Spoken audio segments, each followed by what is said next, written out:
The Senate will come to order. Senator Murphy. Good morning, Mr. President. I impose a call of the Senate. The Senate is now under call.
Senator Murphy. Thank you, Mr. President. I move that further proceedings under the roll call be dispensed with and that the Sergeant-at-Arms be instructed to bring in the absent members. On that motion, all in favor say aye. All those opposed say no.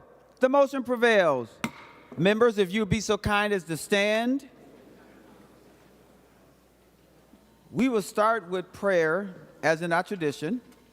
And today's chaplain is Reverend Dan Erickson from Chisholm Baptist Church in Chisholm, Minnesota. And following the prayer, please remain standing for the Pledge of Allegiance. Before I pray, I want to say I was speaking with Mary Jo, Senator David Tomassoni's sister, who wanted to just express her thanks to all the senators who were so kind to David during his his illness and after his death, and expressed what a great love David had for the state senate in Minnesota and how much he appreciated the love that others had for him. Eternal and sovereign Father, the men and women gathered in this room desire to make a positive impact on this world. Lord, use their efforts today toward that end. Help each of them to focus on promoting what is good, right, and true. Grant wisdom that will enable them to unravel complicated problems, recognize unintended consequences, and balance competing interests. Allow them to accomplish the people's business in a manner that honors you and benefits the citizens of Minnesota. I also ask, Father, that you will enable the men and women of this body to encourage one another, empower them to speak words full of grace and truth, grant them the ability to be good listeners, and enable them to treat each other with patience, civility, and respect. Finally, Lord, I ask that every individual here would experience your grace and blessings in her or his life. Each brings personal concerns into the room. Some have health issues. Others might be concerned about a family member. Some may be struggling with personal temptations or addictions. In each case, please provide the grace and strength needed for today's challenges and tasks. Amen. Amen. Allegiance to the flag of the United States of America and to the republic for which it stands, one nation, under God, indivisible, with liberty and justice for all. Thank you. The secretary will take the roll. Abler, Anderson, Barr, Bolden, Carlson, Champion, Coleman, Swadzinski, Dames, Dibble, Dornick, Draheim, Drazkowski, Duckworth, Diedzik, Eichhorn, Farnsworth, Fateh, Frentz, Green, Grunhagen, Gustafson, Hochschild, Herr, Hoffman, Housley, Howe, Jasinski, Johnson, Klein, Coran, Kroon, Kunish, Kupek, Lang, Latz, Liskey, Limmer, Lucero, Mann, Marty, Matthews, Maye Quade, McEwen, Miller, Mitchell, Mohammed, Morrison, Murphy, Nelson, Umuver Baton, Pappas, Pa, Port, Pratt, Putnam, Rarick, Rasmussen, Rest, Seeberger, Utke, Weber, Wiesenberg, Westland, Westrom, Wickland, Zhang.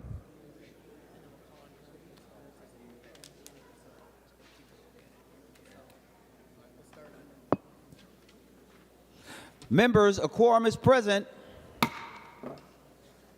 The following members intend to vote from a remote location under Rule 40.7. Senator Anderson, Diedzik, Housley, Jasinski, McEwen, Pa, and Port.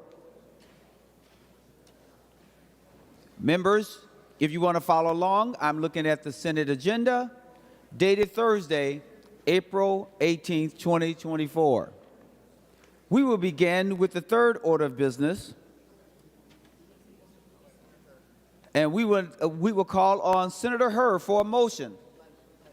Oh, I'm sorry. The secretary will read the message. Mr. President, I have the honor to announce the passage by the House of the following Senate file, as amended by the House, in which amendments the concurrence of the Senate is respectfully requested.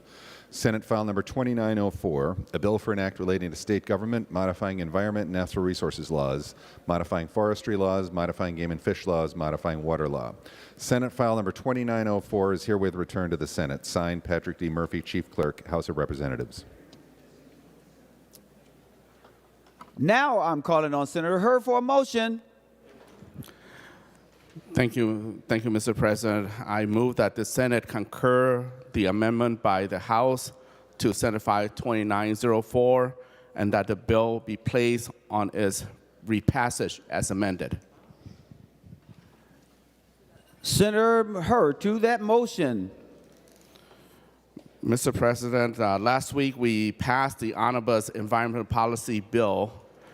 Today before us is Senate File 2904 that contains provision that we concur or are in consensus with the House. The language is very much the same as not the whole omnibus bill, but just a portion of it. So I see this as a miniature omnibus bill that we come to consensus with some items that are agency related. The language is exactly that went out of here last week, and also the exact language in the House. So we want to move along with our process here in both bodies. So this here before you are language that both House and the Senate agree upon under the Senate File 2904. And within the bills, it contains provision of Bowser policy, native prairie protection, DNR electronic licensing system, Fish and Wildlife Advisory Committee changes, rough fish definition, PCAFE lab change, and feral pig definitions.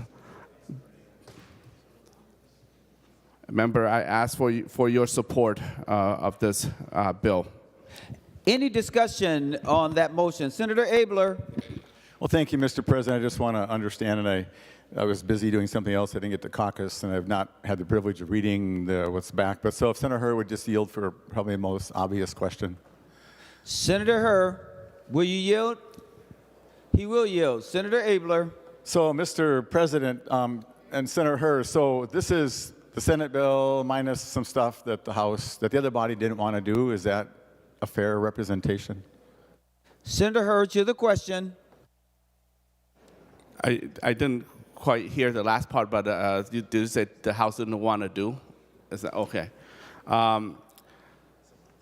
We're in the process. We just take language that are in consensus, 7 items that are consensus with the House. So we create a mini omnibus bill with that and move that along. And we're still gonna spend time later on to negotiate those that are not consistent with each other. Thank you. Senator Abler. Well, thank you. I guess I'll just ask it a different way. If he'd yield again to another question that's almost the same. Senator Hur, will you yield? He will yield. Senator Abler. So, Mr. President, Senator Hur, just to clarify, there's nothing new in this bill that we just didn't vote on before. So if I voted for it before, there's nothing I need to worry about that came in fresh that I should have to look at. Is that right? Senator Hur, to the question. Senator Abler, that is correct. It's exactly the same language as we passed here last week. The only slight difference, and this was let's see, request by Bowser to make sure that the language is a little clearer and connected with the statute. So that is just a technical add-on. Thank you. Any other questions or discussion? Senator Green. No, Mr. President, I just want to make it clear. I know we talked about this before, but this bill has been actually bouncing around, I think, since last year when it was sent over. And so some of the provisions in here are really old. And so in case people have not kept up on what this bill does, and I'm not going to go through it all, even though I have a bunch of tabs here, because I think that we'll be discussing a lot of these issues when the next bill comes up. But in this bill, it does, again, give almost unlimited authority to the commissioners. And so you know, and your municipality should know, that within this bill, if the commissioner decides that by himself or herself that there's some violation has been made, it can require not only individuals but also your municipalities to remedy those. There's no question as to who's going to make those calls. The commissioner is basically the judge, jury, and executioner of what you have to do. And if they decide, even by issuing a notice, then you're automatically guilty. And a municipality then could be required to levy taxes, prescribe other services charges, borrow money, issue bonds, employ assistants, and none of that with any restrictions. The restrictions that are out there now where they would have to go to the people for a levy, it looks to me like in this bill would not be there. So, keep those things in mind, that once again we're passing a bill with language that eliminates due process. And the only way that you can counteract that is after you are charged and are issued a summons or a fine, you have to go back and prove that you're not guilty before that can be taken away, which is an almost impossible thing to do. So I will be voting no on the bill, and I hope people had a chance to read it.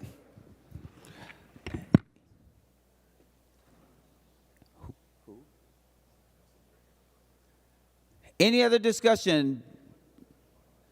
To the motion to concur. All in favor say aye.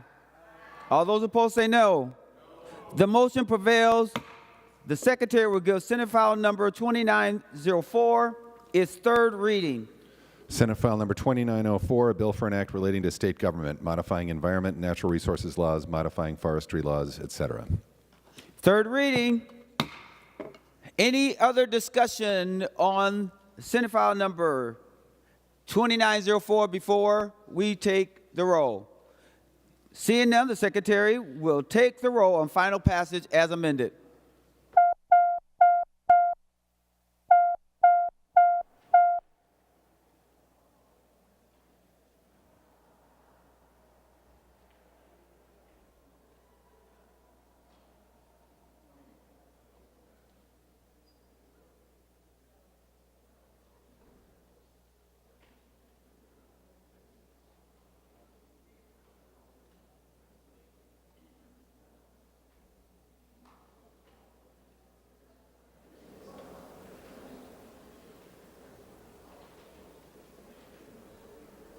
Members, please vote.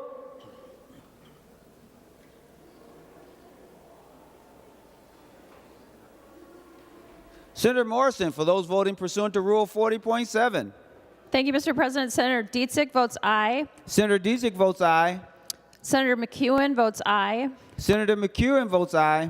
Senator Pa votes aye. Senator Pa votes aye. And Mr. President, Senator Port votes aye. Senator Port votes aye.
Senator Duckworth, for those who are voting pursuant to Rule 40.7. Thank you, Mr. President. Senator Anderson votes no. Senator Anderson votes no. Senator Housley votes yes. Senator Housley votes aye. Senator Jasinski votes yes. Senator Jasinski votes aye.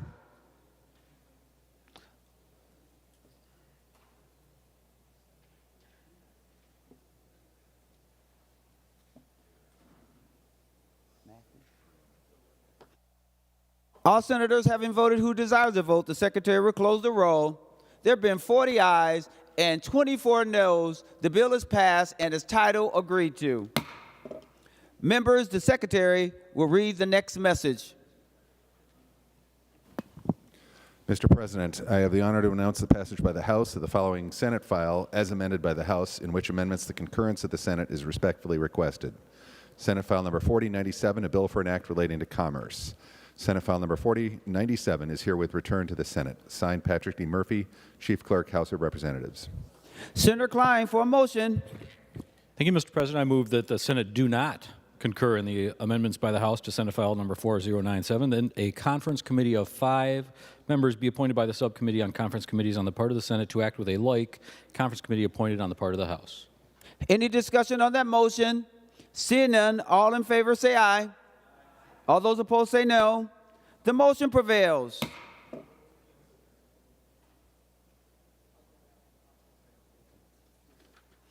Members, just give me one moment. A member who was up next just left the floor.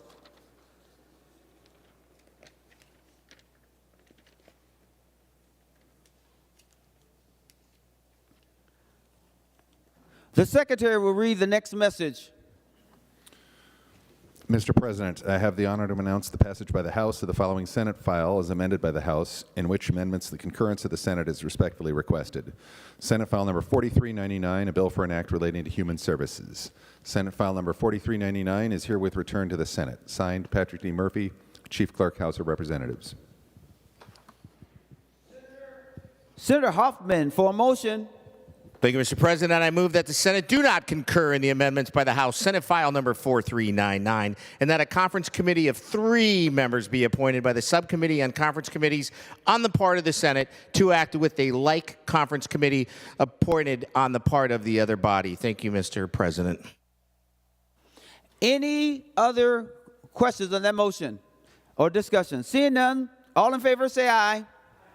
All those opposed say no. The motion prevails.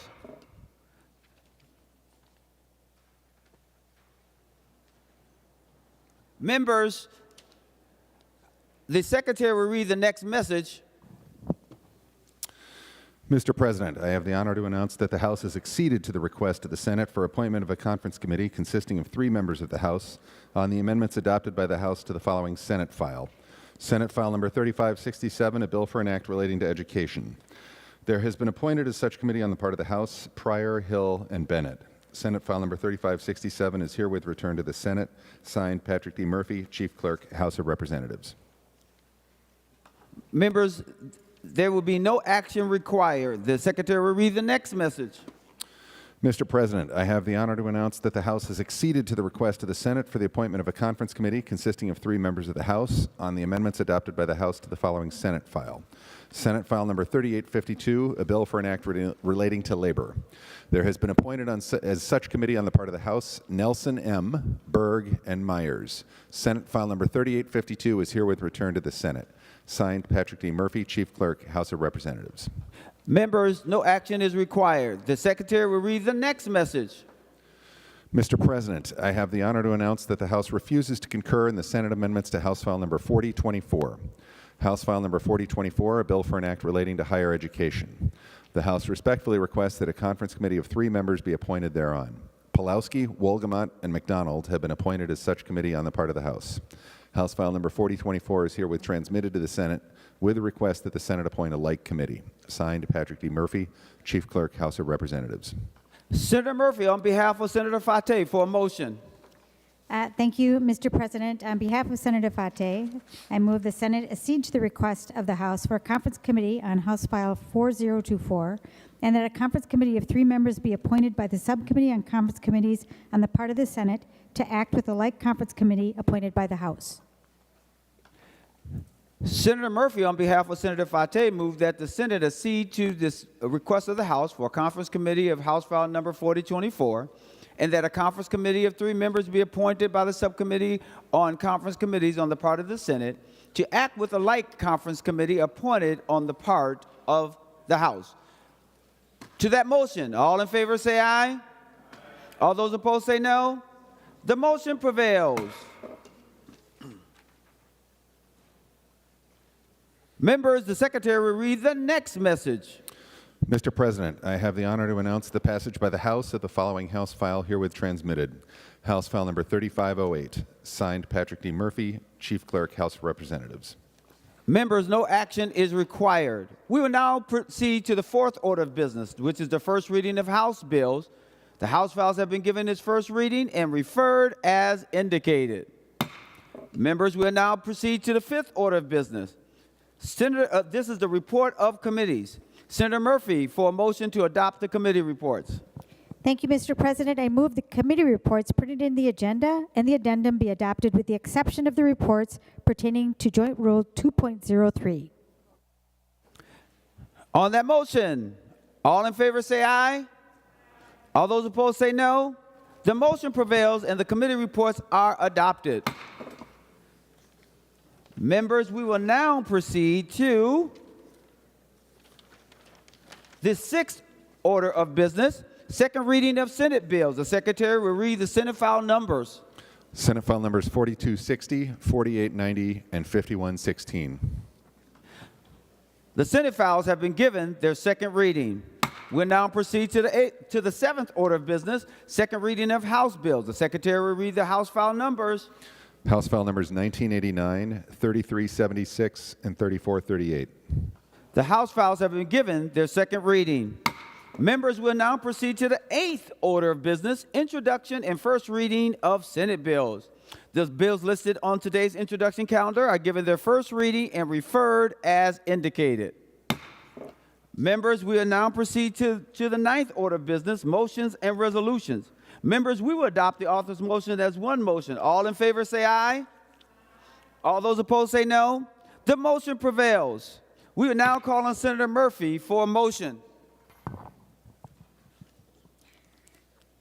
Thank you, Mr. President. I move that House File 4310 be taken from the table and referred to the Committee on Rules and Administration for comparison with Senate File 4890, now on general orders.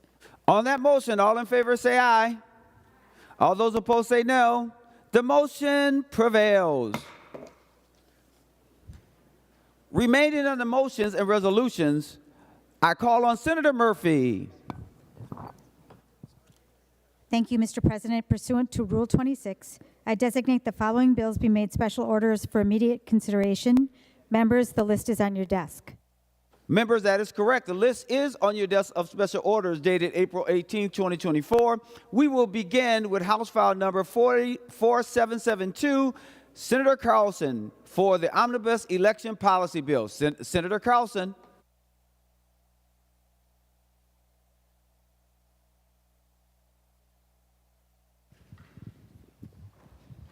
Thank you, Mr. President. Mr. President, members, and Madam President and members, I'm pleased to present HF 4772, which is the 2024 Elections Policy Omnibus Bill.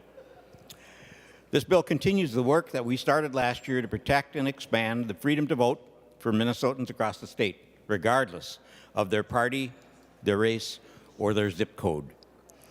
Some of the highlights in this area include that we're ensuring high school students have the ability to pre-register to vote, making it easier for college students to register to vote by expanding the use of student housing lists, allowing online absentee ballot applications to be used for odd-year elections, and strengthening the protections against doxing for any level of election officials and those in law enforcement. We also see ending prison gerrymandering to align with the Minnesota Constitution. We're enacting the Minnesota Voting Rights Act to fill the hole created by the Eighth Circuit Court of Appeals, and this will ensure that disadvantaged groups can challenge discriminatory election practices. The bill also includes transparency of money spent in politics by centralizing the filings for PACs and political parties who spend money in local elections. It also addresses challenges opposed by evolving technology by strengthening deepfake prohibitions and expanding the electioneering provisions to include digital communications. It includes also additional provisions, including those brought forward by agencies to ease elections and campaign finance administration, as well as to comply with the Federal Electoral Count Reform Act. The bill was made better by the committee's process. It includes, and I thank all of the members of the committee, regardless of their political persuasion, it includes bills that have bipartisan co-authors, amendments brought by GOP committee members, and many provisions that seem to have unanimous support in the committee. I thank all of the Elections Committee members for their work to get this bill into shape.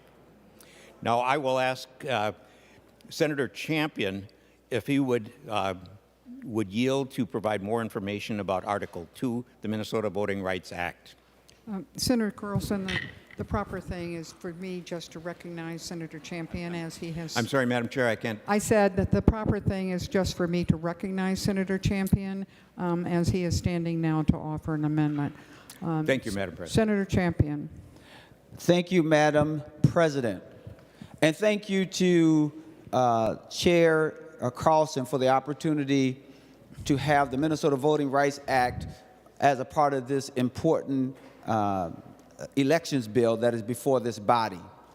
Members, I think I will start off by simply saying that today, if you had a chance to read the Star Tribune, you would have seen an article, and we're going to try to get that article around to you.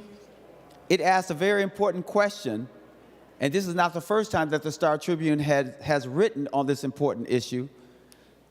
The question they ask is why a state's Voting Rights Act is needed now. And it goes on to answer that question.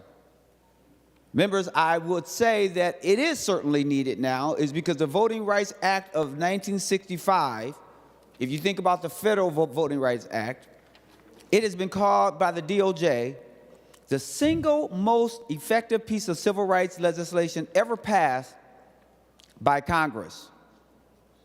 This essential federal legislation ensures that the right to vote and to participate are not denied because of race, because we all understand that voting is the bedrock for our democracy. However, and unfortunately, I think it would be most appropriate is to say that Minnesotans can no longer have the full protections of the Voting Rights Act of 1965. You might recall that in November of last year, the Federal Eighth Circuit Court, which covers Minnesota and 6 other states, upended decades of Voting Rights Act precedent. The court ruled that Minnesota voters themselves can no longer challenge racially discriminatory laws and redistricting plans under the Federal Voting Rights Act. For the first time, members, since 1965, Minnesotans no longer have the essential protections of the Federal Voting Rights Act to combat racial discrimination in voting. The Minnesota Voting Rights Act restores the right of Minnesota voters to challenge the discrimination that they experience. It makes the protections of the Voting Rights Act more clear and consistent for both voters and political subdivisions. Members, I need not have to give you this information, but I will just for context. According to the census, in the 2020 election, 80% of non-Hispanic white citizens voted, but only 66% of black citizens, 64% of Asian citizens, 62.7% of Latino citizens voted. The average voter turnout rate in majority Native voting districts was only 49% that same year. And given these persistent disparities, it is critical, I'm going to underline the word critical, that no Minnesota voter faces the effects of discriminatory laws or procedures. Minnesotans deserve access to a private right of action and strong legal protections against vote suppression and vote dilution in our state. So this act that you will see in the election bill does 3 things, and I will say them quickly, and then I will stand for questions when it's appropriate. The Minnesota Voting Rights Act section of the election policy bill does 3 things. 1, it codifies protections against laws that would have the effect of suppressing or diluting the vote. Number 2, it provides an opportunity to fix the discriminatory practice or procedures without going to court, as it has a pre-suit notice, which is something that the federal court and the federal piece of law did not have, and it ensures that the law is applied consistently. Members, I hope that you will support this important provision as it is beneficial for all of us as Minnesotans. And with that being said, Madam President, I would like to offer the A1 amendment. Secretary will report the amendment.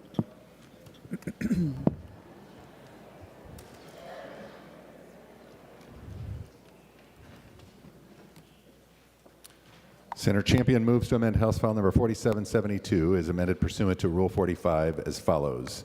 Page 63, line 23, after in, insert a disparity in. This is the A1 amendment. Senator Champion. Thank you, Madam President. Members, the A1 is just a technical amendment. We were informed by Senate Counsel that some things got left out when they were drafting it and just wanted us to take care of this technical amendment on the floor. So I would ask your support on the A1 amendment. Discussion on the A1 amendment.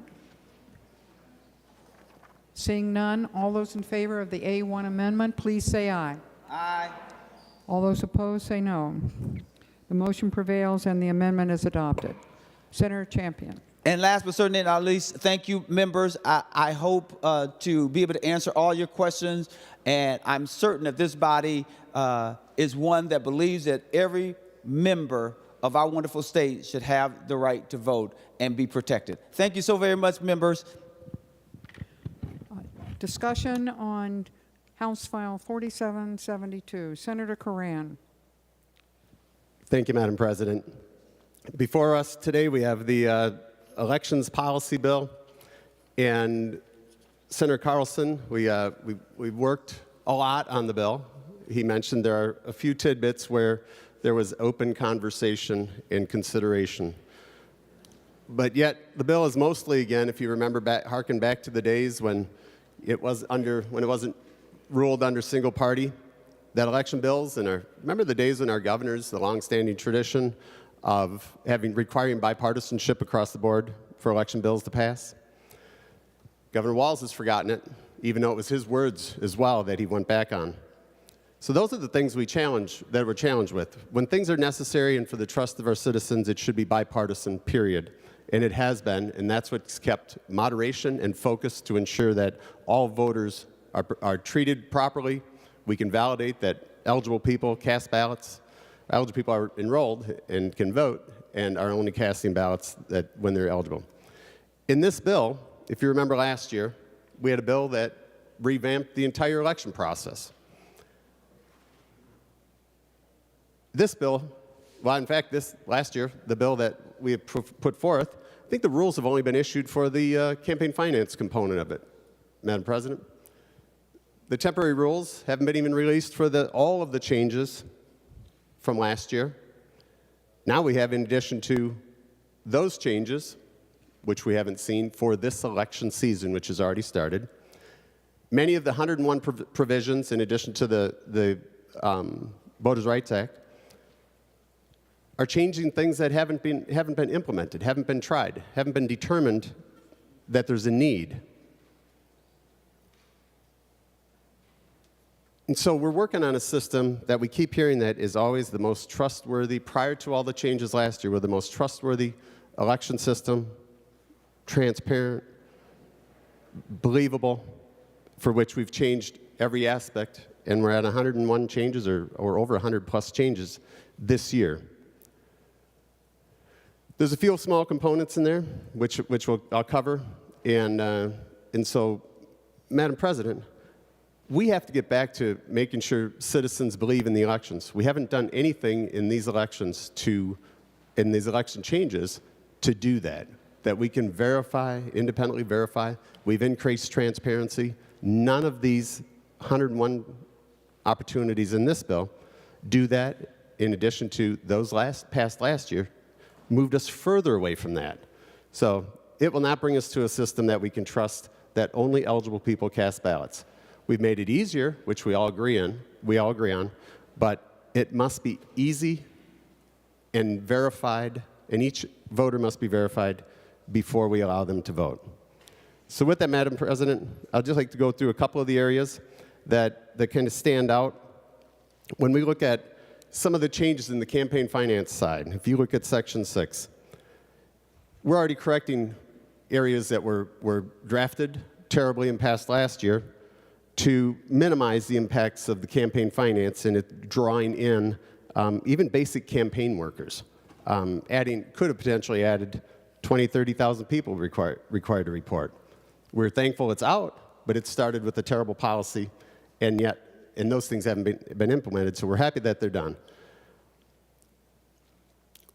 In the other sides, when we're talking about campaign finance in Section 11, there are areas where we've got some clarity, especially expansion of trying to pull in more people that are spending politically. But there's also been a host of areas where penalties have been increased, fees and fines, and the escalation for which campaign finance, nor the authors, have stated an actual proven need. When we asked for those in the committee, there was no proven need.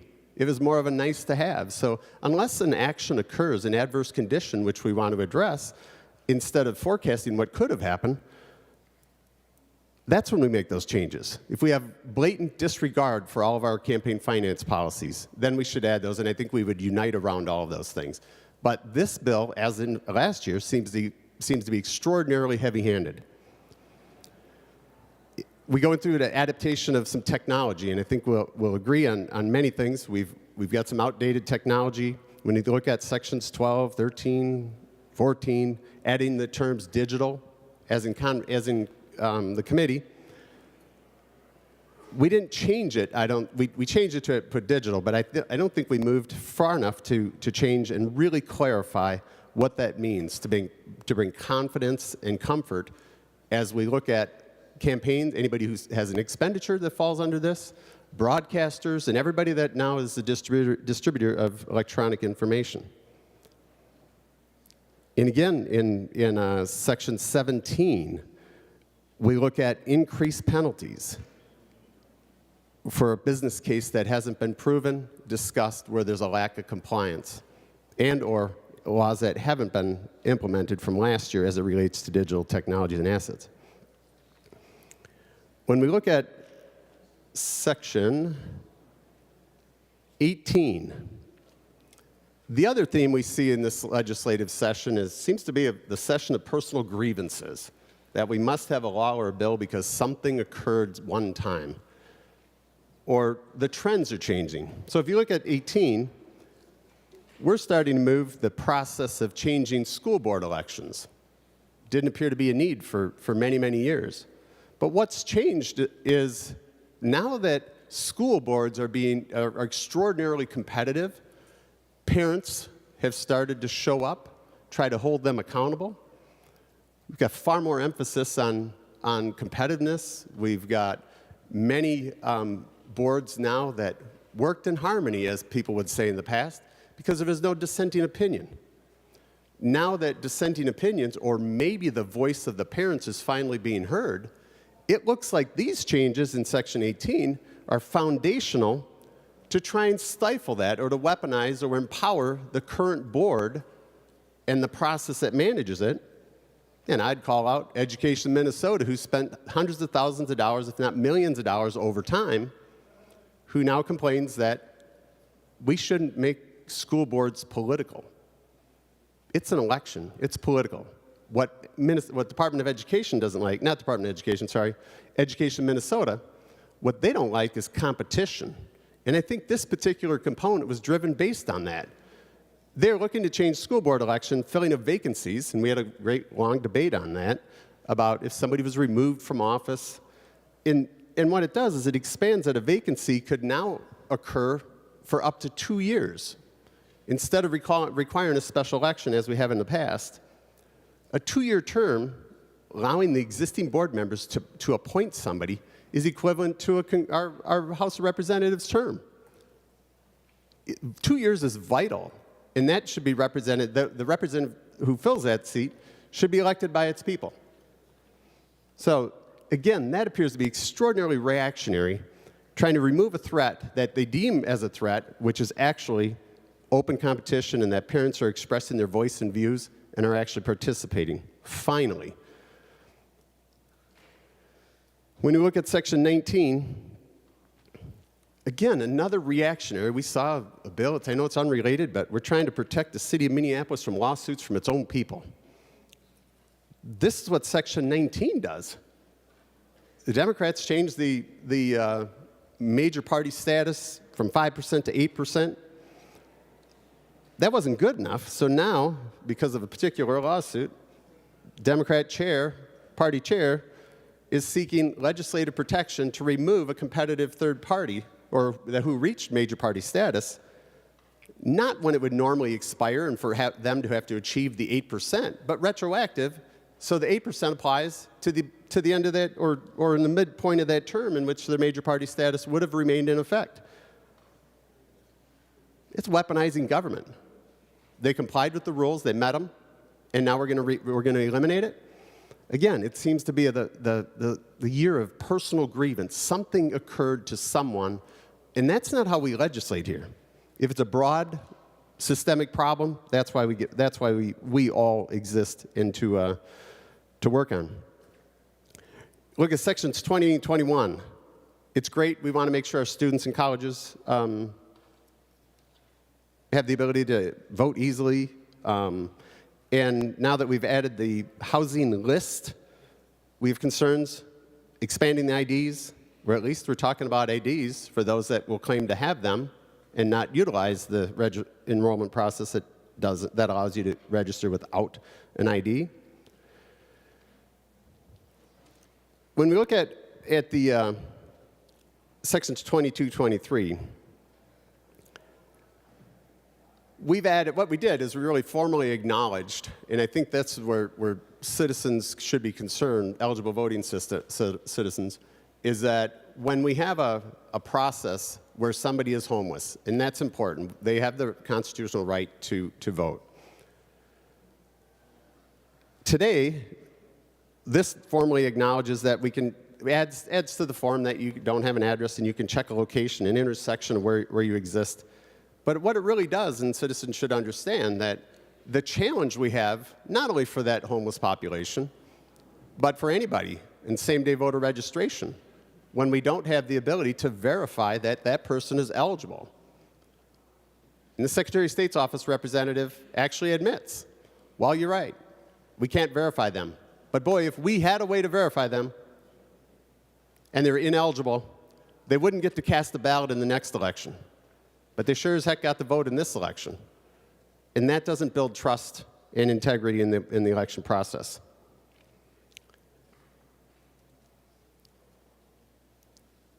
One of the pieces as well is 24, section 24, adding prohibiting languages in communicating with election systems and sharing political activity and information with law enforcement or anybody. But the system and this party here is okay with the current system that allows all of our driver's license information, all of our voter registration information to be shared with ERIC, the Electronic Return Information Center, which has also been proven to share that information for Democrat political purposes and making that information available. The Memorandum of Understanding between the Secretary of State and ERIC requires us to share all of that information with them, yet we can't share that information internally, or that information is not accessible when it's part of the statewide voter registration system. Somebody deemed inactive is no longer public, but is available to ERIC and the partners in which they share that data with.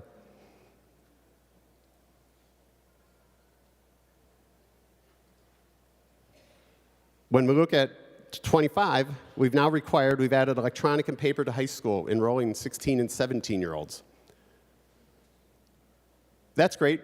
We all want them to participate. We wish they'd teach civics. We'd all be benefited by that here in this body, in the entire state. Maybe we'd get them to come to the Capitol, maybe in high school years. But adding them, there's a couple things that occurred. I just mentioned previously that under the guise of adding the 16 and 17-year-olds, we deemed that data not public. But it wasn't just for 16 and 17-year-olds. It was anybody that was deemed as inactive. So that means when we go to request a statewide voter registration list, that data won't be available. We've seen the schools now, I don't know, if we're normally doing grad letters sometime in the next 3 weeks. The schools, likely under the guidance of Department of Education, no longer is going to provide addresses, mailing addresses to our high school students, our college or our high school graduates, typically 17, 18-year-olds, maybe 19-year-olds even. In this case, that sounds good, making it available, but also not sharing the data. But when we're enrolling those 16 and 17-year-olds, their data, based on the Memorandum of Understanding with ERIC and the Secretary of State, they're required to share all voter registration, active, inactive, regardless of their status. Is it okay to share that data with them? I don't think it is. It's been proven that they share that data with entities that are partisan in political nature. They'll get that data, but the average eligible voter in Minnesota who wants to validate, or party wants to validate that only eligible people exist on the statewide voter registration system, they don't have access to that list.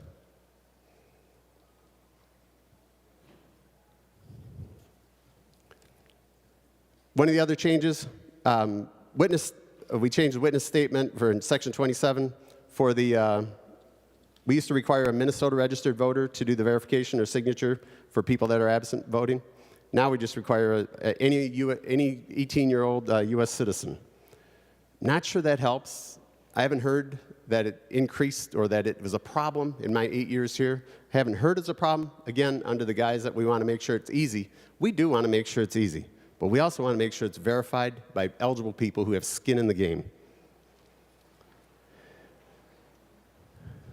I think one of the other areas that, again, because there's more participation and more oversight provided, sections 34 and 35, I think is unnecessary.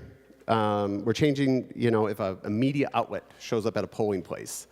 We still can't have campaigning within 100 feet, but that they must show an ID to the polling judges. Madam President, we'll move through here fairly quickly. In section 40, we're seeing the theme of shortening timeframes for canvassing and a whole variety of areas where appeals and clarity could be sought, and I think further closing the windows. And again, it doesn't appear that they were necessary business cases for doing such.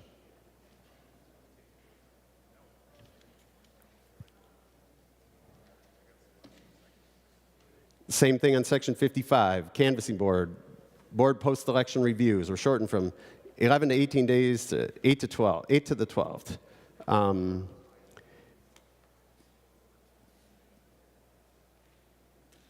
The one interesting piece that we took up, and I'm glad it's where it's at section 59, with the grant, there was a bill to change, and the governor could select where presidential electors would meet. We are happy that it's at least still in the Capitol. I think it was an unnecessary change. It was defined in our Constitution and in law that it should be and remain in the Capitol. It said the executive office, so it should always remain in the Capitol.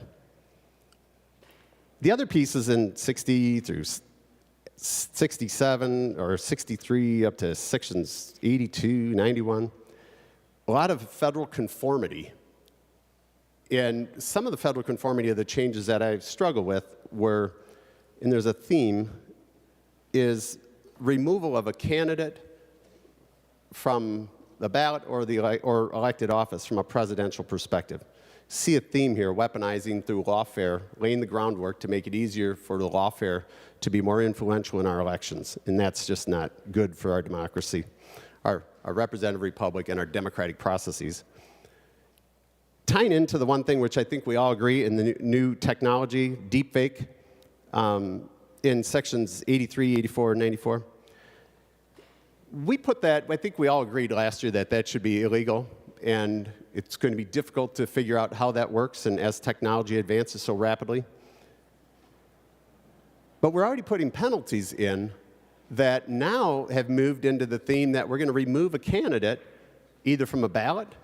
One, we made a criminal last year, but we're going to remove a candidate from the ballot and or remove them from office. Well, it's criminal. Be multiple years, certainly multiple months from identification. And I'm worried, again, it's another weaponization from a lawfare perspective.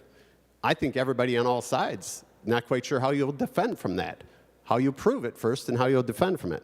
We haven't even received the rules for this from the changes made last year to understand what that is, and then to add penalties. And again, penalties, we already made it criminal, but add penalties from a perspective of ballot and or kicking somebody out of office seems a little egregious.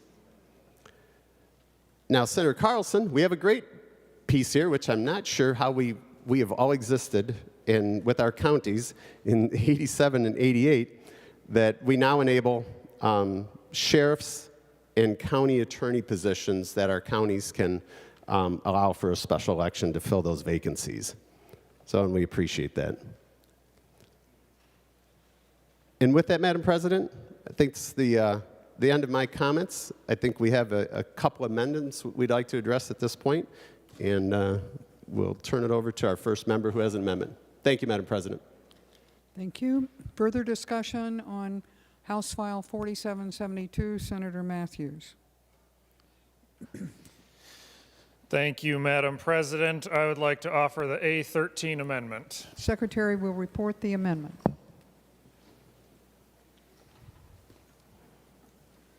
Senator Matthews moves to amend House File Number 4772 as amended pursuant to Rule 45 as follows. Page 18 after line 22, insert. This is the A13 amendment. Senator Matthews. Thank you, Madam President. The A13 amendment would plug one of the most glaring holes that is missing in this bill. This would make it one of the most bipartisan pieces that is widely accepted by many states, almost all the states throughout the country, both red states and blue states alike. And this is to allow for provisional ballots here in the state of Minnesota. This would require that a provisional ballot be cast when a voter registers to vote on Election Day, but once their registration is verified, their ballot is counted. In the event that registration is not accepted, then the ballot is not counted, and the voter is notified and can contest it. If a voter's registration is challenged, they also can cast a provisional ballot, and the county auditor will use the statewide voter registration system to verify their registration, and when verified, count their vote, and if not accepted, then allow the voter to contest it. This creates a provisional ballot program for same-day voter registrants and challenged voters. Without provisional ballots, voter eligibility is only determined after their ballot has already been accepted. So this is the trust but verify amendment, where we do ask for additional verification.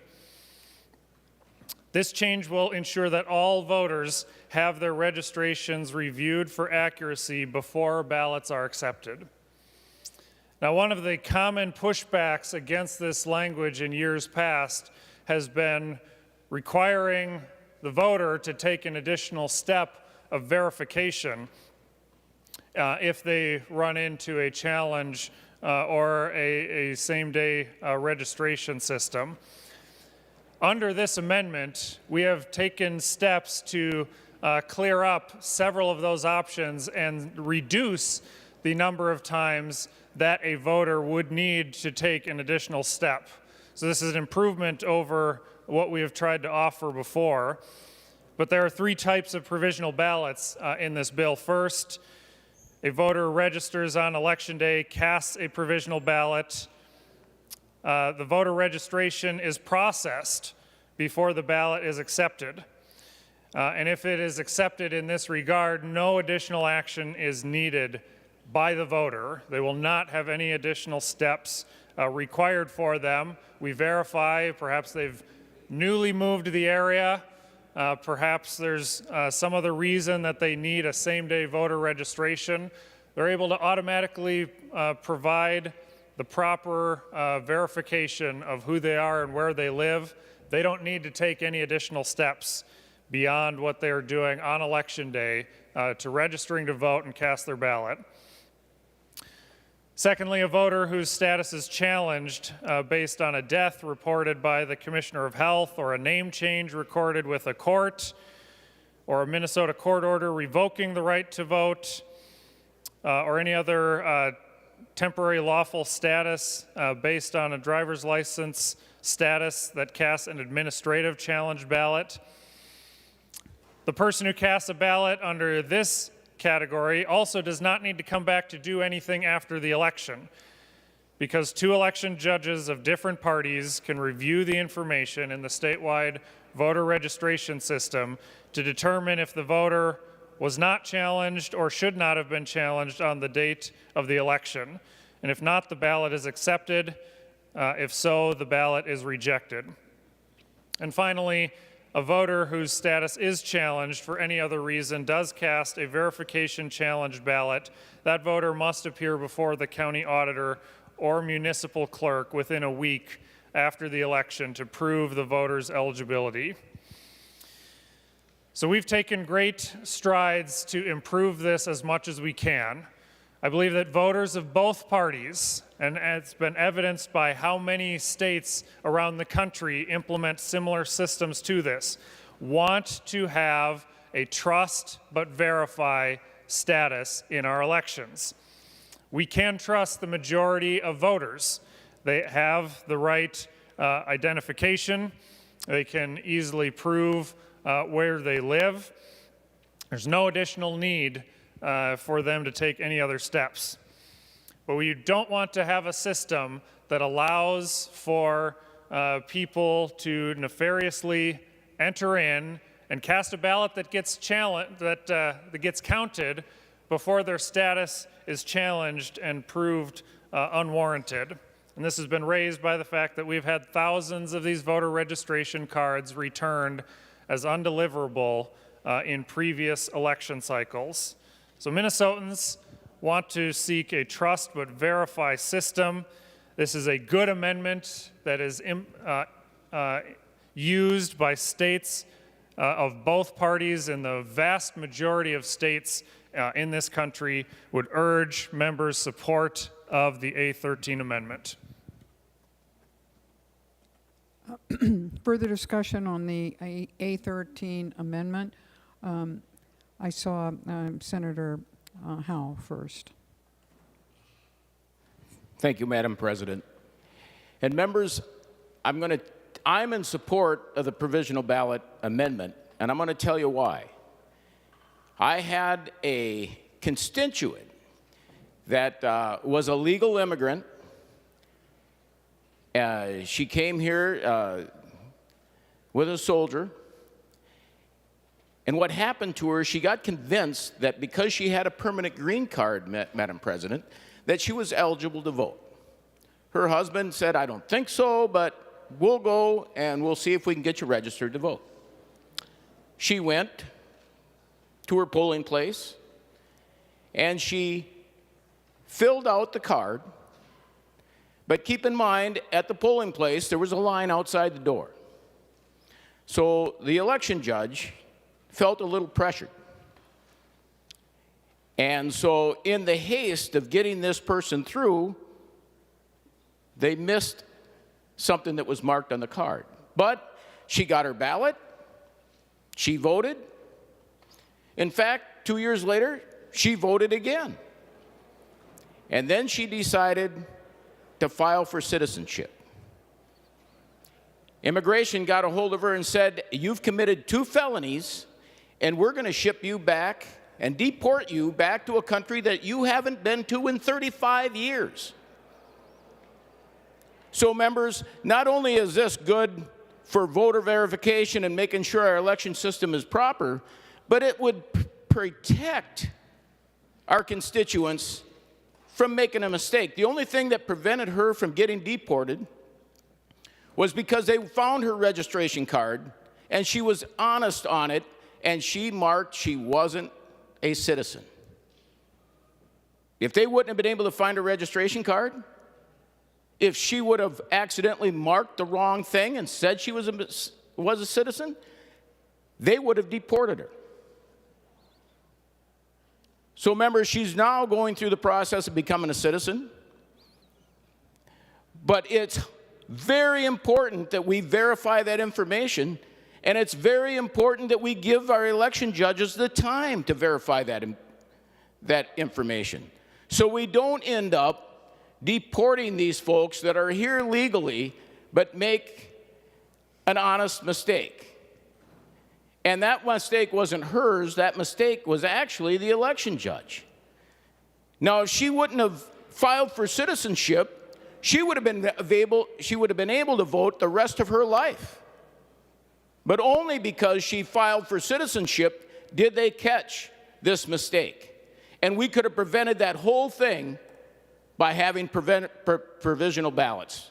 So members, this is a good amendment, it's a safe amendment, and let's protect our constituents. Thank you, Madam President. Senator Mitchell. Thank you, Madam President. First, before I start, I would like to ask for a roll call on this amendment. There'll be a roll call. To my knowledge, and I know Senator Bolden actually joined in this last election, but I am the only person in this body that has a long time history being an election judge, to include usually being a head judge at election sites. I also know how the counties operate in this process.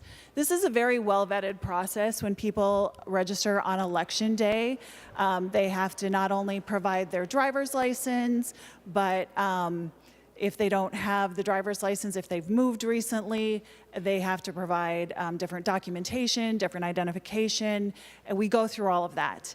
And then they have to sign a statement saying they are eligible, that they are given every single time, not only on the registration, but every time they vote, attesting things such as that they are 18, that they are a Minnesota resident, that they are a legal citizen. So anyone that is signing that repeatedly, stating in there that they're a citizen, to this analogy, is committing fraud. And so when I've talked to the Secretary of State in the past, and I have had this conversation, the people committing fraud is infinitesimally small compared to the onus on the entire rest of the population of Minnesota to potentially not make it through the wickets on this process. The other thing that I would like to say is that in addition to the fact that you have to sign that statement every time you register and every single time you vote, attesting all these things, that this would put an onus on the counties, because they would have to do all this additional vetting on the back end that would probably entail a cost, which we are not accounting for today.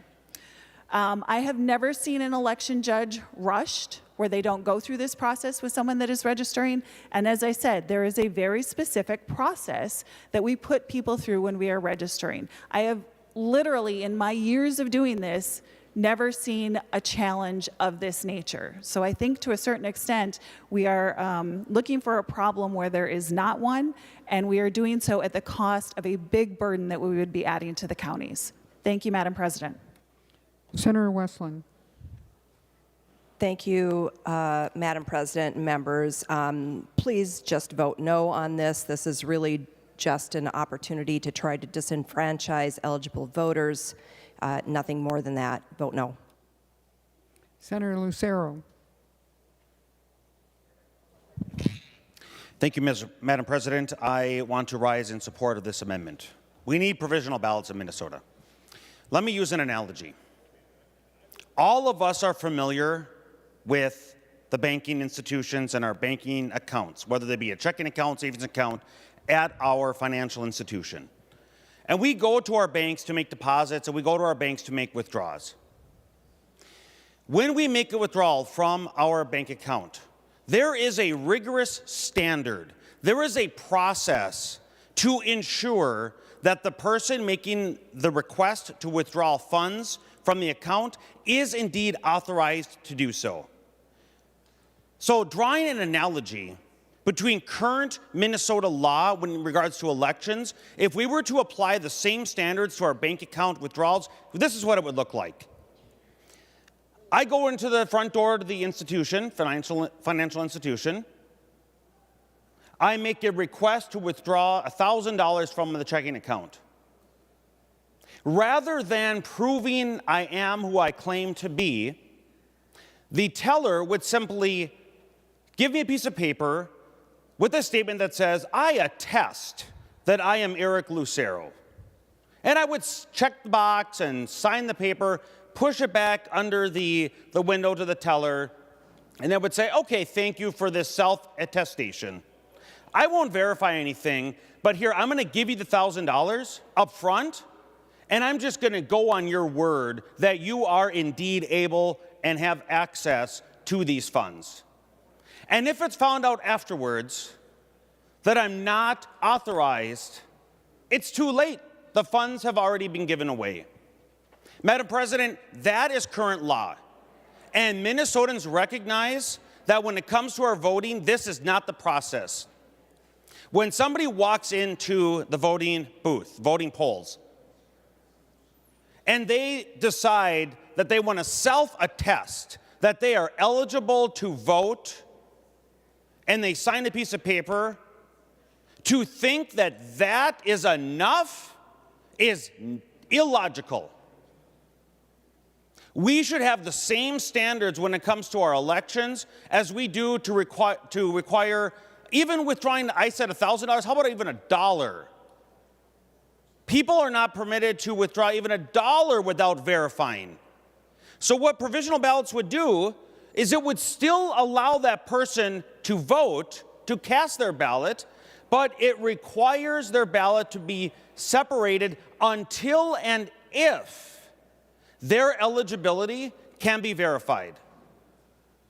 That is common sense. That's what Minnesotans want. We need to stand strong for integrity and to make sure that fraud is not occurring. As we know, there are malicious parties out there trying to commit fraud all across society. They're trying to take advantage of weak authentication and security practices. And to deliberately have a weak process in Minnesota's election system is something Minnesotans do not want. They have an expectation that we have a high standard to ensure voter integrity and not permit people who are not qualified, keeping them away from voting. Please support this amendment. Thank you, Madam President. Further discussion, Senator Coran. Thank you, Madam President. It's extremely important to support this amendment. The provisional ballot, with the advent of all of the ways we've made it easier and harder to verify, wouldn't be as impactful if the Democrats, starting in 2008, stopped providing the data through the statewide voter registration of the status of a voter. So over time, we used to be able to verify that only eligible people existed on the statewide voter registration list. This process is necessary, even more important today, because we've removed that transparency. One, it was just removed without state statute or the authority to do that. In multiple cases, they finally got a favorable ruling. But we've then, since legislatively, made more data deemed not public. It wasn't critical, wasn't personally identifying information, but it was information that we could use to ensure that if somebody came through that same-day voter registration system, even for 1 year, which we defined right now in committee, our Secretary of State said, yeah, that's okay. You get to vote. We don't have a way to verify you. And maybe next time you might not. But in many cases, that's not true. What we want to do is ensure that year over year, that process is closed. And only transparency will get us there. But the party has moved, right? The Democrats have moved and deemed that not public. Again, much like our campaign finance reports, you know the best scrutiny we have is everybody in this room and everybody campaign. They all verify everything in the most thorough manner possible. That was possible in the past. It is not possible now. That transparency has been removed. That makes this amendment more critical. We want to ensure to guarantee the rights of every voter who's eligible, that cast their ballot and was verified, and to be able to do that year over year over year. By not removing that transparency, this is vital that we have a provisional ballot and to make sure that every voter is validated before that ballot is cast in that particular election. So I urge a yes vote. Thank you. Senator Barr. Thank you, Madam President. I would like to encourage members to vote for this amendment. There's a few pieces in here that this is an amendment that will provide integrity. So we're talking. It was mentioned that this is an amendment that would disenfranchise voters. The only voters that I see disenfranchised by this are the normal, everyday voter, not the first-time voter, because it removes integrity from our election system. When people don't trust the election system, that's when they get disenfranchised. This is a trust but verify provision. It was also mentioned that when same-day registration that you need to provide a driver's license, but current law says if you don't have a driver's license, or if the voter has no current or valid Minnesota driver's license or Minnesota state identification number, the last 4 digits of the Social Security number may be used. I don't think any of I could be wrong, and I would stand to be corrected, but I don't believe that any of our election judges have the ability to verify the last 4 digits of a Social Security number on the same-day ballot, on a same-day registration. So anybody could walk in, say I am so-and-so, and then because of another provision in this bill, in Section 22, that they could say just a description of where they live. They would not have to provide an actual gas bill, electric bill, rent, anything that says I live at a specific address, just a description of the location of their resident if the voter resides in an area lacking a specific physical address. And as we've heard, we do have bad actors, and we should write the laws in accordance with those who want to cheat or are going to try to cheat, so we prevent that ahead of time instead of trying to catch them on the back end after the ballots have already been cast. So for those reasons, I would encourage other members to please support the amendment. Thank you. Senator Duckworth. Thank you, Madam President. I appreciate it. I would ask if the author of the amendment, Senator Matthews, would yield for a question. Senator Matthews, to yield, he does. Senator Duckworth. Thank you, Madam President. Senator Matthews, I'm just curious. I'm wondering, you know, as a part of bringing this amendment forward, and as I learn more about it, can you confirm for me or shed some light on this for me? Is it true that a vast majority of other states in our country allow for provisional ballots, and is that what your amendment is based on, kind of pulling from all the law that may be on the books across the country in a vast majority of other states that allow for provisional ballots? Senator Matthews. Thank you, Madam President, and thank you, Senator Duckworth. Yes, the stat that we often would say is that 47 out of the 50 states have some form of a provisional ballot system. As of last year, in 2023, that number is now 48 out of 50 states. The number of states that are recognizing that this is important and this needs to be in place is actually going up, which I will allude to later in some of my final comments. Senator Duckworth. Thank you, Madam President, and thank you, Senator Matthews. I appreciate that information. I apologize if I got ahead of your comments. It'll be coming later. Madam President, I'd also like to ask if Senator Mitchell would yield for a question, please. Senator Mitchell, do you yield? I do yield. She does. Senator Duckworth.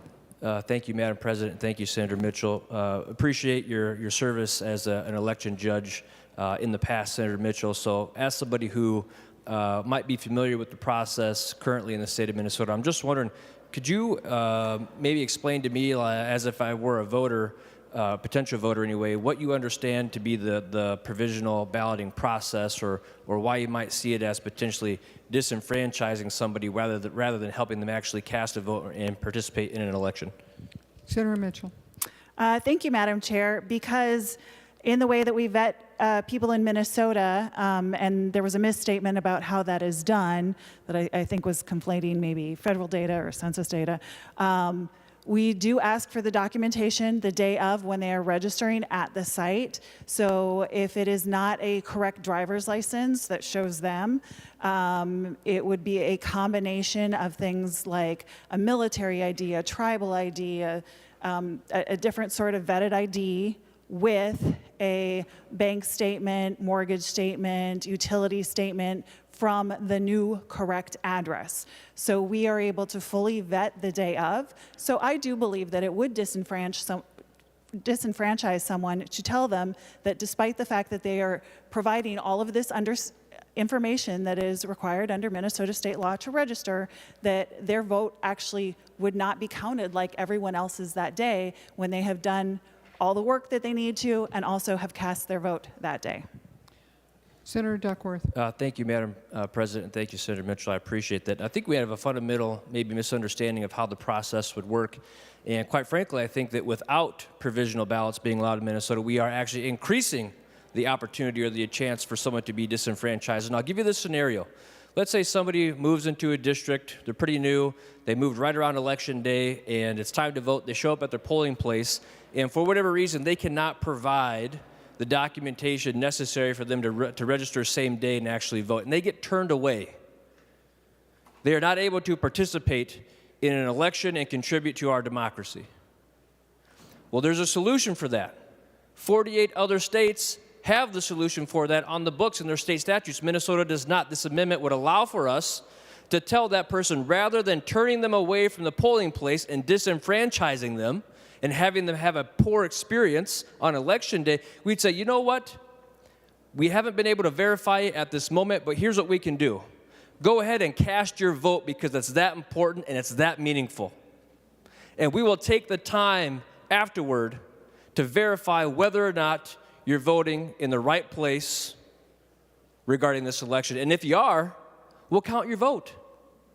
And if it's determined that you didn't register or vote in the right place, well, then your vote's not going to be counted because that's the fair and common sense thing to do. So I ask you this, what's more important? Is it more important that that person has a chance to actually vote and it be counted if they're verified? Or is it more important that we just turn them away altogether and they don't even have the chance to exercise that right? This is not a political amendment. This does not disenfranchise voters. It does the opposite. It empowers them to show up on election day knowing they will have a chance to cast that vote no matter what. And there's a process to determine whether or not that vote was valid thereafter. This is not a chance to disenfranchise folks. This is a chance to ensure that our democracy is participated in by the max amount of people possible. I highly recommend, if you stand for democracy and the ability of people to exercise the right to vote, you vote green on Senator Matthews' amendment. Thank you. Senator Dornick. Thank you, Madam President. I, too, stand in support of this amendment.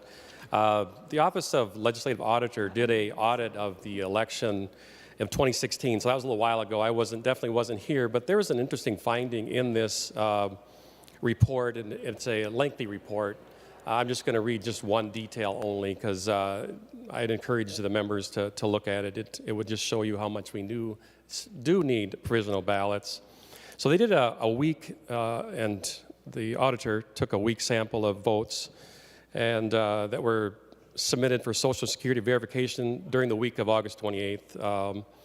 And they found of these verifications, 66% had been verified as of January 20th, 2019, but there was 25% that had not been verified 3 years later. So with the provisional ballots, there could be possible people that voted that weren't eligible. Now, as Senator Duckworth said, I agree with him that it will be better to have that provisional ballot because then if their vote should count, it will. If it doesn't, then it won't. Thank you, Madam President. Senator Westland.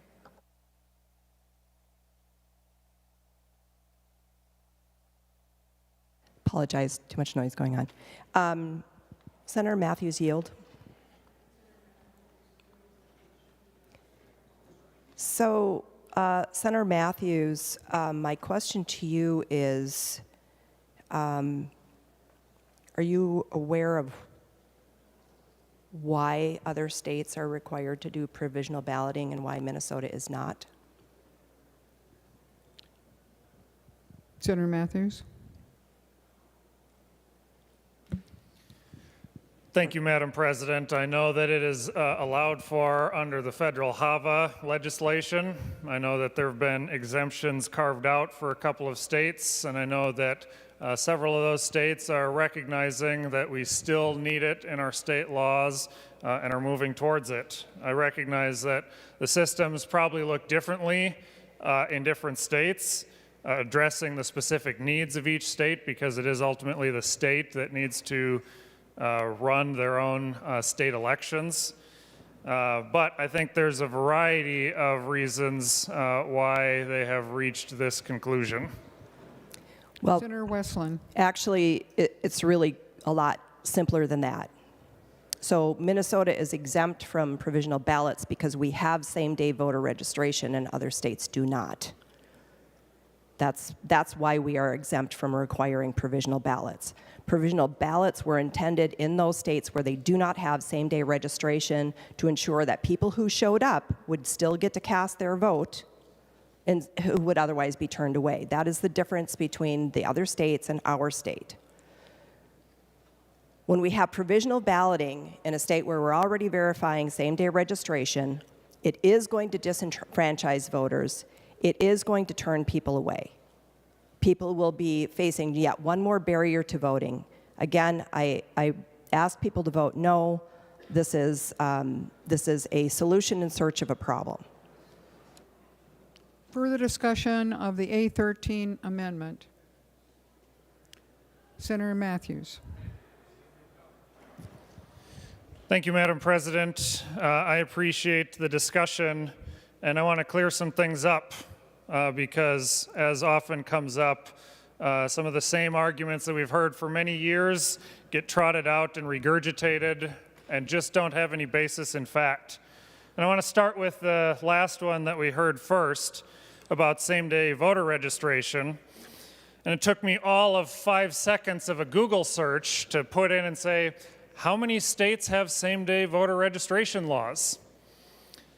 Wouldn't you know, members, the top hit on the list tells us 22 states and Washington, D.C. have implemented same-day registration.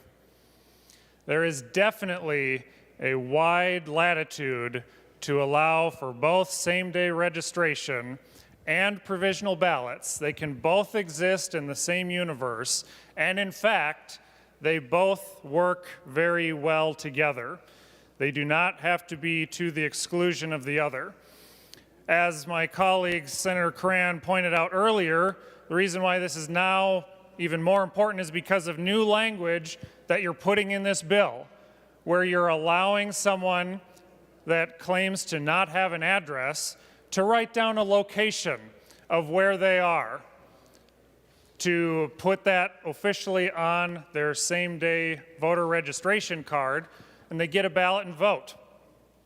Madam President, what is to stop someone from walking into City A and goes to the ballot location and says, my name is John Doe, puts this out on his same-day registration card, my name is John Doe, I do not have an address, I'm at the intersection of Main Street and First Avenue by the second park bench next to the third tree.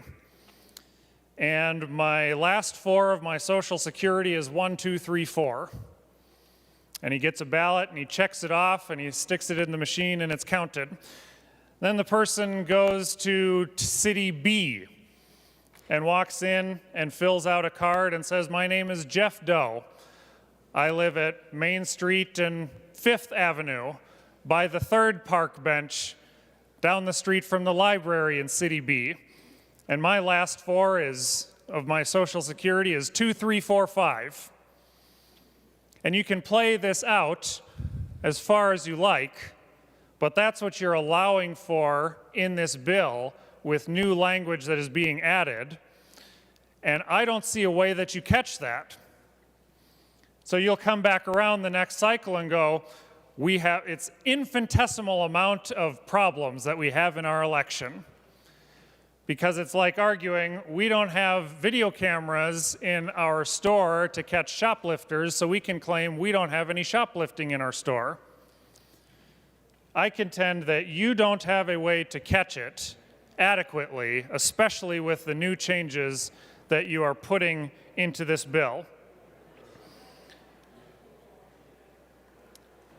And then it is just sad that we hear trotted out regularly, you're just disenfranchising legal voters. That's been long heard and long argued against and is not true because the current system actually disenfranchises the legal voters today.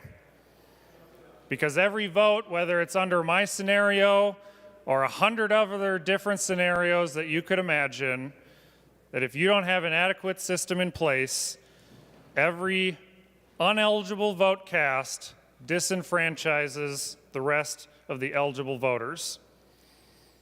Also didn't take me very long to search and find out that, as I stated earlier, 48 states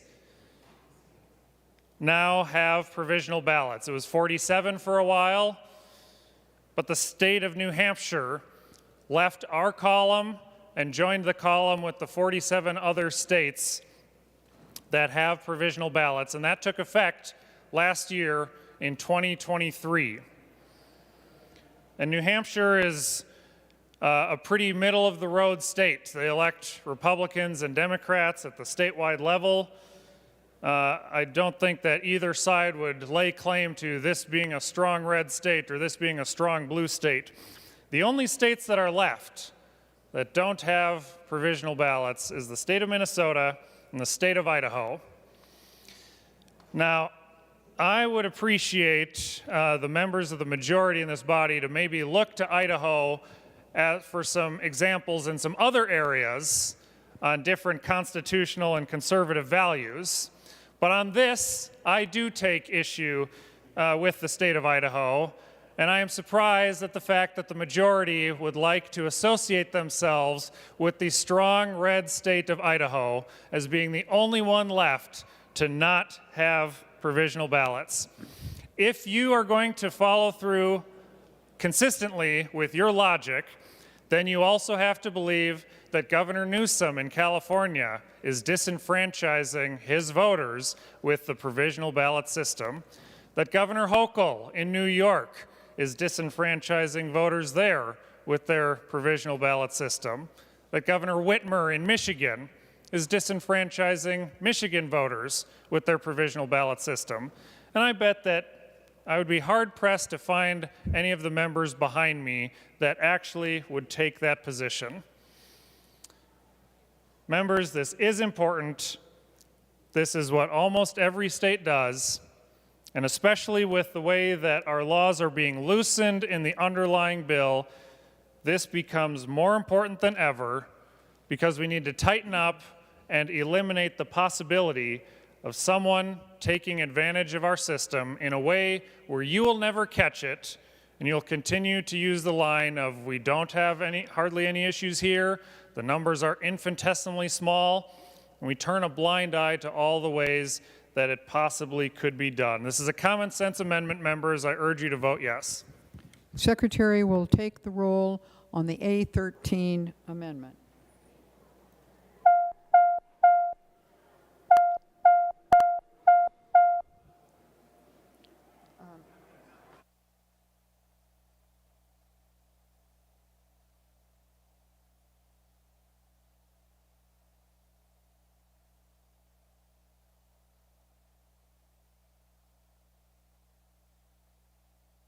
Senator Morrison, for those voting remotely under Rule 40.7. Thank you, Madam President. Senator Dietzig votes no. Senator Dietzig votes no. Senator McEwen votes no. Senator McEwen votes no. Senator Pa votes no. Would you say the name again? Senator Pa. Senator Pa votes no. And lastly, Madam President, Senator Port votes no. Senator Port votes no. Senator Duckworth? Thank you, Madam President. Senator Anderson votes aye. Senator Anderson votes aye. Senator Housley votes aye. Senator Housley votes aye. Senator Jasinski votes aye. Senator Jasinski votes aye. And Madam President, I still have one more to verify. Say again? I need one moment to verify one more. Of course. Thank you.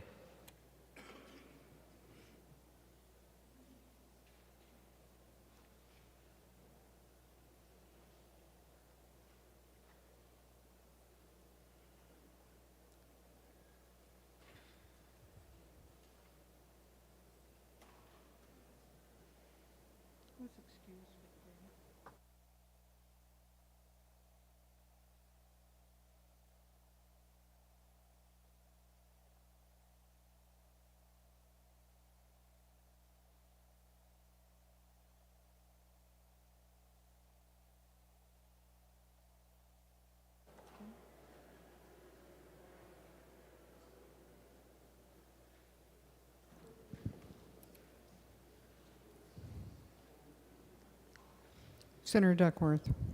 I just want to let you know I'm good, Madam President. You're done? Okay.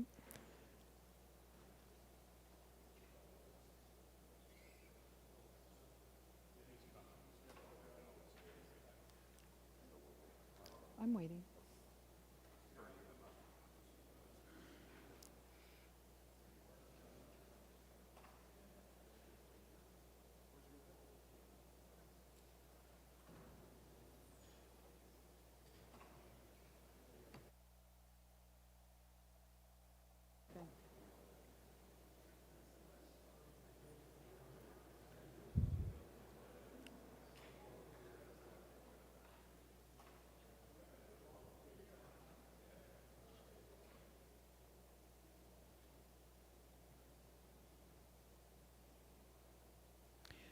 Secretary will close the roll. There being 33 ayes and 34 noes, the motion does not prevail. The amendment is not adopted. Further discussion of House File 4772.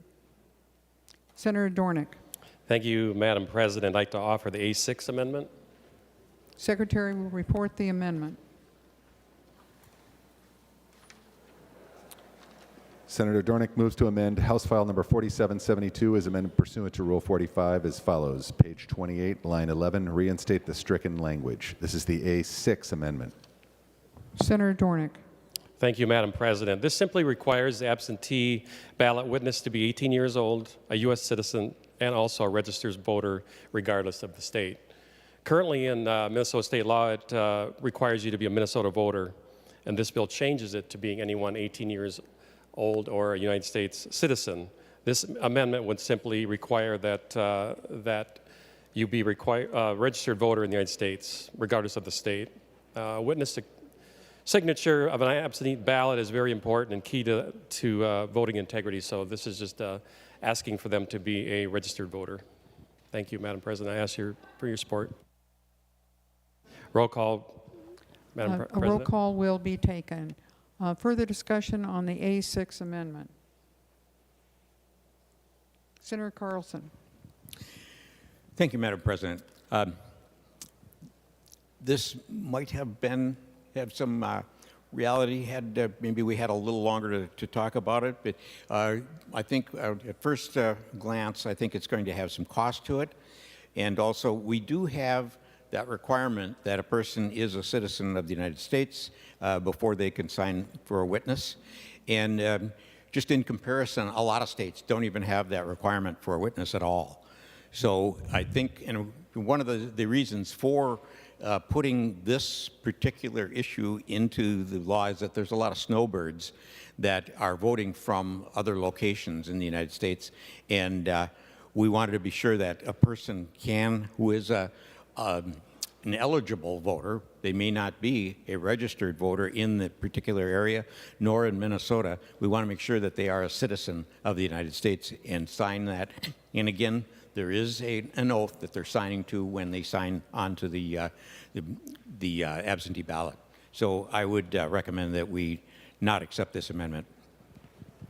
Further discussion of the A6 amendment.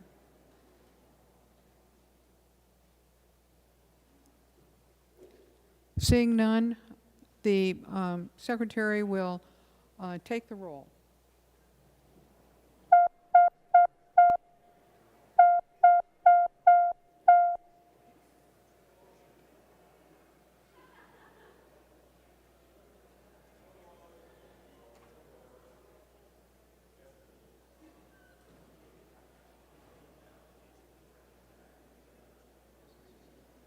Senator Morrison. Thank you, Madam President. Senator Dietzig votes no. Those voting under Rule 40.7, Senator Dietzig votes no. Thank you, Madam President. Senator McEwen votes no. Senator McEwen votes no. Senator Pa votes no. Senator Pa votes no. And Madam President, Senator Port votes no. Senator Port votes no.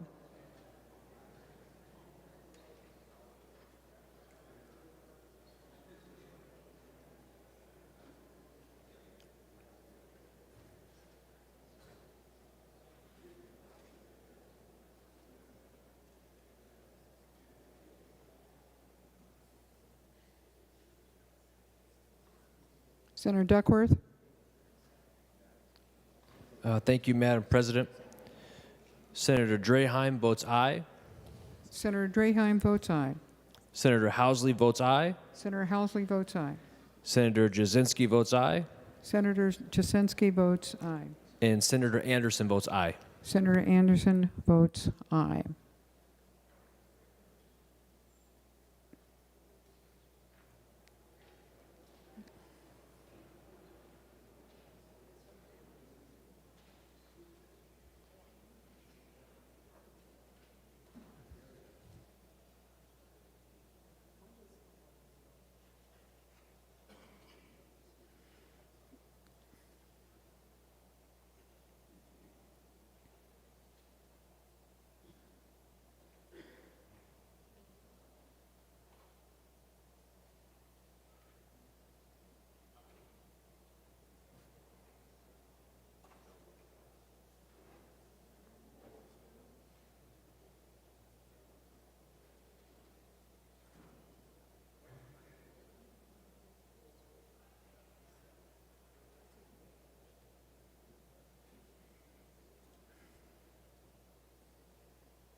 The Secretary will close the roll. There being 33 ayes and 34 nays, the motion does not prevail. The amendment is not adopted. Senator Putnam. Thank you, Madam President. I'd like to move the A3 amendment, please. The Secretary will report the amendment. Senator Putnam moves to amend House File Number 4772 as amended pursuant to Rule 45 as follows. Page 7, line 26, after the first A, insert public or. This is the A3 amendment. Senator Putnam. Thank you, Madam President and members. Last session, we passed a bill that would provide a more comprehensive understanding of all those moments when individuals try and influence decisions being made by public officials. In that aid, or in aid of that effort to get a more comprehensive understanding, to see when people are lobbying local officials as frequently as they do us here, that bill opened itself up to multiple interpretations about the very nature of what a lobbyist is. Senator Carlson has graciously included the language in this bill that would ask us to study that language a little bit, study that concept, and come up with a more clear idea. The amendment you have before you makes two significant changes, two changes to the language that is currently in the bill. The first is it replaces the language of state government to public, so that we are not just looking at what a state government official is, but all officials are. And secondly, it puts a stay on the implications, or the application of the changes that were made last session, so that we can actually come up with some more appropriate and functional definitions through the study and then apply those in government. I do want to take a very quick moment to thank Senator Bolden for presenting this when I was unable, and thank Beth Frazier for her hard work on this. And because of her hard work and Senator Bolden's hard work, we have peace in the Valley on this one. Our friends in the lobby industry at the MGRC and our friends at the Campaign Finance Board are all happy with this, so I hope that you are as well, and I ask for a green vote. Further discussion of the A3 amendment. Senator Curran. Thank you, Madam President. And I rise and concur in support of the A3 amendment that Senator Putnam introduced, and I encourage a yes vote or a green if a roll call is requested. Senator Curran, did you request a roll call? Okay. Further discussion of the A3 amendment. Seeing none, all those in favor, please say aye. Opposed, say no. The motion prevails and the amendment is adopted. Further discussion. Senator Curran. Thank you, Madam President. I'd like to move the A8 amendment. Secretary will report the amendment.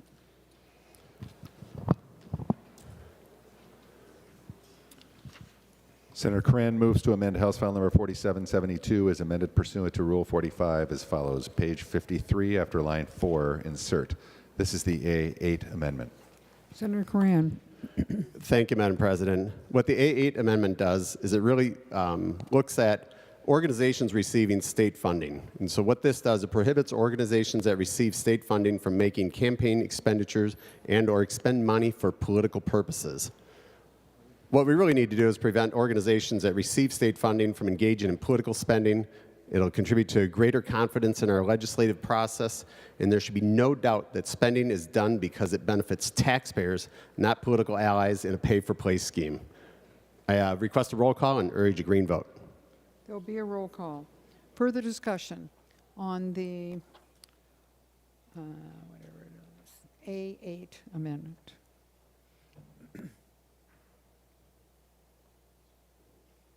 Senator Westland. Thank you, Madam President. This particular proposal would actually violate the First Amendment by prohibiting entities from speaking. We would ask members to vote no on this. Further discussion of the A8 amendment. Seeing none, the Secretary will take the roll.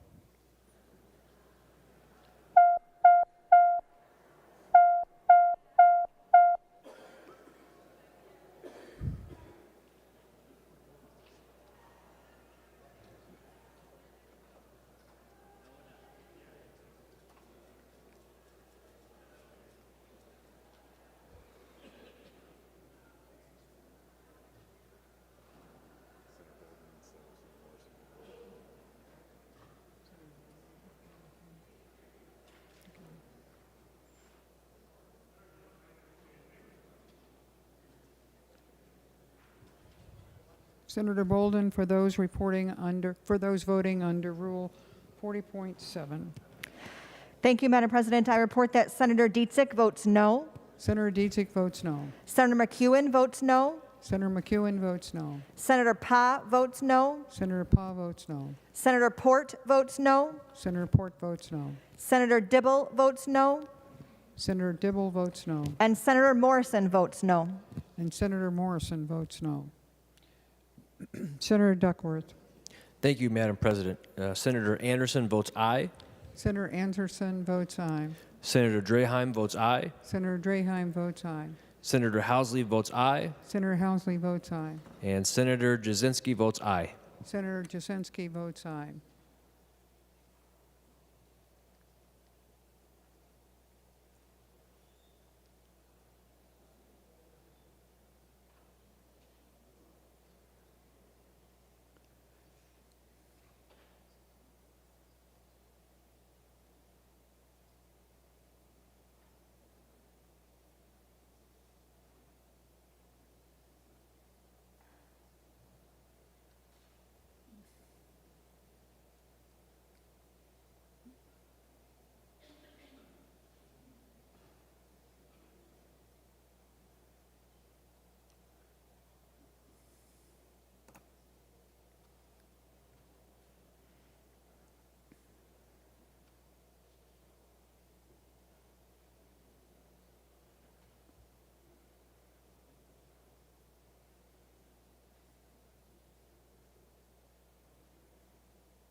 House File 4772, Senator Coran.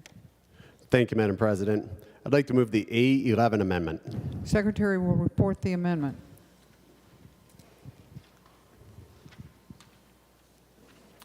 Senator Coran moves to amend House File number 4772 as amended pursuant to Rule 45 as follows. Page 16, after line 2, insert. This is the A11 amendment. Senator Coran. Thank you, Madam President. Last year we had a great debate, and we had a couple of a couple issues that we debated, and there was a bad Republican idea, and there was a bad Democrat event coincided with this discussion last year. What this does, it disallows political parties from collecting contributions during session. It adds political parties to the list of committees, candidates that cannot accept donations from registered lobbyists and political action committees, political funds, or associations during the legislative session. And Madam President, if you remember, we enthusiastically passed and eliminated that terrible Republican idea, which we all agreed with. We actually had agreement on that terrible Democrat idea of hosting a fundraiser and utilizing where the leadership utilized the ability to host a fundraiser, but direct those dollars to their party.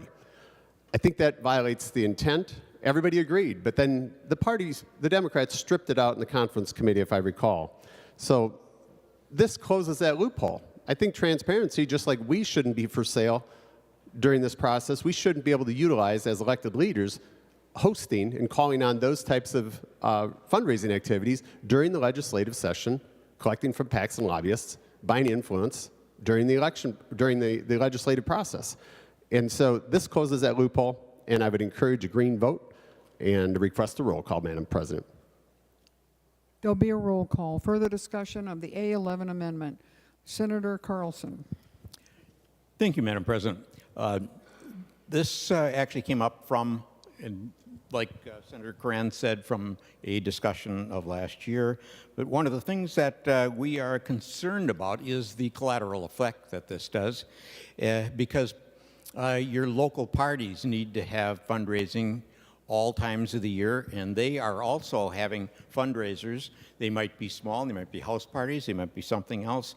The local party units would be withheld also from being able to coordinate their caucuses and conventions, which do happen during the session, and they couldn't even support their the federal candidates. So I would request a no vote on this. Further discussion of the A11 amendment. Senator Coran. Thank you, Madam President, and thank you, Senator Carlson, for your words. But this is really specific. It doesn't hinder anybody, our political operations on the ground that are raising money every day. This is specific to candidates using the purpose of their position, directing those dollars from lobbyists and PACs specifically. And so very rarely do our campaigns during the activity, or not our campaigns, but the political units, our BPOUs and otherwise, collect those dollars from the lobbyists and PACs. So this closes that loophole, using legislative leadership influence under the guise of directing those dollars to their state party. I think it is violating the intent of our original laws and why we have a prohibition for elected officials for receiving the same dollars. And so thank you, Madam President, and encouraging green vote. Senator Duckworth. Thank you, Madam Chair. I wonder if the author of the amendment, Senator Coran, would yield for a question. Senator Coran, will you yield? He does. Senator Duckworth. Thank you, Madam President. Thank you, Senator Coran. Senator Coran, could you maybe help me understand why this law might even be on the books as it stands? It seems to me that we as the legislature and via state statute treat the time in which we legislators are in session actually crafting and passing bills very separately, very differently from the time in which we are not in session. And I wonder why, given all of your experience on the Elections Committee, I wonder why it is that we as a legislature and via state statute in Minnesota, we treat the time in which elected officials are in session very differently from times in which we are not in session. Are there any concerns that might arise? Thank you, Madam President. Senator Coran.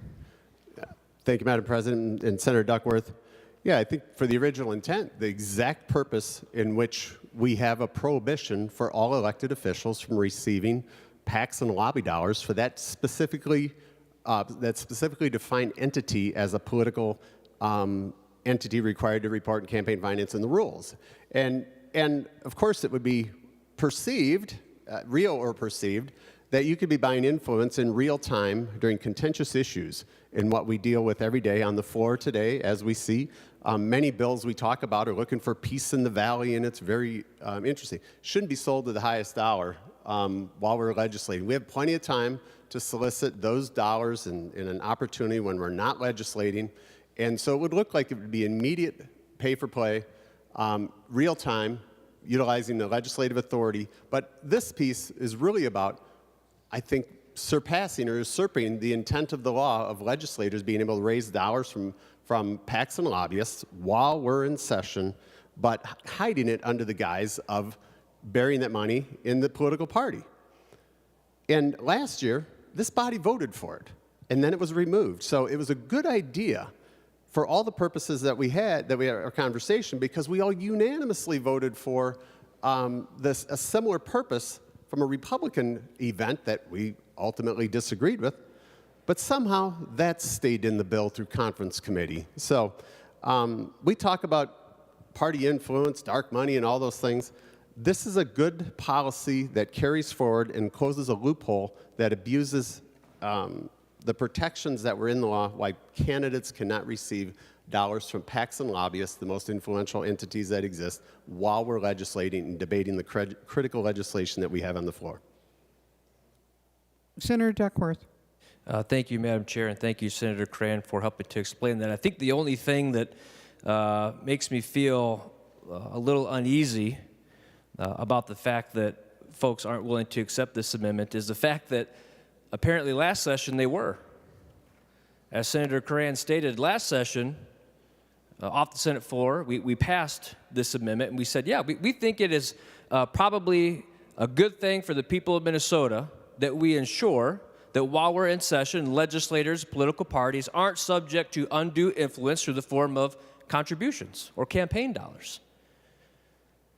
Why that would be something that folks would support last year, ultimately not see it become law, and then not support again this year causes me to be even more alarmed about this particular amendment. I think if we want to preserve the integrity of our legislative process, if we want to ensure that people are legislating with integrity, that there aren't the potential for undue influences on bills that are being crafted and voted upon during the legislative session, that this amendment makes a lot of sense. And I think you would vote green on it. There's nothing right now in state statute that prevents an elected official who is working on a bill during session from telling somebody, well, I can't take any donations from you right now because you're a lobbyist, but guess what? My party can. Madam President, I don't think anybody sees that as being of integrity or being transparent when it comes to the people of Minnesota. Senator Curran's amendment would make it explicitly clear that that's not allowed, that's not fulfilling your oath of office, and it's certainly something that we shouldn't stand for as legislators here in the state of Minnesota. So I think we should go ahead, pass this common sense amendment, preserve the trust that we are given here as legislators during session, and let's save all that time for donations from lobbyists and PACs, if you choose to accept them, for when you're out of the Capitol, no longer discussing bills, crafting them, or voting on them. This makes sense, Madam President. I would hope all members would vote green on it. Thank you. Further discussion of the A11 amendment? Seeing none, the Secretary will take the roll.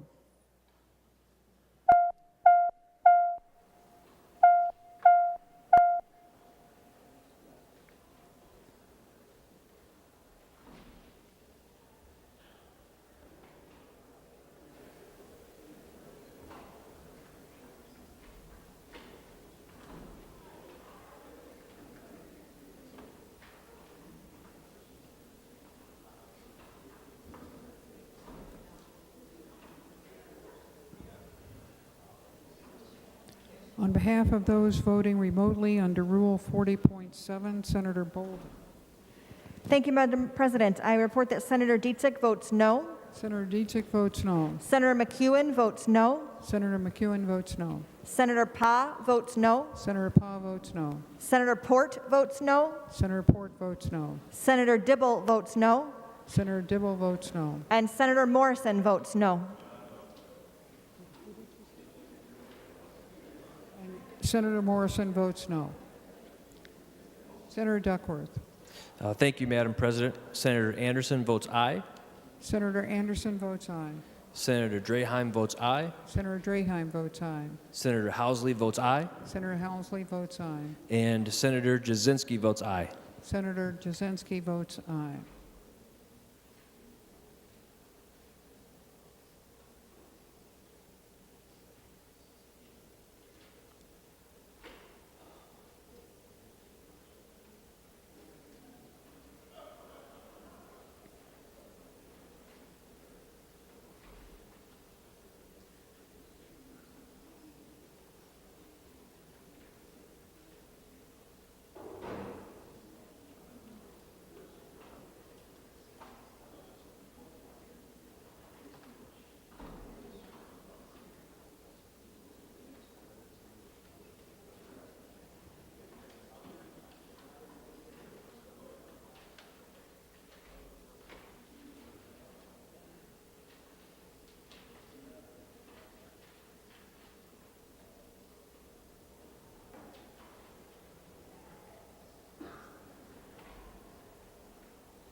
Secretary will close the roll. There being 33 ayes and 34 nays, the motion does not prevail and the amendment is not adopted. Senator Barr. Thank you, Madam President. I'd like to offer the A7 amendment, Secretary please. will report the amendment. Senator Barr moves to amend House File Number 4772 as amended pursuant to Rule 45 as follows. Page 40, after line 21, insert. This is the A7 amendment. Senator Barr. Thank you, Madam President. The A7 amendment is a bill that changes election dates for schools and cities other than the first class. They are specifically exempted from this to even number years. For anybody who's on an odd would be required to move to an even number year. The reason for this is the odd number years we have such low voter turnout. And a lot of times school districts or cities, especially school districts, will use this as a means to get a voter referendum passed. With low voter turnout, it's easier to get a handful of ardent supporters to the ballot to raise a levy for school districts. Towns, mayors, you've got an odd, you don't have as much voter participation. And we want as much voter participation as we can get because these are the people that are writing the laws and the rules that we're going to have to live with. So this moves everything to the even number years, and I wanted to specifically highlight that the procedures to move this from an odd to an even are already in statute in 205.07 for cities. They would automatically be lengthened 1 year each term. Anybody who's changing their term would automatically be lengthened 1 year. And for school boards, that's in 205A.04, and by resolution they could lengthen or shorten at the district's, the board's discretion.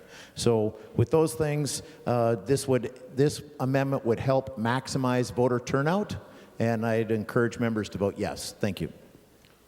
Further discussion of the A7 amendment. Senator Carlson. Thank you, Madam President. This is actually an idea that is worth exploring, but not something that we should accept without careful consideration. Local jurisdictions choose to have their elections in odd years so that local candidates don't have to compete with the federal and state candidates and other issues, so they don't have to compete for attention. We'll give it a hearing next year, as discussed in our committee. At this point, please vote no. Further discussion, Senator Westland. Thank you, Madam President. I request a roll call. There'll be a roll call. Further discussion on the A7 amendment. Senator Kroon. Thank you, Madam President. I rise in support of the A7 amendment. I was actually on a school board that conducted their elections in an odd year, and so I've been through this process personally twice, and I would like to reiterate what Senator Barr said. The turnout is absolutely abysmal on these odd year elections, and I think if we had these school board elections on an even year, we would have much higher participation, much higher community engagement, a better chance to get our communities engaged in their schools, involved in their schools, know what's going on in their schools, and I think that would lead to nothing but positive things with our schools. Yes, the schools right now do have the option of switching to the even year if they wanted to, but sometimes it's hard to get schools to want to make that change on their own, because when you have such low voter turnout, quite frankly, it does favor incumbents. So there would be a natural resistance to have those same school board members vote to change that to the even year. So having been through this experience twice, I think this is a good amendment. I think we do need to get our school board elections on the even year, and I encourage a yes vote. Thank you. Further discussion, Senator Coran. Thank you, Madam President. And to follow up on Senator Kroon, I find it really interesting for the reason that we shouldn't support it, because we don't want to get local elections or school board elections confused with the federal elections, which draw the greatest participation. So in this particular case, we have a bill. In fact, we have an entire bill waiting to be defined from last year. We have over 100 issues this year, all explicitly designed to ensure and encourage voter participation, right? We are the state that has the greatest, highest turnout. Everything we're doing, every single thing in this bill was to drive voter turnout and participation. And yet the reason given on this particular bill is, well, it's just not good for school board elections, local elections. I experienced the exact same thing in townships. We changed the policy to make sure it changed in townships, and they had the same thing. I had township supervisors say, well, it's not good to have more people participating in elections. I haven't heard that from a single person in this body passing every one of these election bills. But in this particular case, while we think it's really good to have a very tiny subset take care of the most critical asset we have, the education of our children, to say, yeah, but it's better. And you're right, it is better. It is better for a small group of people and more easily influenced to go against the will of the majority of the people to elect those school board members in municipal elections. And so I find it really disingenuous that every single thing we talk about here is about increasing voter participation, but not in this case. And there's no detriment to it. It is truly a benefit to the very few to provide undue influence for the majority on one of our most critical assets. And so with that, Madam Chair, or Madam President, I encourage a green vote. Further discussion of the A7 amendment, Senator Westland. Very briefly, Madam Chair, I believe what Senator Carlson, Chair Carlson, indicated is that this is certainly something worthy of having a discussion. It is my understanding that stakeholders have not had an opportunity to weigh in on this. This should have a full hearing. It should be fully vetted to make sure that this is actually what localities would like to have happen. So for that reason, I'm asking members to vote no, and we will take this up next year and hear from stakeholders.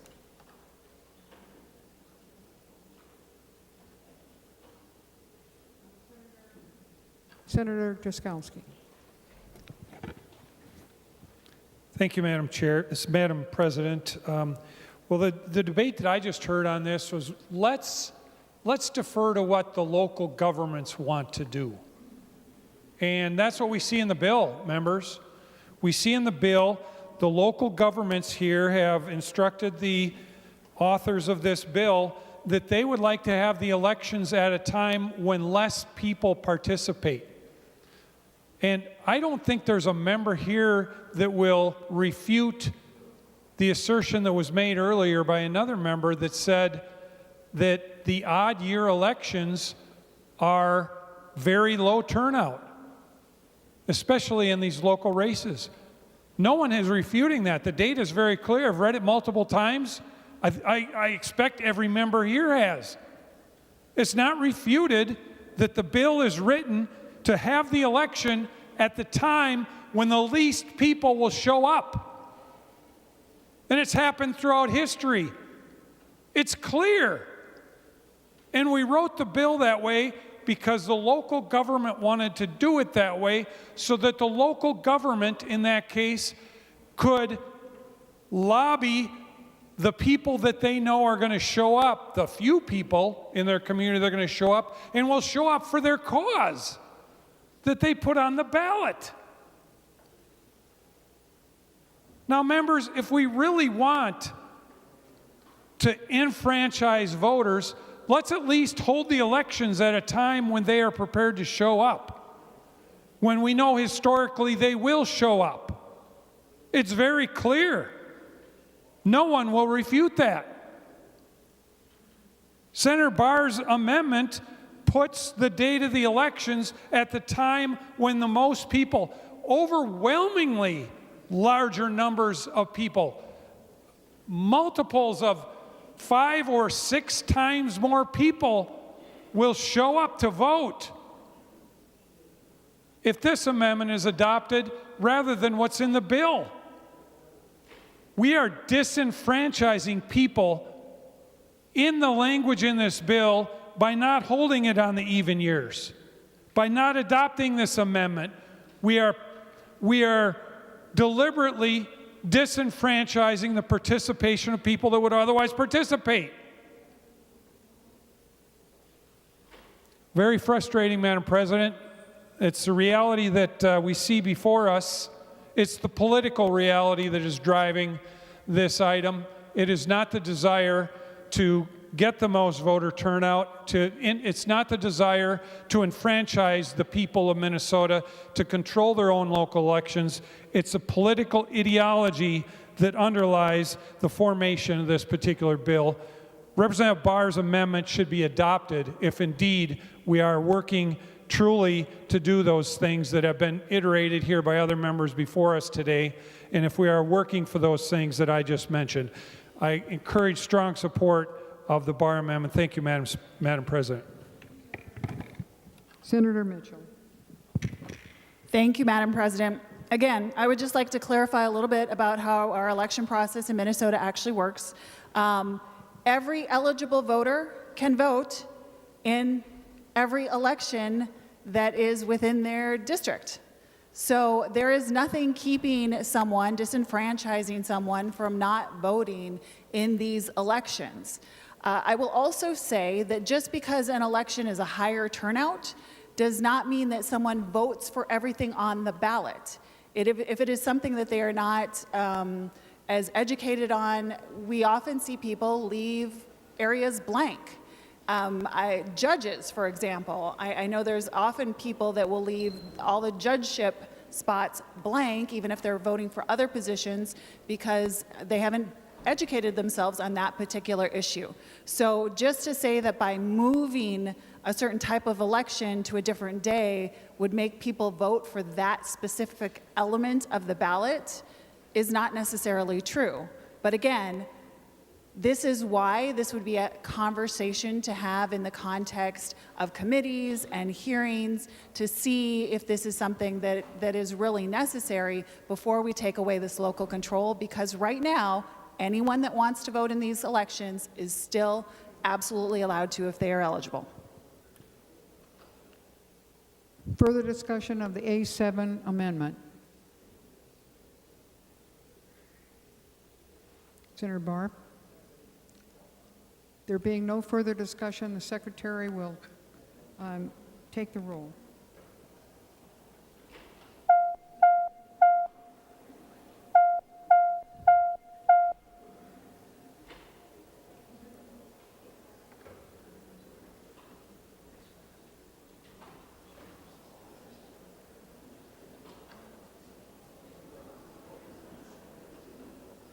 Senator Morrison for those voting remotely under Rule 40.7. Senator Morrison. Thank you, Madam President. Senator Dietzig votes no. Senator Dietzig votes no.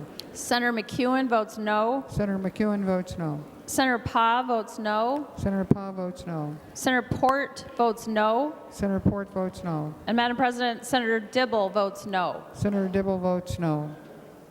Senator Duckworth. Thank you, Madam President. Senator Anderson votes yes. Senator Anderson votes aye. Senator Draheim votes aye. Senator Draheim votes aye. Senator Housley votes aye. Senator Housley votes aye.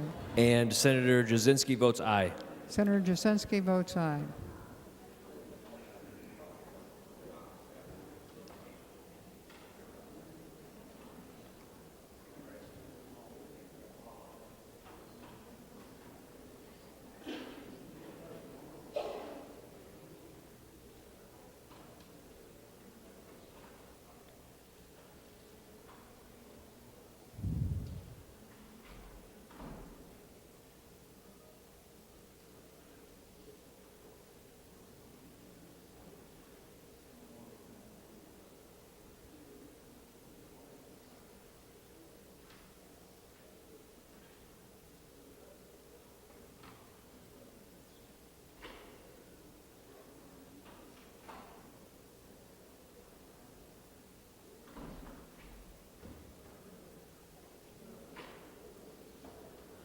All members having voted, the Secretary will close the roll. There being 33 ayes and 34 nays, the motion does not prevail and the amendment is not adopted. Further discussion of House File 4772, Senator Coleman. Thank you, Madam President. I'd like to offer the A9 amendment. Secretary will report the amendment. Senator Coleman moves to amend House File Number 4772 as amended pursuant to Rule 45 as follows. Page 53 after line 4, insert. This is the A9 amendment. Senator Coleman. Thank you, Madam President. I'd like to request a roll call, please. There will be a roll call. Thank you, Madam President. Members, this bill is pretty straightforward, or this amendment's pretty straightforward. What it does is it requires a committee or private organization that mails voters an absentee ballot application to actually disclose on that mailing that it is not coming from the government and it is not an official ballot. It also prohibits a private organization or committee from preparing the voters' information on an absentee ballot application. Cities and counties that offer this service to voters with a disability can still do this, as they're not a private organization or committee, which is laid out in this amendment. Many voters, as we all know, receive absentee ballot applications from politically oriented groups and are left with the impression it's being distributed by official government offices. This change would help improve the transparency for voters and require clear disclosures on who's sending them, what exactly they're filling out, and where it's going. I encourage a green vote. Thank you. Further discussion of the A9 amendment. Senator Carlson. Thank you, Madam President. This amendment has some encouraging things in it, but I would like to move to divide the amendment.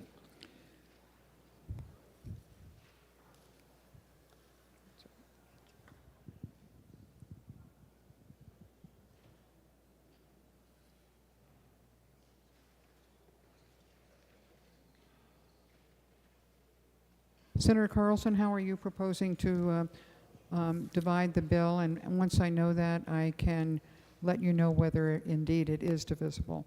Okay, Madam Senator President, Carlson.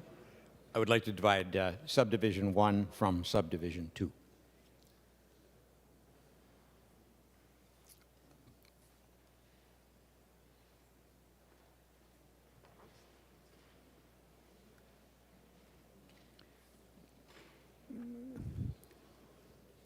Secretary will report the division. Senator Carlson has requested a division of the A9 amendment as follows.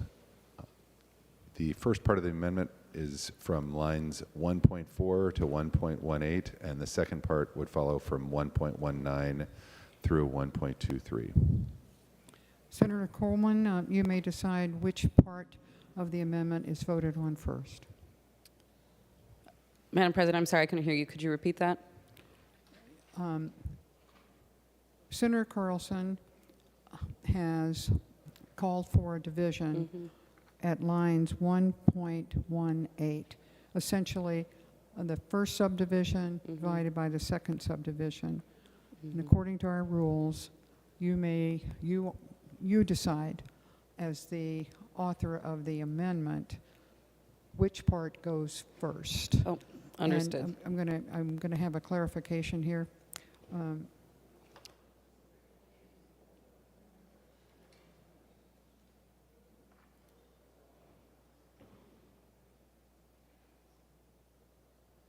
It's just clarifying with the secretary that both parts of the amendment are subject to a roll call. Senator Coleman. Thank you, Madam President. I am fine voting in order with the subdivisions. I'm not sure I understand that. Subdivision 1 will Correct. be voted on first. Thank you, Madam Is that what you're asking? Yes. Okay, so we have a division of this amendment between subdivision 1 and subdivision 2. The author of the amendment requests that the subdivision vote 1 be voted on first. So the discussion now is only on subdivision 1. Senator Carlson. Thank you, Madam Chair. I was just having a little bit of trouble hearing you about which one was going to be voted on first. So thank you, Madam President. Further discussion on subdivision 1. Senator Duckworth. Thank you, Madam President. Would Senator Carlson yield for a question? Senator Carlson, will you yield? He yields. Senator Duckworth. Thank you, Madam President. I appreciate it, and I'm just trying to get a comprehensive understanding of the amendment and its division and why we might have done that. So, Senator Carlson, maybe if you offered some explanation to members as to why you called for the amendment to be divided, that would be helpful for me as I consider how I'm going to vote on the first subdivision. Thank you. Senator Duckworth, I'm going to permit that, but the discussion is on subdivision 1 in particular. If he cares to give further explanation, that's up to him. Senator Carlson. Thank you, Madam President. We think that subdivision 1 addresses things that maybe that needs more conversation. Let's see.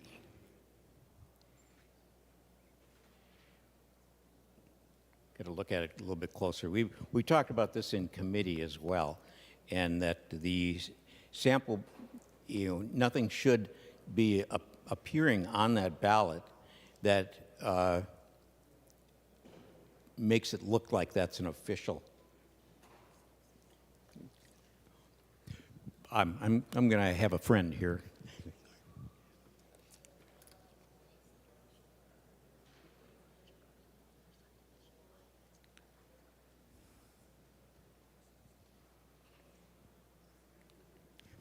Yeah. Senator Carlson. Thank you, Madam President. Actually, we had looked at it in a little different order before. So subdivision 1, we think, provides more information to the voter. So we would favor subdivision 1. So I'm asking for a green vote on subdivision 1. And what that would do is that would make it clear that this is not coming from the government. Senator Duckworth. Just wanted to thank you, Madam President, for the leeway you provided me. That was very helpful information. Thank you. Is there further discussion on subdivision 1, starting at 1.5 to 1.18? Seeing none, the secretary will take the roll.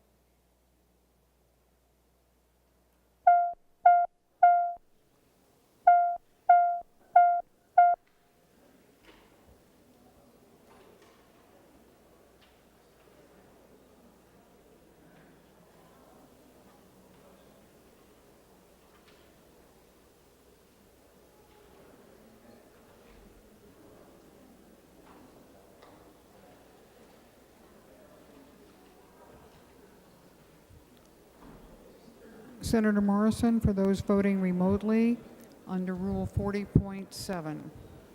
Thank you, Madam President. Senator Dietzig votes aye. Senator Dietzig votes aye. Senator McEwen votes aye. I can't hear. Senator McEwen votes aye. Senator Pa votes aye. Senator Pa votes aye. Senator Port votes aye. Senator Port votes aye. Madam President, Senator Dibble votes aye. Senator Dibble votes aye. Senator Duckworth. Thank you, Madam President. Senator Anderson votes aye. Senator Anderson votes aye. Senator Draheim votes aye. Senator Draheim votes aye. Senator Housley votes aye. Senator Housley votes aye. And Senator Jasinski votes aye. Senator Jasinski votes aye.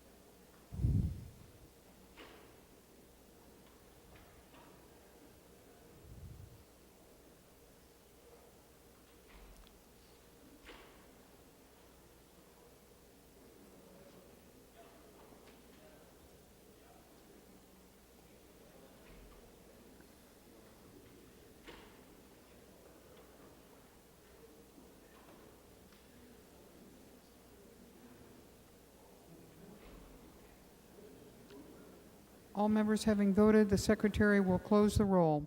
There being 66 ayes and 1 nay, the motion prevails, and the first part of the amendment is adopted. We are now to focus on the second part of the amendment, which begins subdivision 2, which begins on lines 119 to 123. Further discussion of Part 2 of the amendment. Senator Carlson. Thank you, Madam President. I oppose this part of the amendment because actually preprinting some of the voters' information on the form is a service to voters. They have to fill in less information. It doesn't provide anything that is confidential, and it would identify that that person has been contacted and is expected to use that form to vote. Overall, it helps make it easier for the individuals to receive their ballots. It also helps local election officials with the data processing because there's less handwriting to decipher, which leads to a more accurate vote. Thank you, Madam President. Further discussion on the second part of the A9 amendment. Senator Coran. Thank you, Madam President. I understand Senator Carlson's, statement, but I think all of these things really eliminate the fallacy or the illusion that this is, what the protection we're seeking is to make sure that this is clearly understood, that it's identified and documented by an entity that's not a government entity, and who exactly it is. I think having the information pre-filled in it also could further add to the confusion about where that information came from and how it was pre-populated. I think then matching the intent of, or removing the gray area of where this information came from, and that the information is solely driven by the voter before it is. So I'd encourage a green vote on the second half as well. And we have a roll call on the entire bill. Correct, Madam President? The roll call is still on for Part 2 of the amendment, Senator Coran. Is there further discussion on Part 2, which is Subdivision 2, of the A9 Coleman Amendment? Seeing none, the Secretary will take the roll.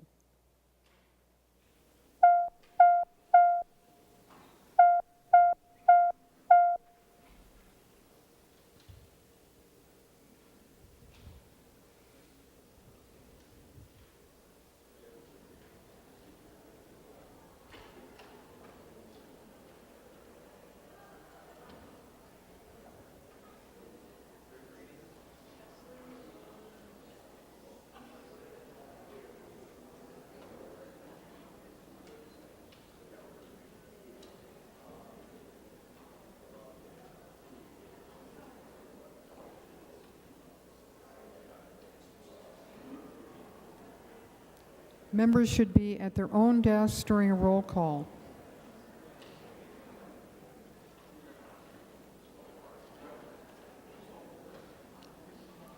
I repeat, Senator Frentz and Senator Hoffman, you're to be at your own desks.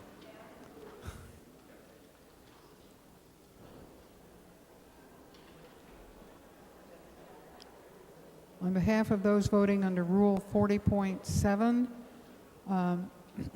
Senator Morrison. Thank you, Madam President. Senator Dietzick votes no. Senator Dietzick votes no. Senator McEwen votes no. Senator McEwen votes no. Senator Pa votes no. Senator Pa votes no. Senator Port votes no. Senator Port votes no. Madam President, Senator Dibble votes no. Senator Dibble votes no. Senator Duckworth. Thank you, Madam President. Senator Anderson votes aye. Senator Anderson votes aye. Senator Draheim votes aye. Senator Draheim votes aye. Senator Housley votes aye. Senator Housley votes aye. And Senator Jasinski votes aye. Senator Jasinski votes aye. The Secretary will close the roll. There being 33 ayes and 34 nays, the motion does not prevail, and the second part of the A9 amendment is not adopted. Further discussion of House File 4772. Senator Coran. Thank you, Madam President. I'd like to move the A10 amendment. The Secretary will report the amendment.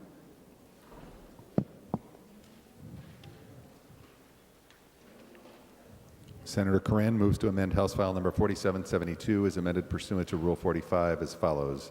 Page 32, after line 25, insert. This is the A10 amendment. Senator Coran.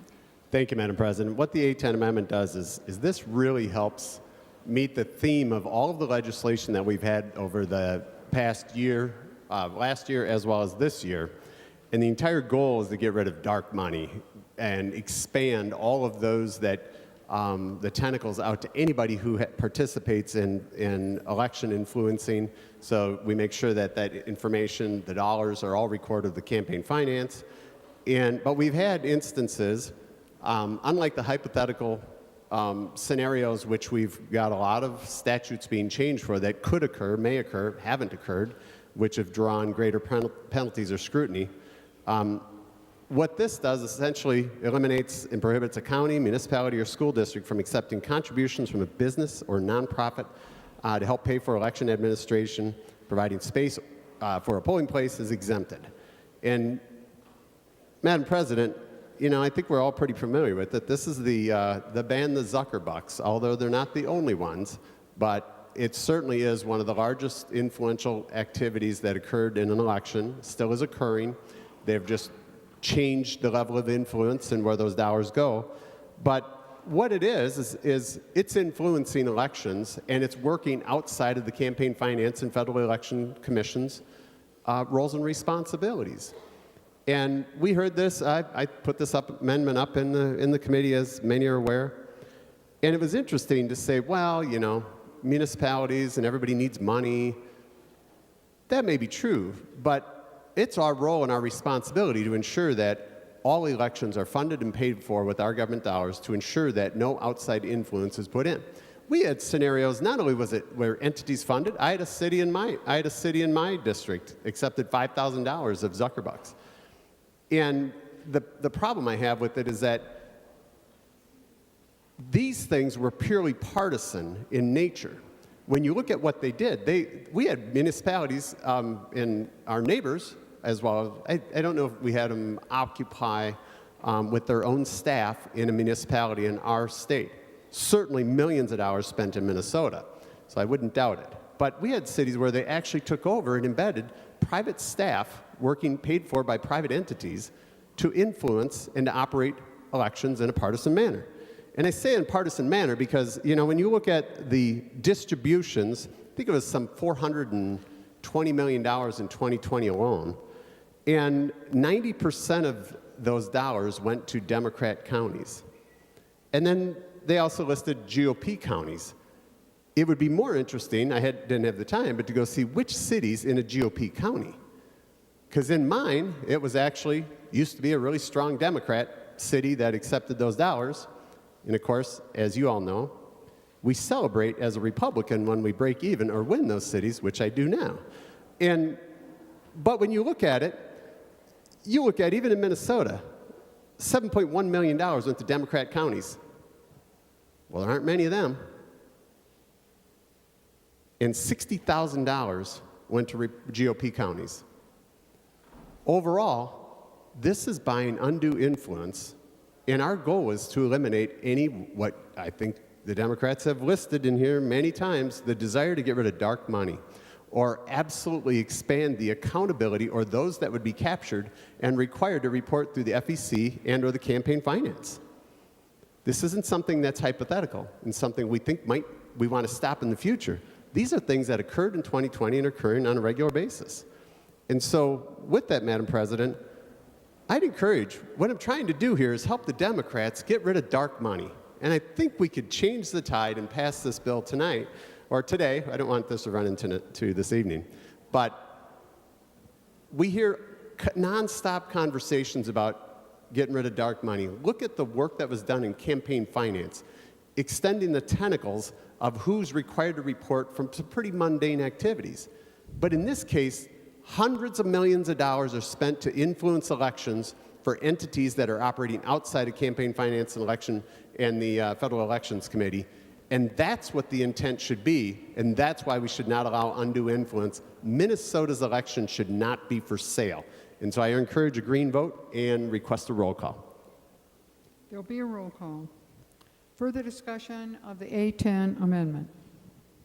Senator Carlson. Thank you, Mayor, very much, Madam President. This is actually a solution without a problem. And the grants that this amendment is responding to are only available to help local governments, by application, run their elections in the midst of a worldwide pandemic. These donations from the person that they're identified with are no longer available. This amendment could have some unintended consequences. It could prohibit, for instance, a house of worship from making their space available for a polling place at no cost. Could it prohibit a local restaurant from donating snacks for election judges? This amendment clearly needs more work and isn't ready for prime time. Please vote no, and I ask for a roll call vote. A roll call has already been established. Senator Lucero. Thank you, Madam President. Would Senator Carlson yield for a question? Senator Carlson, will you yield? He does. Senator Lucero. Thank you, Madam President. And Senator Carlson, I see that there's a provision in here at the bottom that says the subdivision does not apply to an entity that provides local or space to a local government. Could you please help me understand how you just expressed your concern that a place of worship or other entities would be prohibited from making a space available when the sentence in here says the exact opposite of what you asserted? Senator Carlson.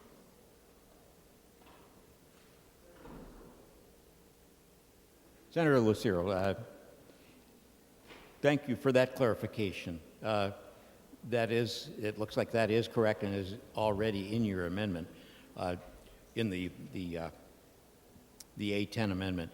But we do have other entities that could get caught up in this. So, as far as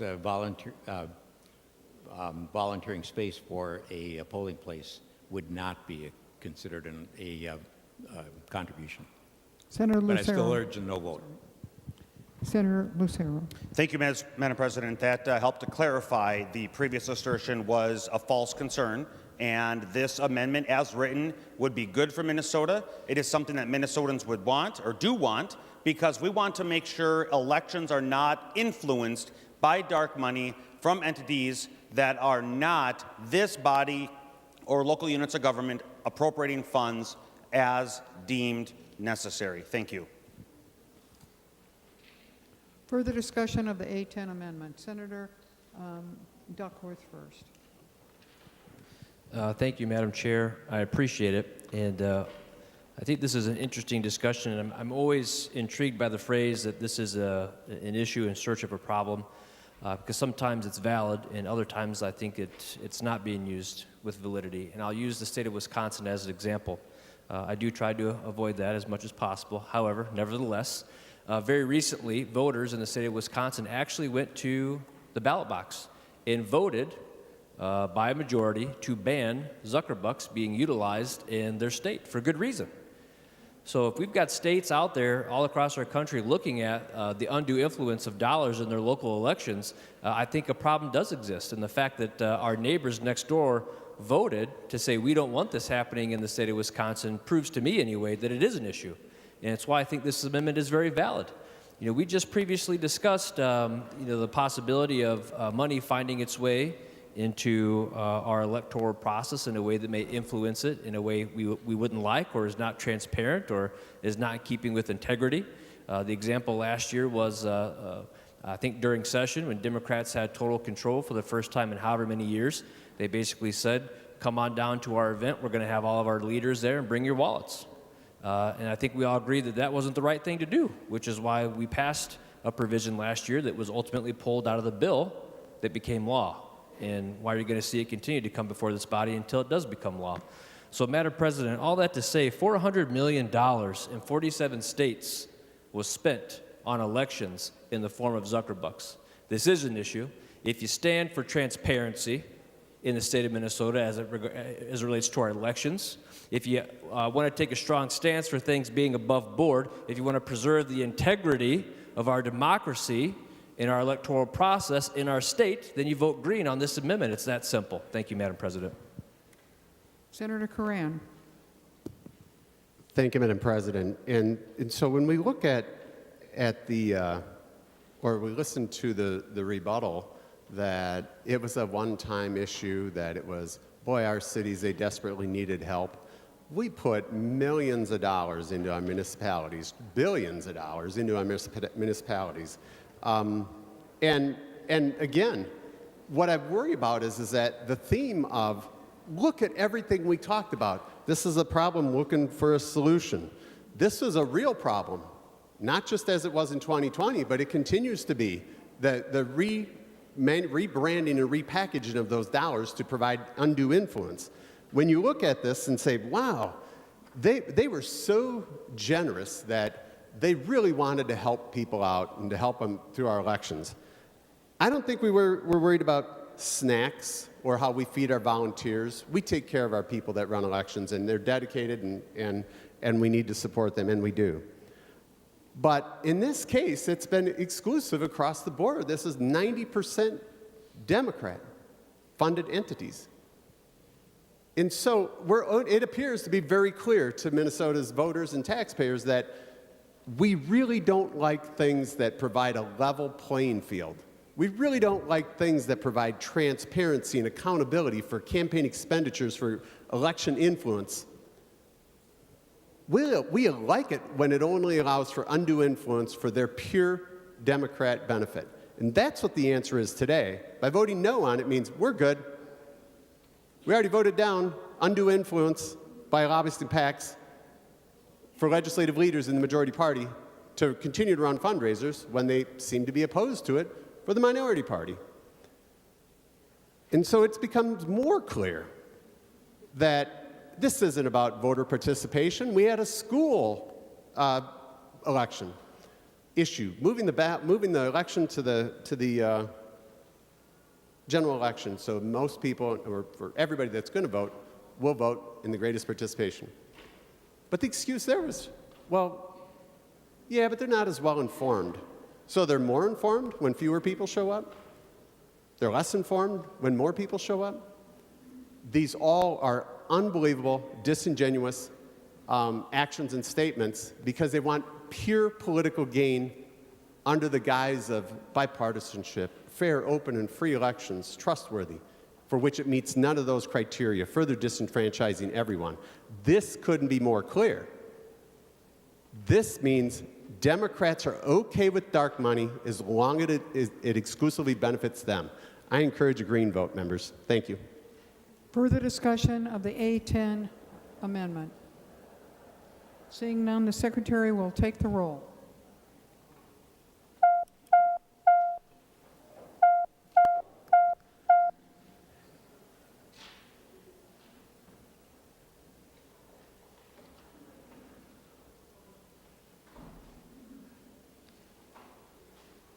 On behalf of those voting remotely under Rule 40.7, Senator Morrison.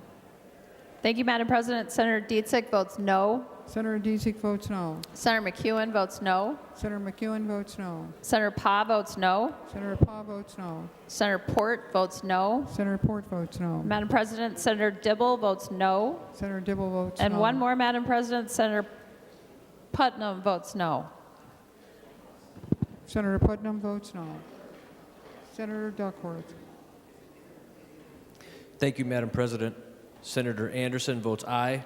Senator Anderson votes aye. Senator Draheim votes aye. Senator Draheim votes aye. Senator Housley votes aye. Senator Housley votes aye. And Senator Jasinski votes aye. Senator Jasinski votes aye. The Secretary will close the roll. There being 33 ayes and 34 nays, the motion does not prevail and the amendment is not adopted. Further discussion, House File 4772, Senator Utke. Thank you, Madam President. I would like to offer the A12 amendment. The Secretary will report the amendment. Senator Utke moves to amend House File Number 4772 as amended pursuant to Rule 45 as follows. Page 45 after line 4, insert. This is the A12 amendment. Senator Utke. Thank you, Madam President and members. This amendment addresses the nomination of our presidential electors and alternates. Instead of allocating all 10 of Minnesota's presidential electors to the overall statewide winner, this would allocate 2 of those electors to the statewide winner and the remaining 8 would be divided amongst our 8 congressional districts, which of course would allow 1 elector per congressional district. And to further show or reflect the wishes of our state. Just as a reference, this is a current practice in 2 states at this time. We hear additional conversations, but currently Maine and Nebraska operate this way. This would improve Minnesota's participation in presidential elections by allowing the electors to cast votes in line with how their congressional districts voted in the presidential election, instead of the winner-take-all that we currently operate under. Members, Minnesota is basically a 50-50 state. We see that in this body. We see it in the other body. Our numbers are extremely close. We see it in our statewide elections. We should reflect that when it comes time to elect a president. This amendment would provide a better representation of voters as well as encourage more engagement with the voters in the election. Because as we look across our 8 congressional districts, whether it's in the Twin Cities or in our most rural areas, we pretty much know how they're going to land, or at least we have seen that in the past. And I think people do get, to where they go, it's already done. My vote isn't needed or doesn't matter. This would give them all a little more importance as they go to cast that vote and feel like they're actually, that their vote counts and they're influenced in the election. So it's a simple and sensible amendment, and I would ask for your support and a green vote. And Madam President, I'd also ask for a roll call. There'll be a roll call. Further discussion on the A12 amendment. Senator Carlson. Thank you, Madam President. The Etke Amendment, A12, would repeal the change that we made last year, allowing Minnesota to join the National Popular Vote Compact, which would lead to the person who had gotten the most votes becoming the President of the United States. National Popular Vote is not in this bill, and the provision is totally unrelated to the important work that this bill is providing. I would appreciate voting no. I believe we already have a roll call called. Further discussion, Senator Nelson. Well, thank you, Madam President. I just want to clarify, I do not believe that it would be accurate to state that this amendment, the A12 amendment, which would remove Minnesota from being a winner-take-all state when it comes to presidential electors, this would not equate to what I thought I heard, the national popular vote. The national popular vote is very different in the fact that that would be the national popular vote for all of those states. This is specifically about Minnesota, and I just want to be clear, it is not the national popular vote. It's just allowing each congressional district to determine its elector and then the at-large. So this is we are not a we are a winner-take-all state, but Minnesotans are very divided. I encourage a green vote for a fair and accurate representation. Further discussion, Senator Lucero. Thank you, Madam President. And I am familiar with the National Popular Vote NPV Compact, and I'm also familiar with this proposal in the amendment before us. Would Senator Carlson yield for a question? Senator Carlson, will you yield for a question? He does. Senator Lucero. Thank you, Madam President, and thank you, Senator Carlson. I heard your response reference the compact. Can you confirm, has enough states entered into the compact to have that go into force? Senator Carlson. Madam President, can we have the question said again? I couldn't understand it. Senator Lucero. Thank you, Madam President. He wanted me to repeat my question because he didn't hear it. Senator Lucero. Thank you, Madam President. So my question is, have enough states, of the 50 states, passed resolutions to enter into the compact? Senator Carlson. Thank you, Madam President. The answer is no. Not enough have joined yet, but more are joining each year. Senator Lucero. Thank you, Madam President, and thank you, Senator Carlson, for confirming that. So one more question, if he would yield. Senator Carlson, he yields, he yields. Senator Lucero. So just to be absolutely certain, as we speak right now on this amendment on the Senate floor today, is the compact in force? Senator Carlson. Thank you, Madam President. The answer is it is not in force right now, but the elements of it will allow it to be enforced as soon as a few more states do adopt it. So I don't remember what number of states we do have adopting it, but in the compact, it states exactly how many states have to adopt it, and then it becomes in force. So it's a future enforcement, just like any other national compact. Senator Lucero. Thank you, Madam President. So I just wanted to make that clear, and I appreciate Senator Carlson for answering that. Right now, the compact has been something, it's been an initiative, a movement for many, many, many years. And it's likely going to be an initiative for many, many more years, and I hope it never comes to pass. But it is likely to take many years, if not ever, coming to pass. That being the case, the compact is no effect currently, and certainly has no bearing on this amendment before us. So I want to take the mention, the reference, or any argument to MPV in that future compact, put that aside because it's not in effect. Madam President, this amendment is important, and it is something that would be good for Minnesota. We know that Minnesota has diverse values and diverse voting patterns. And right now, we see that under the current makeup of the Minnesota Senate, 34 to 33.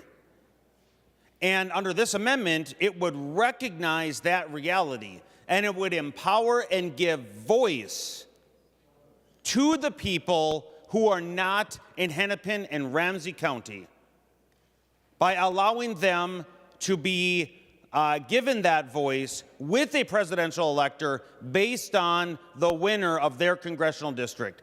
At the same time, it also recognizes the 2 seats by giving the statewide majority or popular vote of the entire state to those 2 seats of the 10 that Minnesota presently has. So for that, Madam President, I highly encourage a green vote. Thank you. Further discussion of the A12 amendment. Senator Carlson.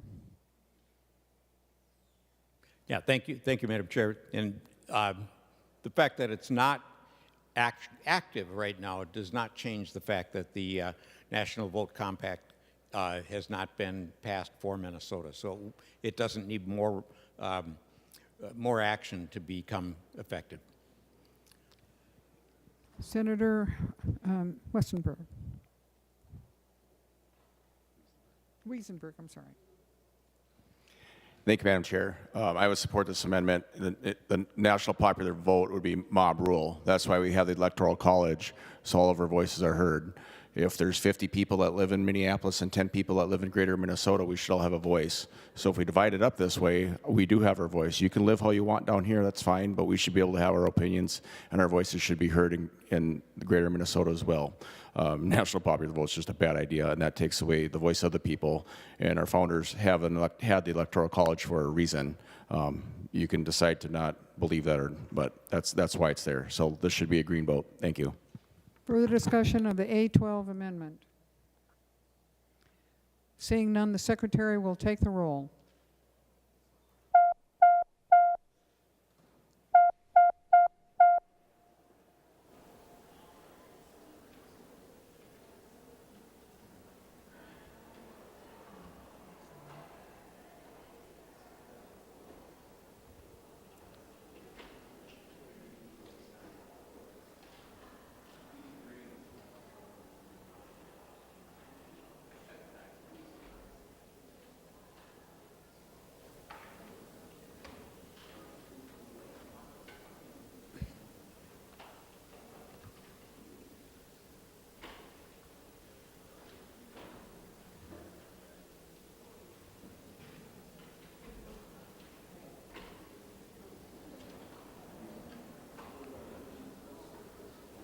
On behalf of those voting under Rule 40.7, Senator Morrison. Thank you, Madam President. Senator Dietzig votes no. Senator Dietzig votes no. Senator McEwen votes no. Senator McEwen votes no. Senator Pa votes no. Senator Pa votes no. Senator Port votes no. Senator Port votes no. Senator Dibble votes no. Senator Dibble votes no. Madam President, Senator Putnam votes no. Senator Putnam votes no. Senator Duckworth. Thank you, Madam President. Senator Anderson votes aye. Senator Anderson votes aye. Senator Draheim votes aye. Senator Draheim votes aye. Senator Housley votes aye. Senator Housley votes aye. And Senator Jasinski votes aye. Senator Jasinski votes aye. The Secretary will close the roll. There being 33 ayes and 34 nays, the motion is not adopted and the motion does not prevail and the amendment is not adopted. Senator Lucero. Thank you, Madam President. I would like to offer the A14 amendment. Secretary will report the amendment.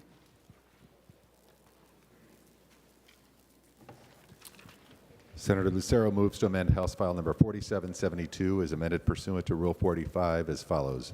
Page 33 after line 10, insert. This is the A14 amendment.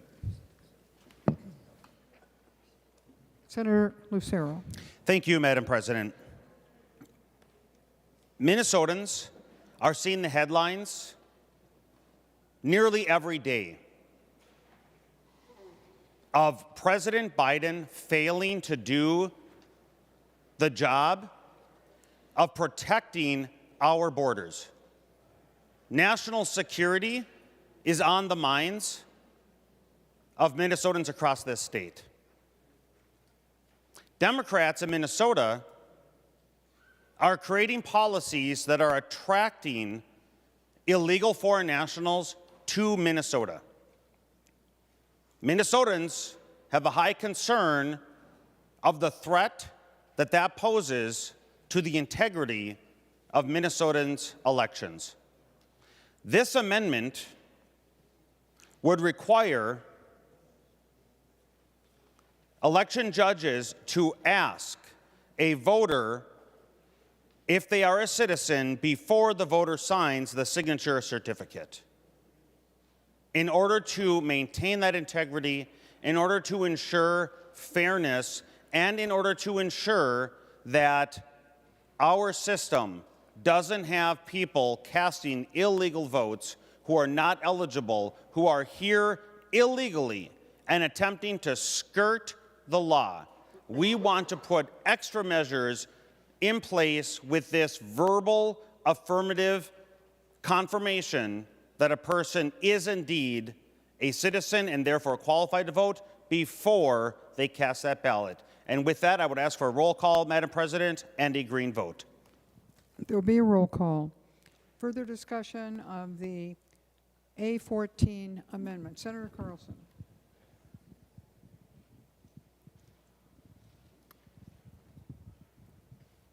Madam President, did you call my name? Yes, I did. Okay. Thank you. Voters already have to swear or affirm that they are a citizen of the United States because they're signing on the line that they are both when they registered and when they signed the roster. So they are already answering that question. And I would ask for a no vote. Further discussion of the A14 amendment. Senator Lucero. Thank you, Madam President.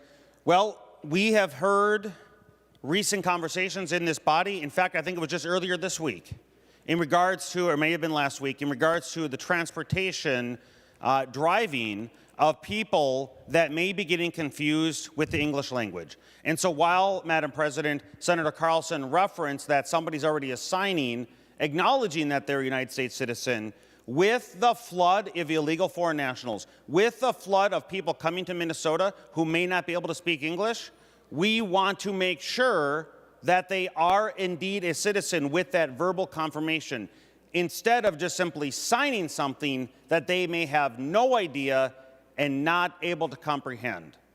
So with that, again, it is important for the sake of integrity, for the sake of fairness, to vote green on this amendment. Thank you. Further discussion of the A14 amendment. Senator Westrom.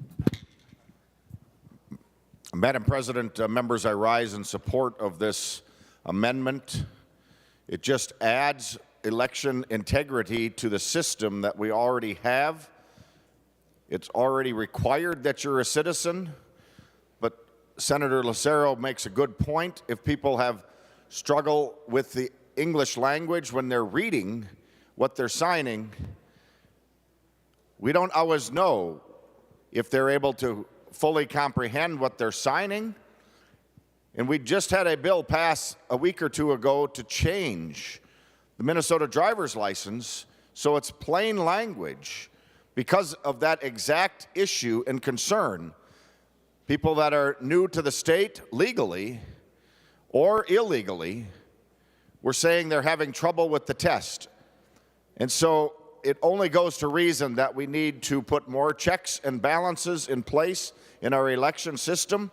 And this is common sense that the election judges just ask that question to make sure nobody is passing a ballot that is not a citizen here in the United States or in the state of Minnesota.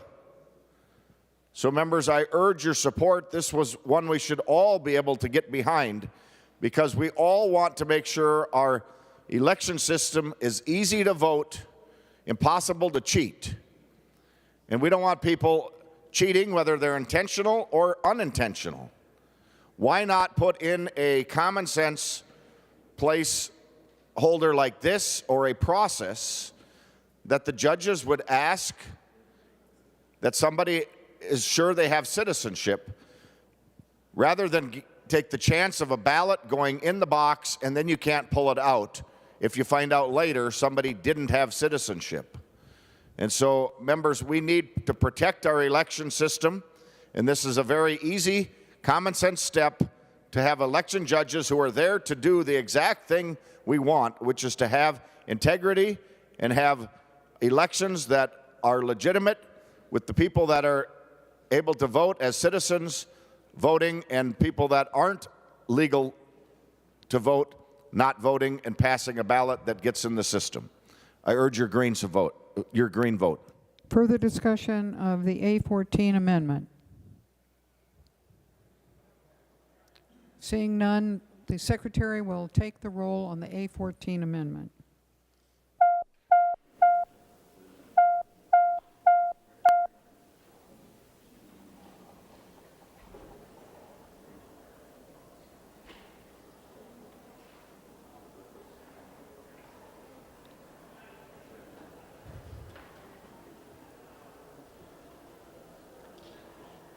Senator Morrison, on those voting, on behalf of those voting under Rule 40.7.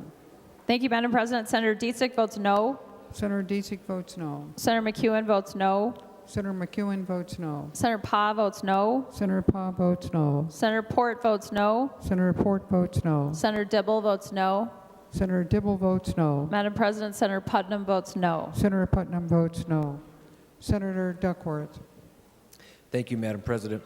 Senator Anderson votes aye.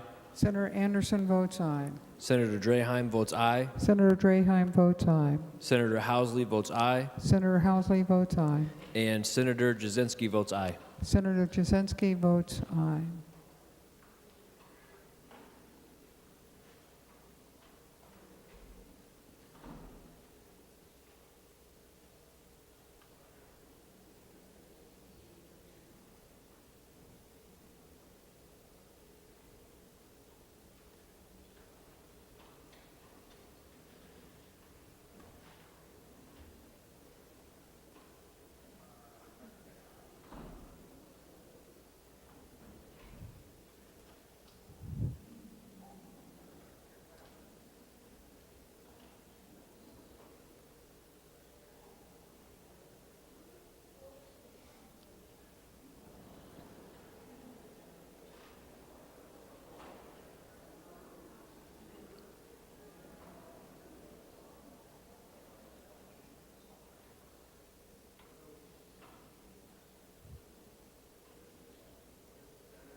All members having voted, the secretary will close the roll. There being 33 ayes and 34 nays, the motion does not prevail and the amendment is not adopted. Further discussion of House File 4772.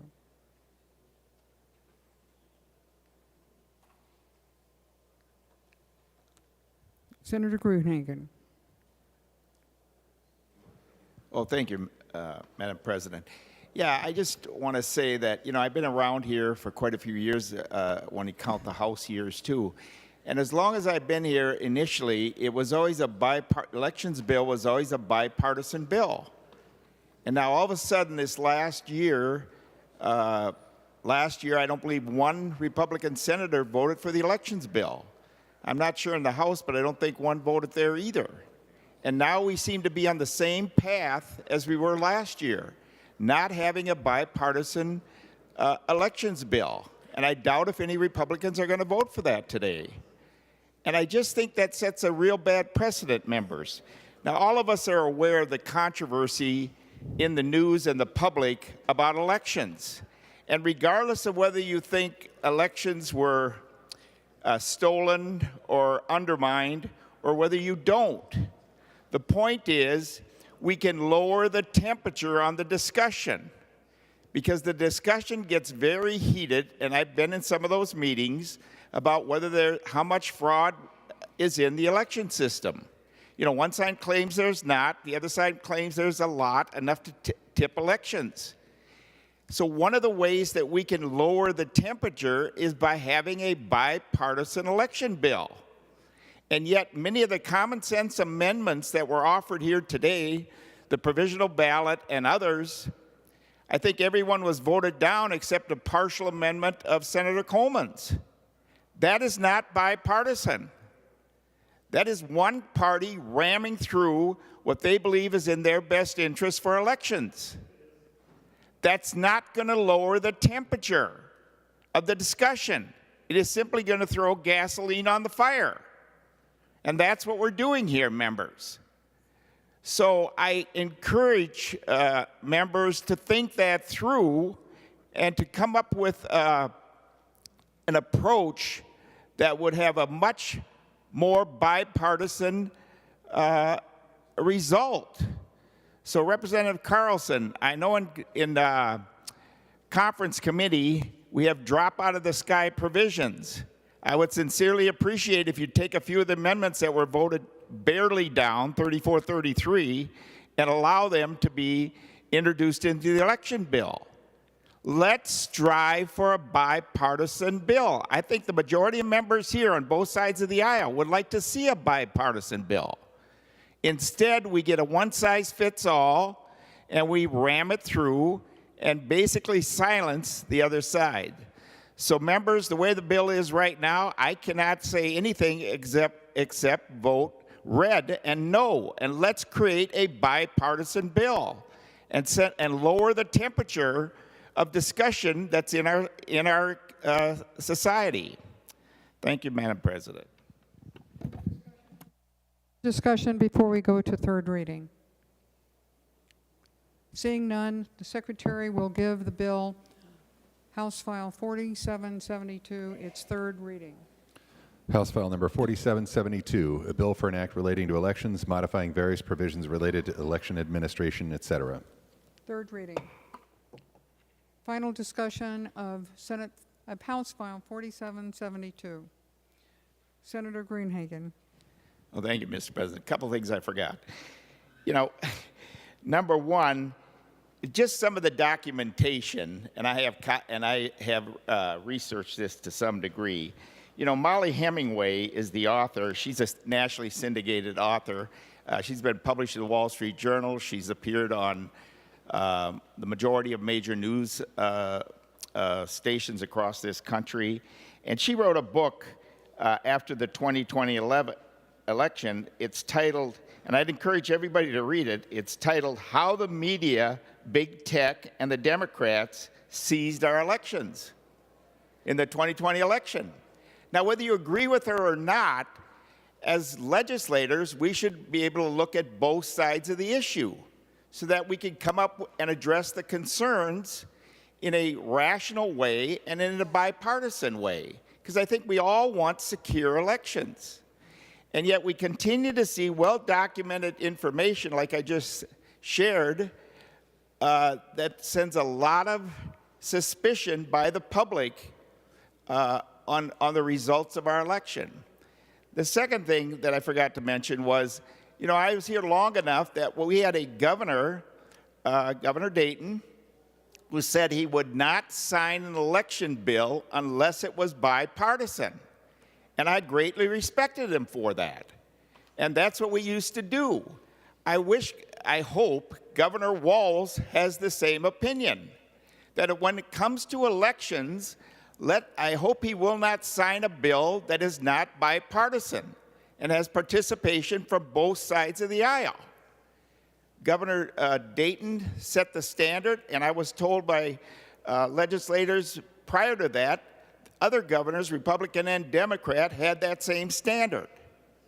And here we're going down the road, it seems, of one side ramming their elections bill onto the other without any little or no participation. So please vote no on this bill. Thank you. Further discussion? Senator Pratt. Thank you, Madam President. We've heard back when my first term, we had a Democrat trifecta. We had the state run by the Democrat majority in the House, the Senate, and holding the governor's office. And as it was mentioned at that time, Governor Dayton, who I rarely agreed with but deeply respect, said he would veto a bill that did not have bipartisan support. And what happened? In committee and in this chamber, we adopted amendments. We took ideas from each party to make sure that we had a fair elections bill. You know, Senate Republicans want free and fair elections. We want it to be easy to vote, but we want it to be hard to cheat. And that's what you hear from us today. We want it to be easy to vote, hard to cheat, and we want it to be representative of what we see among Minnesotans.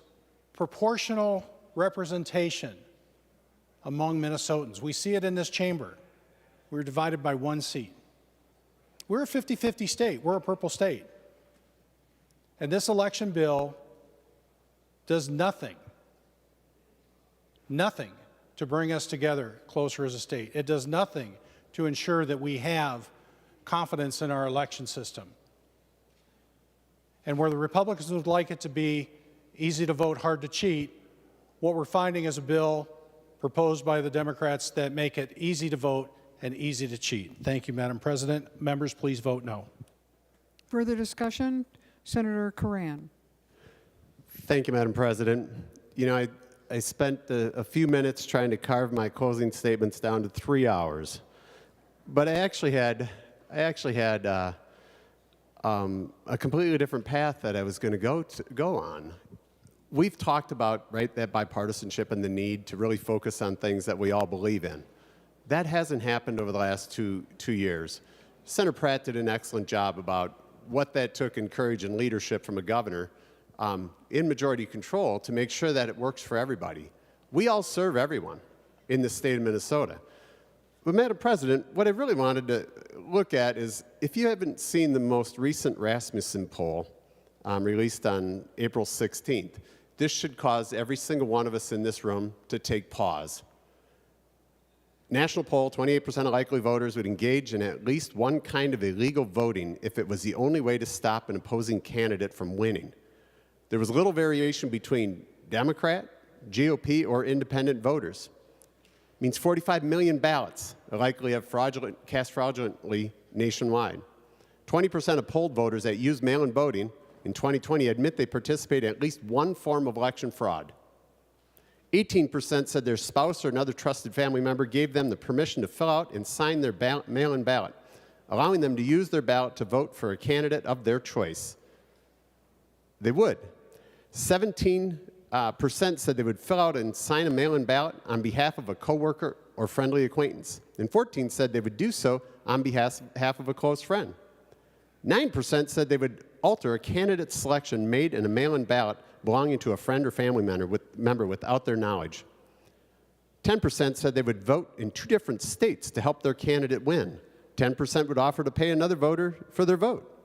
10% said they'd give another voter misleading information about the time and place of an election. Madam President, there is hardly a thing that we've done in the last 2 years. I can think of one thing, some some misinformation, right? I think we can agree on that.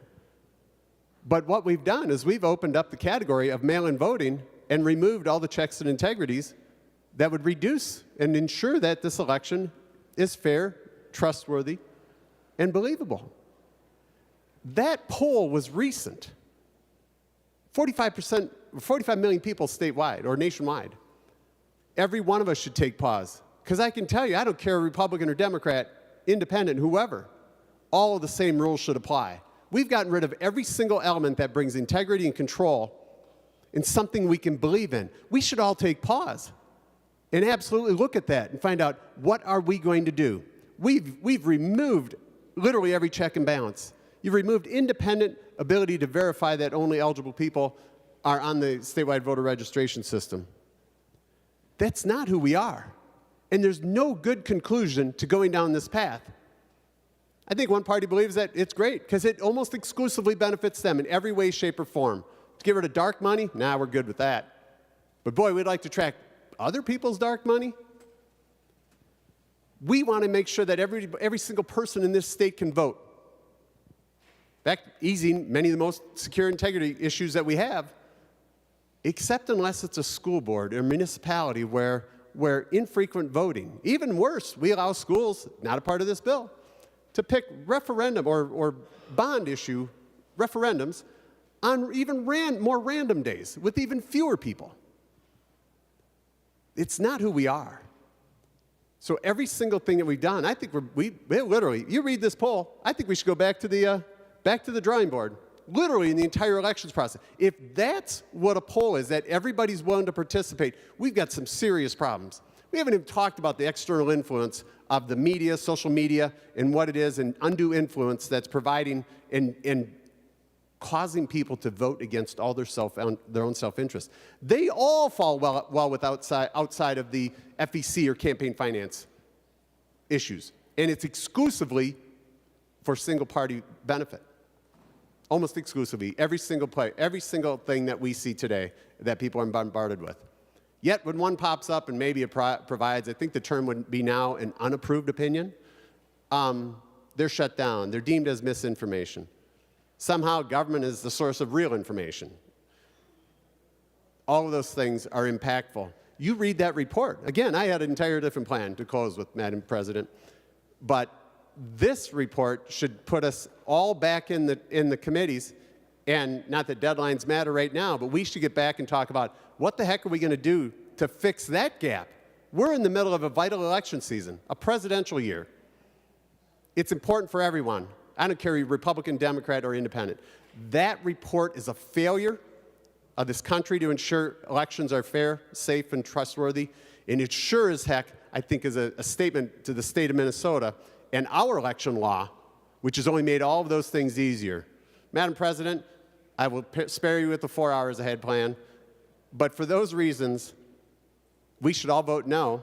We should get together and actually do something in a bipartisan manner and actually talk about what will actually secure elections and ensure people that are eligible to vote can cast their ballot in an easy but verifiable manner. And with that, Madam President, I encourage a no vote for every member in this body. Thank you. Further discussion before I recognize Senator Carlson. Senator Westland. Thank you, Madam Chair. We've heard so many things on the floor today. I would like to start out by saying it's one of my great honors and privileges to serve as the Vice Chair on the Elections Committee and to work on this really important bill and the really important work that we do to preserve our democracy.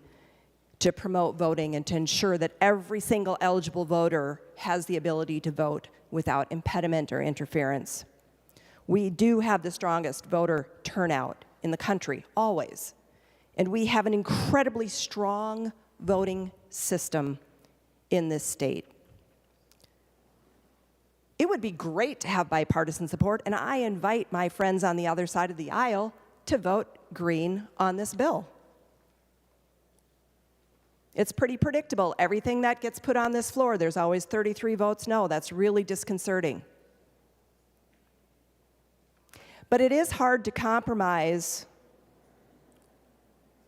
with a party that supports election deniers.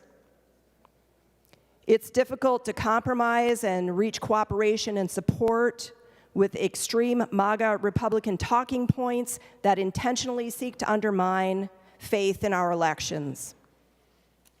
And polls are not reality. What polls are is the polls reflect the misinformation that is fed on a regular basis to the people in this country and in this state. And when you talk about our elections being unsafe over and over and over again, in spite of the fact that that is not the case, that's going to be reflected in the attitudes of the people who constantly hear this diatribe against our election system. This is a good bill, and it actually is a bipartisan bill. There is an opportunity for us to have bipartisan work together, but that does require mutuality. I said this before. I hear the word bipartisan many, many times on the floor of this body and in committee. And to quote The Princess Bride, you keep using that word. I do not think it means what you think it means. It is not a unilateral thing. It is not us capitulating every time to every demand. It means sitting down and working together. I would love to work together with anybody on the other side of the aisle. Come and see me. You know where my office is. I often have treats. And let's try to work together. I would love to try to work together. But that does require both parties to do so. This is a good bill. I encourage a green vote. Thank you. Anyone else? Senator Lucero. Thank you, Madam President. Would Senator Westland yield for a question? Senator Wickland. Westland. Senator Westland.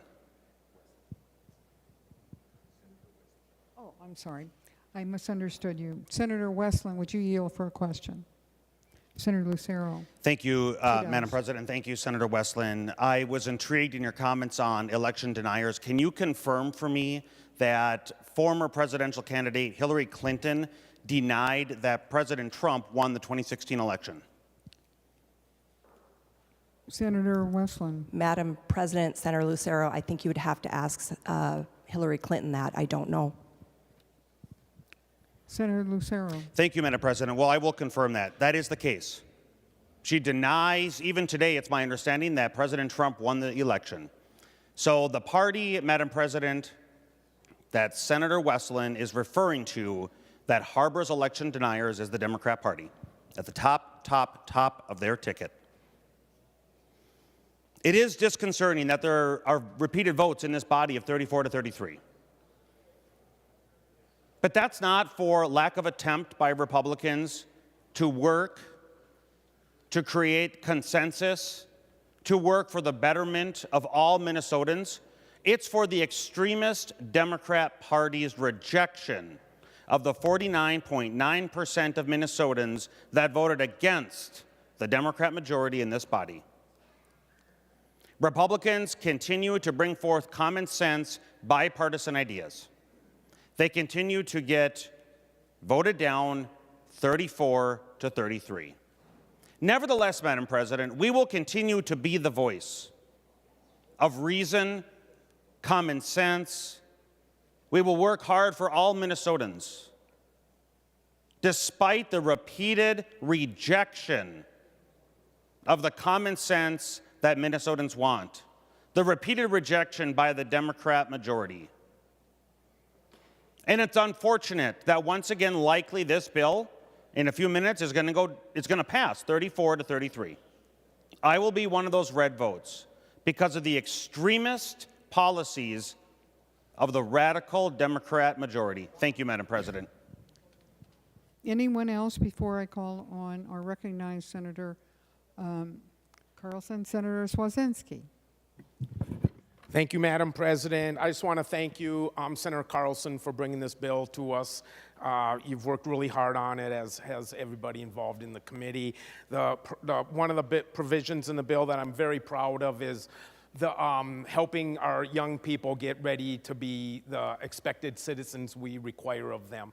And last session, we required civics to graduate of juniors and seniors, and the next logical extension of that is now helping them get registered to vote. So as part of this class that they're going to take as juniors and seniors, at some point, the teacher will help them get registered for that sense of civic duty and political efficacy that they're hopefully excited to join, and whatever we can do in our schools. I know that a lot of measures are taken to help our young people get registered for selective service, and this is just a natural extension of that, is helping them register for that sacred obligation to vote. So thank you, Senator Carlson, and thank you, Madam President.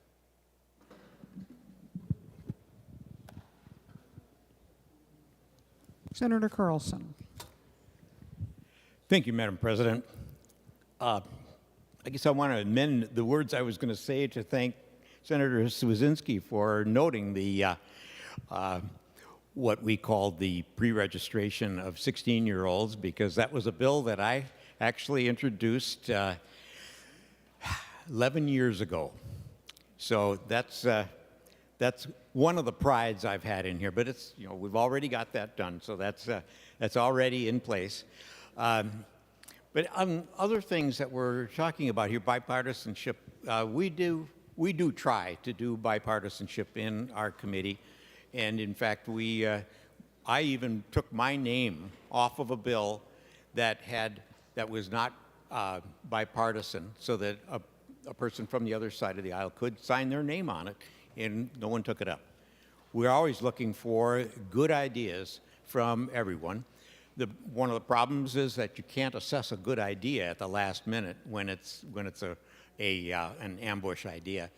So we're still going to be looking for more things to do. There is a lot more to do in elections, and we're expecting that in 2025 we're going to start out really strongly again. There's a lot of things that I've seen here that we have some good elements that could be put into a 2025 bill. But what we need to do is we need to get past 2024. So, members, it has been an honor and a privilege to chair the Elections Committee and work with members on both sides of the aisle to bring this bill forward. I want to thank my colleagues on the Senate Elections Committee for their diligent work this session, and in particular, I'd like to thank Vice Chair Westland and Ranking Member Senator Curran. And that also includes all of the members in the committee. But I want to especially say that the staff has been extremely helpful in getting this bill completed, especially my committee administrator, Beth Fraser, who is just an incredible resource. I'm proud to bring forward this package of proposals that will protect and expand the freedom to vote for voters across the state, regardless of their party, race, or zip code. Outside of this building, away from this space, where everything is hyper-partisan, Minnesotans of all political stripes will see that we are delivering on what they sent us here to do: to protect and expand the freedom to vote, to ensure that voting rights are to be respected and enforced, dismantle the practices that unfairly concentrate political power to certain areas of the state, and to modernize our elections. And on that point, I would like to also mention that this is my 17th year in the Senate. I've been on elections for most of those years.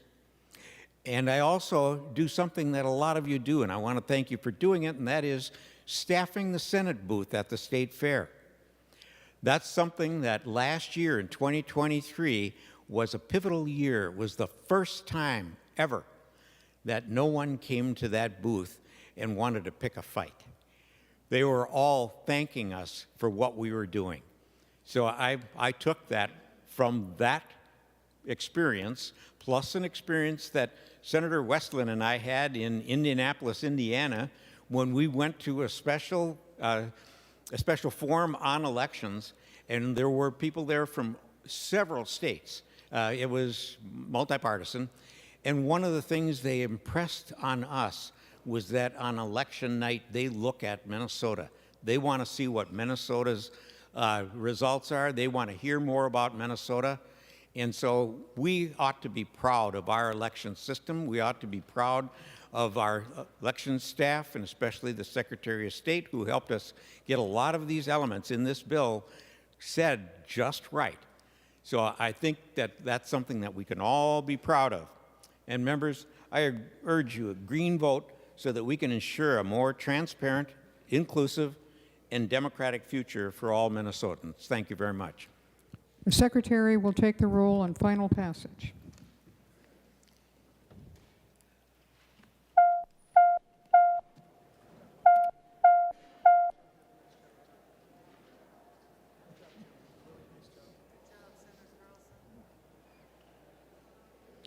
On behalf of those voting under Rule 40.7, Senator Morrison.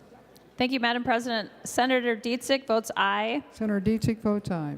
Senator McEwen votes aye. Senator McEwen votes aye. Senator Pa votes aye. Senator Pa votes aye. Senator Port votes aye. Senator Port votes aye. Madam President, Senator Putnam votes aye. Senator Putnam votes aye.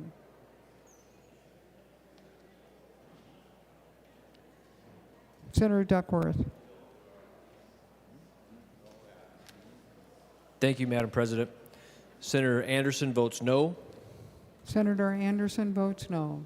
Senator Draheim votes no.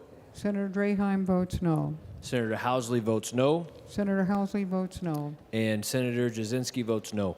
Senator Jasinski votes no.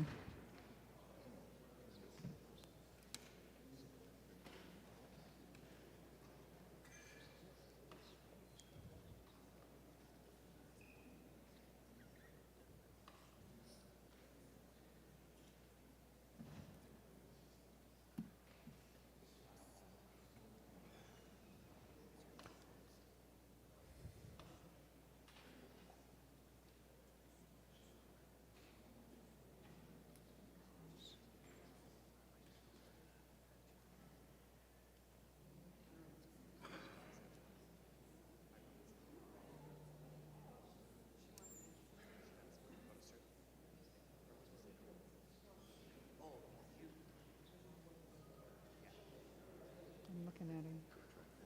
I know.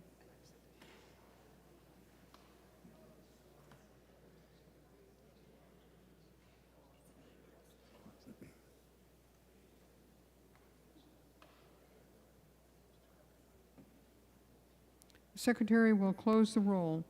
There being 35 ayes and 32 nays, the bill is passed and its title agreed to. The next bill on special orders is number 70 on general orders, House File 3454. Senator Mitchell.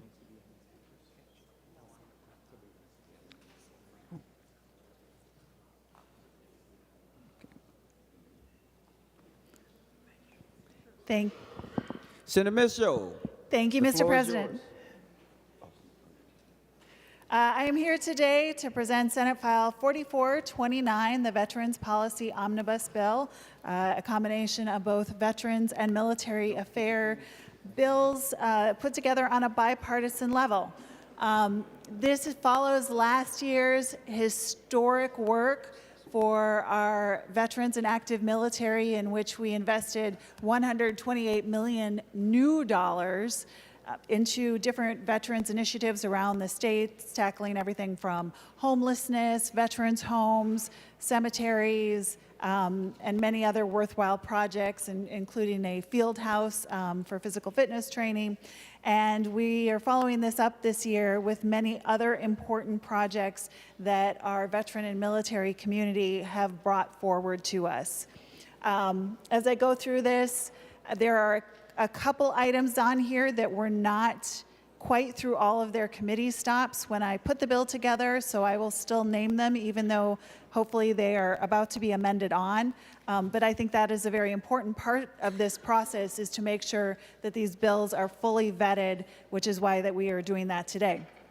So the bills that we have included in this include contributions from Senator Gustafson, Senator Weber, Senator Pappas, Senator Maye Quade, Senator Morrison, Senator Carlson, Senator Anderson, and Senator Seeberger. And thank you to them and all of the members of the State and Local Government and Veterans Committee for your time working on these important issues. Some of the things that this bill includes: the ability for veteran service officers within our counties. They do amazing work, and anyone that happens to be listening to this today, sometimes veterans don't know about that resource, but counties have veteran service officers that help veterans advocate for different things they're having problems with, like maybe something with their medical records or a benefit that they should be receiving. This bill would give those critical positions the ability to access vital records without paying a fee on top of it. So that would be a little bit more smooth sailing in that.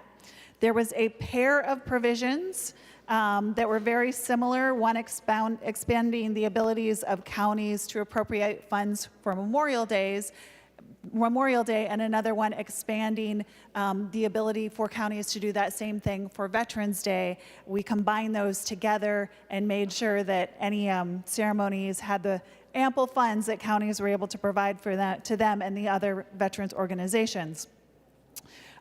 We had some modifications to make sure the framework is done for a potential veteran cemetery that we will be putting in the state. We are trying to expand not just cemeteries, but veterans' homes, of which we opened up 3 more in the past year, to make sure that they are around the state so that people can both live near where their communities are, and also if they choose to be buried upon passage, that those are closer to their communities as well. We expanded some of the abilities for the Adjutant General to do things like contracting or renting out government facilities or working with land issues with their local counties or local entities. We expanded the ability for the National Guard to use referral bonuses, which means sometimes the best champions of coming into the military can be the members themselves. So if they are reaching out to their community and it ends up in people enlisting, being able to access that way so that we get continued qualified, excellent people into our National Guard. We have provisions that allow the state to access some of the criminal records so that they know of anything that might be related to some of their service members. And we have provisions that will help use some of the fees for our veterans' homes in a more timely manner. So those are just kind of a Cliff Notes version of some of what is in this bill. But again, there's a lot of wonderful bipartisan work on this, and I am so proud to present it. Thank you, Senator Mitchell. Any other discussion on House File 3454 that is before the body? Senator Howell. Thank you, Mr. Chair. And would the author of the bill stand for a question? Senator Mitchell, will you yield? She will yield. Senator Howell. Thank you, Mr. Chair and Senator Mitchell. Can you, I see that we're extending the appropriation for meals, Metro Meals on Wheels. Can you help me understand? I understand why we're doing it, but can you explain to me exactly who, in what areas of the state, it says Metro, but can you explain it to me exactly where these meals are getting delivered to and who's getting them? Senator Mitchell, to the question. Thank you. So this would be the same imprint area as Metro Meals on Wheels, which is the metro area. And this doesn't allocate any new money. This is, again, a policy bill.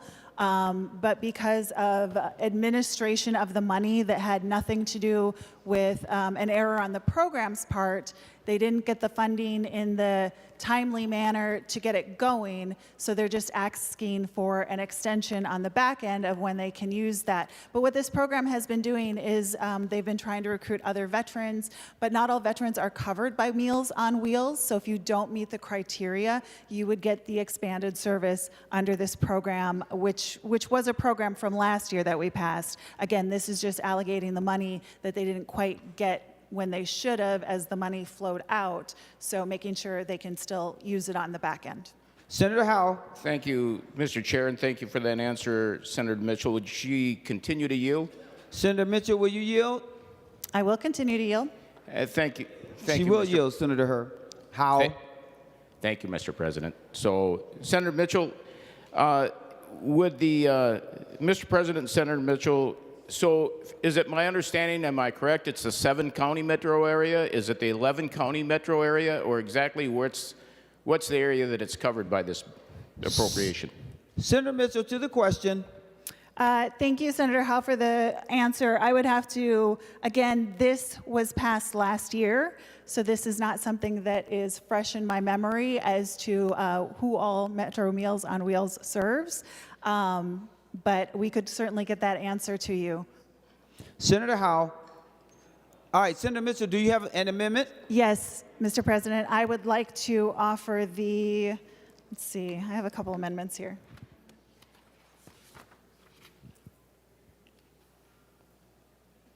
The A1 amendment, please. Senator Mitchell offers the A1 amendment. The Secretary will report the A1 amendment.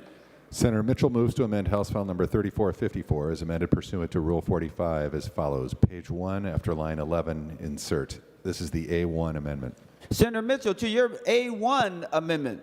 Thank you, Mr. President. I referenced this briefly in my opening statements, but there were a couple of bills that had not made it to their final stop in committee when we put the omnibus bill together, and we wanted them to have that due diligence. Once everything had moved through committees, we are now adding those in. They have been well vetted, and that includes the provision that increasing a crime if entrance onto Camp Ripley for people that should not be there, for the National Guard to make modifications of type of data and requests from other agencies, including criminal justice, so that if someone commits a crime outside, that the National Guard has access to some of that data that might be one of their members. And then the final part of this that was a late addition, and I know that I've had a discussion with Senator Marty. I'm not sure if he wants to speak to it, but there is a request that some of the appropriations for the veterans' homes that would be coming in 2025 be made available this year, and that is because some of the funding from those homes comes from a combination of state and federal and other entities, and because some of the other monies haven't flowed yet, they want to be able to use the state appropriation now, knowing that those other monies will help replace if they pull anything forward from last year. It just gives them a little bit more flexibility in when they can use the money within the veterans' homes, but it is still capped within the 24 and 25 years. Any other discussion on the A1 Mitchell amendment? Seeing none, all in favor say aye. All those opposed say no. The motion prevails and the A1 is adopted. Senator Mitchell, to your other amendments. That was my only amendment. Thank you, Senator Mitchell. Any other discussion on House File 3454? Any other amendments? Seeing none, the Secretary will give the bill its third reading. House File Number 3454, a bill for an act relating to veterans and military affairs, expanding the powers of the Adjutant General, etc. Third reading. Any other discussion before final passage? Senator Howell. Thank you, members. And I will say that I do believe that this is a good bill. But my problem with the bill is the Metro Meals on Wheels, and it's I know that we're not We're not appropriating any money, but we're extending the money to a program that I cannot support. And the reason I cannot support this provision, and even the extension of this provision, is that we're treating veterans differently just because they live in a different part of the state. Because this program does not cover all veterans. It only covers the veterans in the metro area. Now, we don't know if it's the 7-county metro area or the 11-county metro area, but I am one of those veterans, and I know a lot of veterans that live outside the metro area and do not get covered by this program. So until we treat all veterans the same and give all veterans the opportunity to partake in these programs, I can't support this bill. Otherwise, it's a great bill. Thank you, Senator Howell. Any other discussion before the last voice that you'll hear is Senator Mitchell, who is the author of the House File 3454. Any other discussions? Seeing none, Senator Mitchell, you will have the last word before we vote on final passage of House File 3454 as amended. Thank you so much, and thank you to everyone for the support of the bill. Before I get to my final comments, I just want to comment again on the Metro Meals on Wheels. I would hope that we wouldn't vote against a veterans bill based on something that was passed last year, but also as part of the discussion last year, it was Metro Meals on Wheels that offered to run this as a pilot program, as the first place ever to do this expanded veteran service in the country. And then if they build the framework for it and it works, we do have partnerships around the state that would possibly be able to expand it. But because this was a pilot program, we had to work with an agency that already had that framework to do the expansion. It is not any form of exclusion. Otherwise, to the bill, again, I just want to thank everyone that worked together so hard on this. This was truly a bipartisan effort, and it was a lot of things brought to us by all of our partner agencies, from the veteran service community, from the American Legion, from the Military Department of Veterans Affairs, and then also just our amazing staff who is always there for all of our crazy questions sometimes. Council White, who helped put together some of the briefs, Mr. Erickson, who was always there asking, does this have a fiscal impact? Answering that question when I would ask those things. And especially to my legislative assistant, who a lot of times does the work of a committee legislative assistant, even though that's not actually his role. He goes above and beyond. So thank you to Jackson Sweeney for his work there. But I encourage everyone to give this a green vote, and thank you for considering this. The Secretary will take the roll on final passage as amended to House File 3454.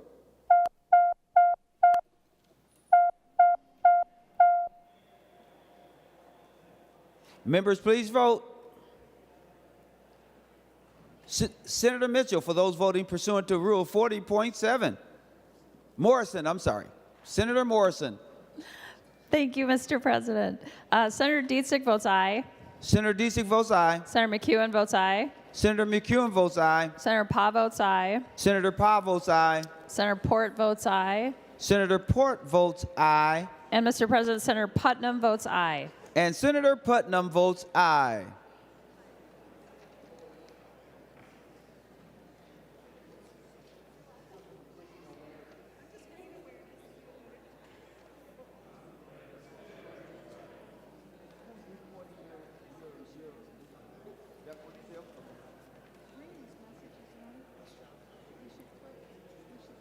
Members, please vote.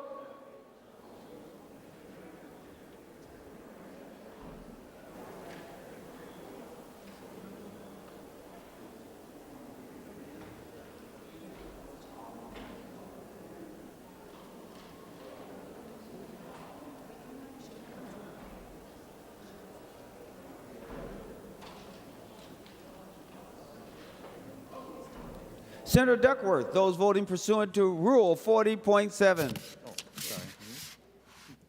Thank you, Mr. President. Senator Anderson votes aye. Senator Anderson votes aye. Senator Draheim votes aye. Senator Draheim votes aye. Senator Housley votes aye. Senator Housley votes aye. And Senator Jasinski votes aye. And Senator Jasinski votes aye. The Secretary will close the roll. There being 65 ayes and 62 noes, House file 65 ayes and 2 noes. The bill is passed and its title agreed to. Members, we will now go to Senate File 3204, that is Senator Maye Quade, for Public Employees Insurance Programs Modifications. Senator Maye Quade. Thank you, Mr. President. The bill before us this afternoon, Senate File 3204, updates the section of statute that governs the Public Employee Insurance Program, also known as PEEP. Since 1989, the PEEP insurance pool has allowed school district, city, and county employees to opt in to join, and the pool currently contains 289 groups and provides coverage for 17,000 employees. In 2014, there were some changes to the pool structure that created some unintended volatility in the pool operation. Then instability in the healthcare market due to COVID created even more volatility. In January, MMB, which is the agency that administers this program, conducted an analysis of the PEEP pool structure compared to other states with similar health insurance pools. One of the recommendations in the report, and what Senate File 3204 would do, is increase the number of years that groups are required to participate in the pool, going from 2 years to 4 years, and allows groups to exit the pool if their premiums increase 20% or more, rather than the current threshold, which is 50% or more. These changes will offer some stability to the pool based on data demonstrating what works in other states, and the stability in the insurance pool means lower health care costs for employees and for the state, and so I ask for a green vote. Thank you. Thank you, Senator Maye Quade. Any discussion on Senate File number 3204? Any discussion before we go to third reading? Seeing none, third reading. Senate File number 3204, a bill for an act relating to state government, public employees insurance program modifications, etc. Third reading. Any other discussion on Senate File number 3204 before we vote on final passage? Senator Klein. Thank you, members, and I just want to commend the work of Senator Maye Quade on this bill, finding a compromise solution which I think really will stabilize this insurance market for our public employees. Any other discussion? Senator Maye Quade, anything else before we take the final vote? Senator Maye Quade. Thank you, Mr. President. Members, thank you for the incredibly robust discussion, and I look forward to a green vote. Thank you. The Secretary will take the roll on final passage of Senate File 3204.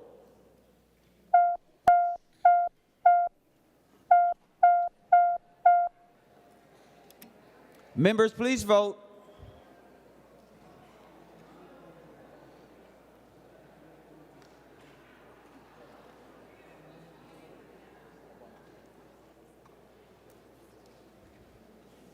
Senator Morrison, for those voting pursuant to Rule 40.7.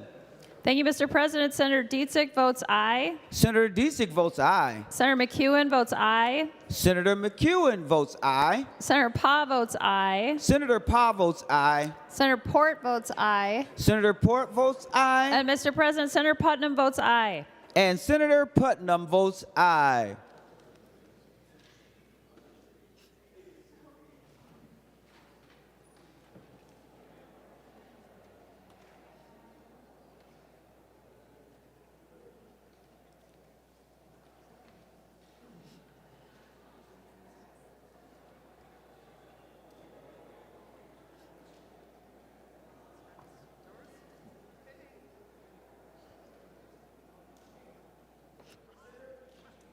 Senator Duckworth, for those voting pursuant to Rule 40.7.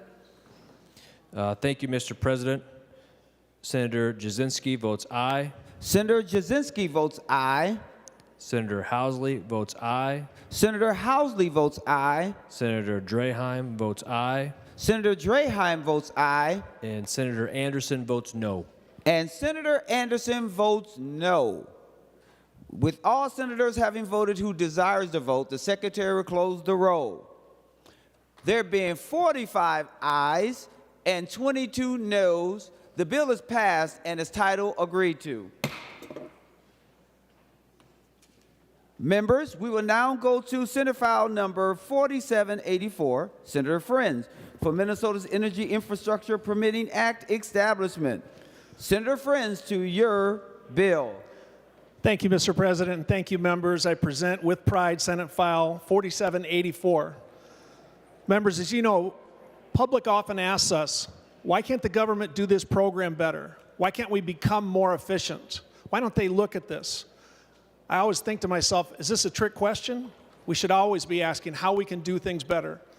The Minnesota Energy Infrastructure Permitting Act allows us to make great improvements in the way we permit energy, transmission, and move towards our 2040 clean energy goals.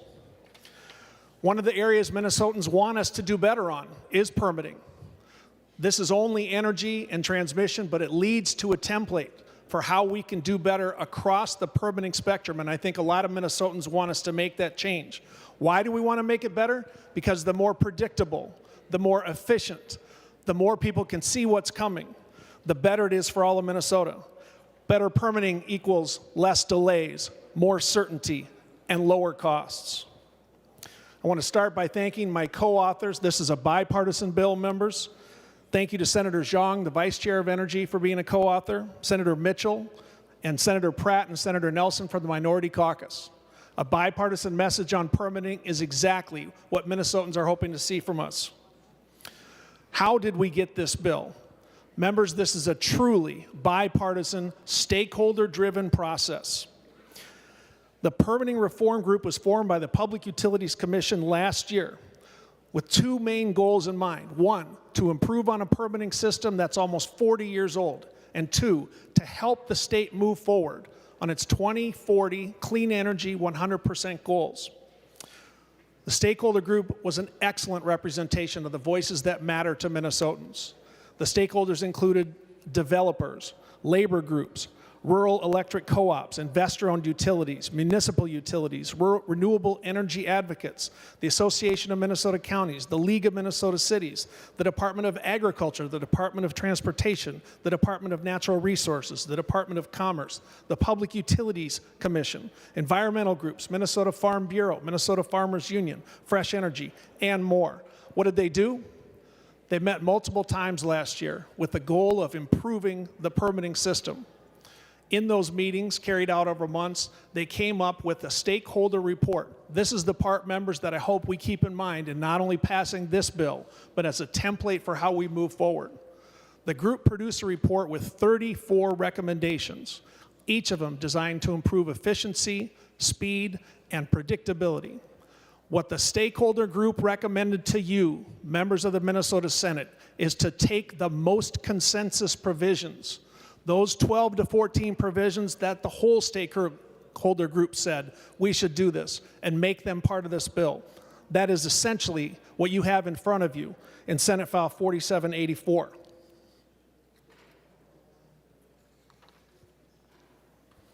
Senator Frentz. Thank you, Mr. President.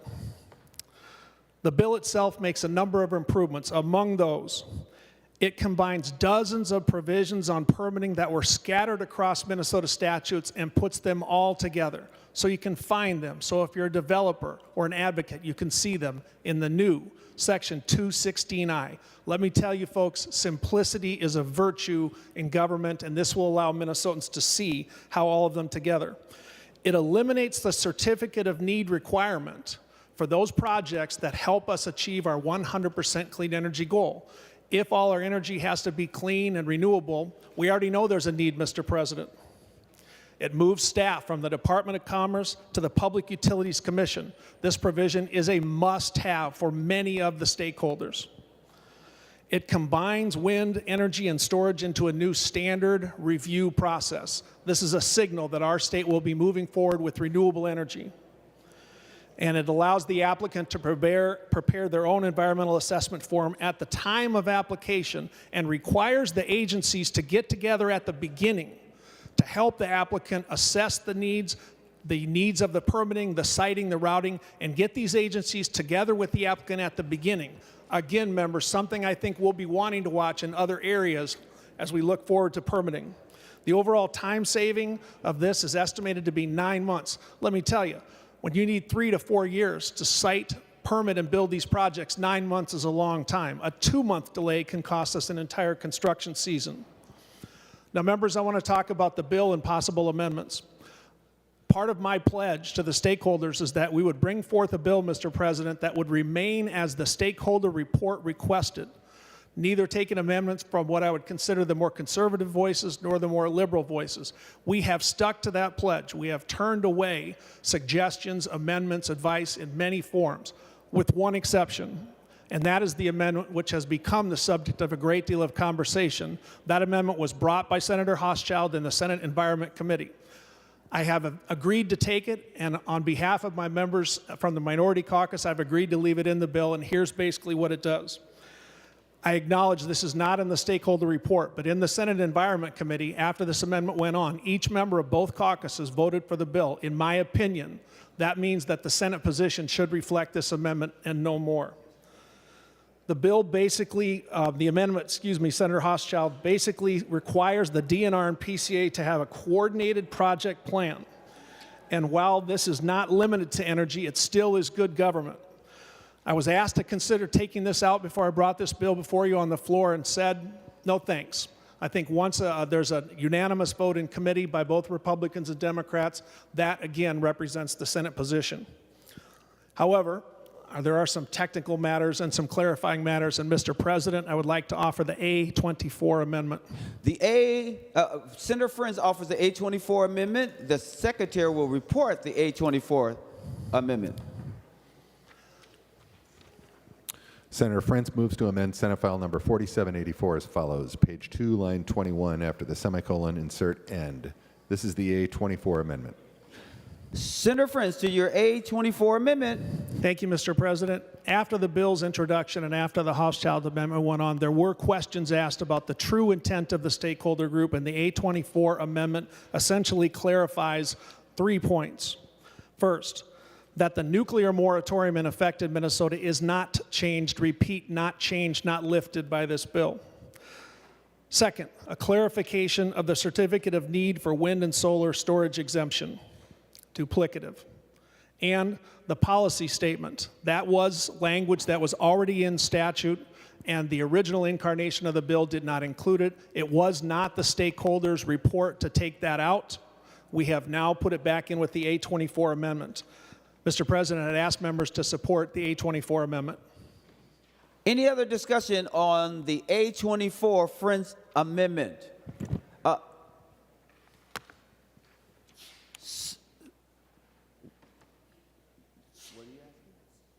But we had someone else that was back there ready to speak. Okay. Senator Matthews to the A24 Frentz amendment. Thank you, Mr. President. Would Senator Frentz yield to a question? Senator Frentz, will you yield? He will yield. Senator Matthews. Thank you, Mr. President. You mentioned the piece in this amendment on the nuclear provision. Could you point out which specific lines that is, and go over one more time after I see the language what it's purporting to do? Senator Frentz to the question. Thank you, Mr. President. Thank you, Senator Matthews. I believe the site permit language on line 120.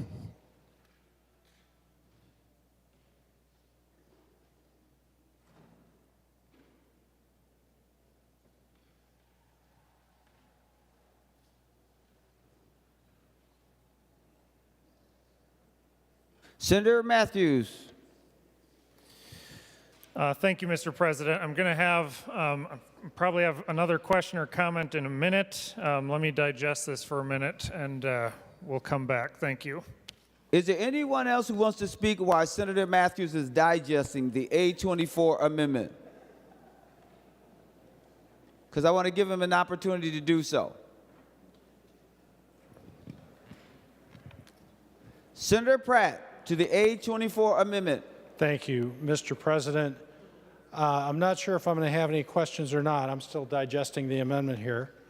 But Mr. President, it seems to me that we're putting some additional responsibilities on some nuclear power when we haven't even lifted the moratorium on it yet, and we should. We're closing down a number of our coal-fired plants. We're committed to renewable energy, but we haven't talked about our commitment to clean energy. We have clean energy options in a bill that I've presented that have not been taken up or considered by the majority. For example, nuclear energy is a carbon-free source of energy, and it's a baseload source of energy. And so as we close Sherco, as we close the King plant, we are losing that ability. Now, we have bypassed that power purchase agreement. We bypassed that assessment of need for certain types of clean energy, but not all types of clean energy. And it seems to me, and Senator Frentz, please correct me. In fact, Senator Frentz, am I correct that a site permit does, when you say a site permit does not authorize construction of large electric power a plant until the permittee has obtained a power purchase agreement or some other enforceable mechanism, we're putting a different standard on baseline power than we are renewable energy. Am I correct in that assumption? Senator Frentz, will you yield? He will yield. Senator Frentz. Thank you, Mr. President, and thank you, Senator Pratt. First of all, to your general question, there are ports in the bill which make it easier for wind, solar, and storage. I am looking now at line 220 of the amendment for more specificity to Senator Matthews' question. I realize that part of your question relates to that. Senator Pratt.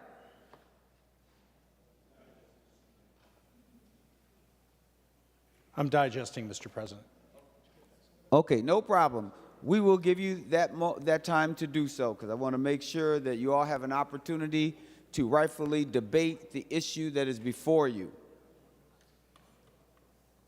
Members, we'll wait a moment or two until Senator Matthews is ready. Senator Matthews, are you ready? Senator Matthews, the floor is yours. Thank you, Mr. President. I'm going to back up for just a minute. When this bill first got to committee, we saw something very similar to what we had now. We had like a 3-page amendment that was full of different line items of a bunch of different things. And I asked for someone to come and try to explain. It was claimed to be a technical amendment. Said it's not sure that it's looking very technical to me, but could someone that helped write it come by and start walking us through it to help us ensure that it was technical. And it was a mad scramble to find someone because nobody, not from any of the agencies or authors or anyone, could really come out and explain exactly what the amendment was doing. Here we are again on the floor, and we have a very convoluted 2-page amendment that has a bunch of specific lines that are crossed out, and we're adding sections, and we're reinstating sections, and this is like the worst case scenario of how to have an actual open and transparent process when we keep dropping things like this. I was given an amendment earlier today of what the clarifying language would be. That's apparently been updated because this amendment's not even the one that was shared earlier. Now, in the A24 amendment, there's a couple lines that are in there, line 223 and 224, that's reinstating some stricken language and deleting some new language in there. And this seems to be another attempt at what came about after this bill left the committee, which we didn't even have the fiscal note or anything to weigh out in the Energy Committee. We were told it was not going to come back to the Energy Committee for us to evaluate that. It was going to go to the Finance Committee, where the Finance Committee would perform the role of the Energy, Environment, and Climate Committee, as well as do the finance part. And in that committee, there was an attempt to put in anti-nuclear legislation because of a claim that this permitting bill was somehow going to go around the nuclear moratorium. And Mr. President, I, for the life of me, cannot understand how in any alternative universe that interpretation would be correct in our state statute or enforceable before the Public Utilities Commission or a court in this state. In fact, I think that it would be going backwards, because I know that there are efforts underway to fully or partially lift the nuclear moratorium. It's going to be the only large baseload energy source that's left available after some of the expensive energy provisions that this majority has passed, like the 100% bill. But they're trying to insert into the bill that this provision will not apply, this permitting reform will not apply to any nuclear facilities. In no universe do I see that being a workaround to try to lift the nuclear moratorium, because that statute is still intact as it is now. My fear is that if we ever do get to a point of partially or fully raising the moratorium, then we've got this in place that's actually had us go backwards when we should be going forwards. We're trying to go through and figure out exactly what these changes are, and after the debacle that this bill had in the Energy Committee, I'm astounded that we're doing the same thing again here on the floor, throwing a large and convoluted amendment without even sharing it with other members that's purporting to make a whole bunch of changes within the text of this bill. At the bottom line, Mr. President, this was going to be where I was going to go with the original bill, is that our caucus definitely supports permitting reform. In fact, we need it so much that we need it to go farther than this bill originally went. And we have a way to get a good, strong, bipartisan bill off of this floor that has a lot of Democrats and a lot of Republicans voting for it, that would be good for business, that would be good for our industries that are building in Minnesota, that would be good for the energy transmission that we need to build in this state, that you, the majority, want to have built after the legislation you passed last year. And the majority keeps tripping over their own shoelaces on this bill by not having it clear and open and transparent as this works through the process. Unfortunately, Mr. President, I'm going to have to ask for a roll call on this amendment and ask members to vote no. I wish we could do this more clearly, working our way through the process, and we're going to keep trying to figure out what many of the rest of these lines in this two-page amendment is. That's the one highlight where, if that piece gets back into the bill, we're going backwards from the bipartisan spot that we could be with this bill. So I'd ask for a roll call, urge members to vote no. Roll call requested, and a roll call is granted. Senator Frentz. Thank you, Mr. President, and thank you, Senator Matthews. I'm glad to be working with you as the ranking minority member of the committee. You're right, I did email you an amendment this morning. To the nuclear moratorium issue, members, let's be very clear. The stakeholder group in no way intended to lift the existing nuclear moratorium, and what this language does on 220 is reinstates the original language, so that if it is the hope of any members of this chamber that the bill before you would change the nuclear moratorium, you must be disappointed, because it does not. However, the principle of what I'm asking the Senate to stand for is the stakeholder group report, and the stakeholder group report did not change the nuclear moratorium. With that, I'd ask members to vote yes on the A24 amendment. Thank you, Mr. President. Senator Rarick.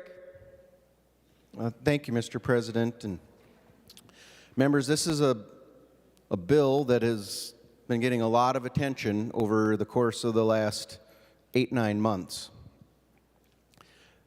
Having been in a lot of places and discussing it, one of the things I've been very adamant about is that there are other sectors that have been asking, if not begging, for permitting reform.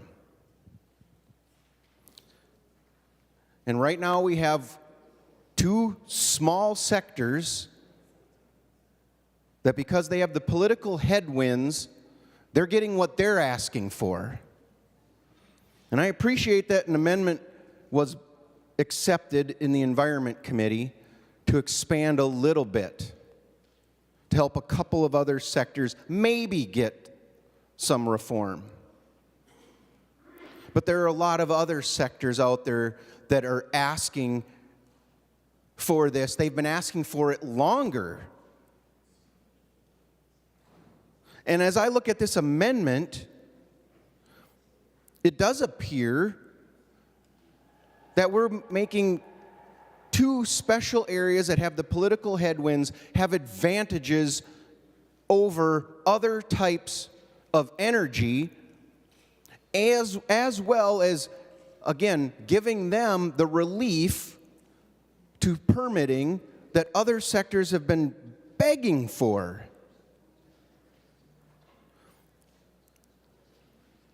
In speaking with so many of the groups that are advocating for this, they absolutely want this to be a bipartisan effort. And we have been saying all along what it would take to get support from many of us on the Republican side of the aisle. And I thought I had heard the author in his opening comments say the bill reflected what he wanted and he didn't want to take any other amendments, and then here comes an amendment that I think has some pretty big impacts. If we're going to take this, I sure hope we're going to consider other amendments. Otherwise, I think we're going to be, the end result of this vote is going to be pretty close to a one-party decision. Because if this amendment goes on and nothing else goes on, I will end up having to be a no vote on the bill because it's just not doing what we've been asking, and that is to bring this permitting reform to many areas. And even if it can't get the permitting reform that we're looking for, if it at least brings language forward that ensures all of these other sectors are going to get the same treatment.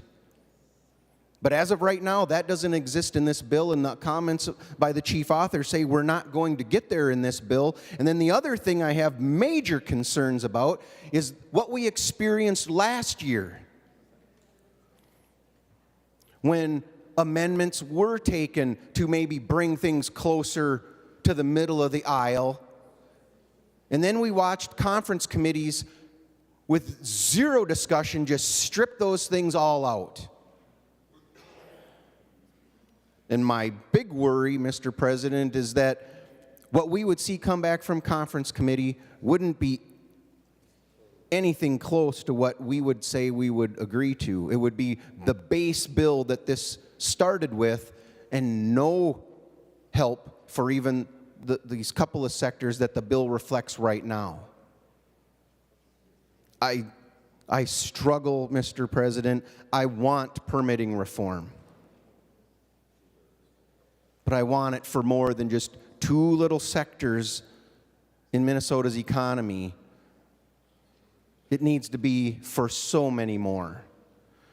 Just because we give two small groups some permitting reform, that's not going to bring businesses and grow Minnesota's economy. If other businesses can't know that they're going to be given certain time frames and an easier path to get there, they're going to be looking at other states. And then it won't matter how much generation we have here because our need is going to go down because businesses will be leaving.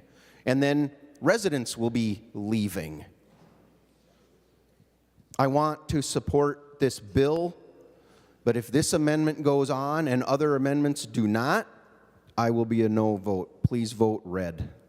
Any other discussion on the A24 Frentz amendment before we go to the author of the amendment? I see Senator Green, and then I think Senator Matthews wants to speak after that. Senator Green. Mr. President, would Senator Frentz yield for a question? Senator Frentz, will you yield?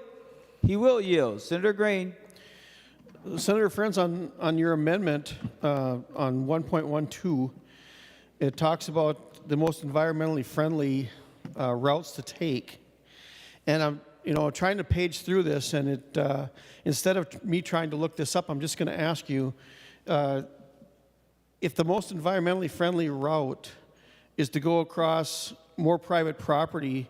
Is there any stipulations in this bill that would protect private property owners from eminent domain? Senator Frentz. Thank you, Mr. President. Thank you, Senator Green. Senator Green, to be clear, you're asking me about existing statute. Is that correct? Senator Green asks, is there anything in the bill that will prevent a person from going across private property? Is that correct, Senator Green?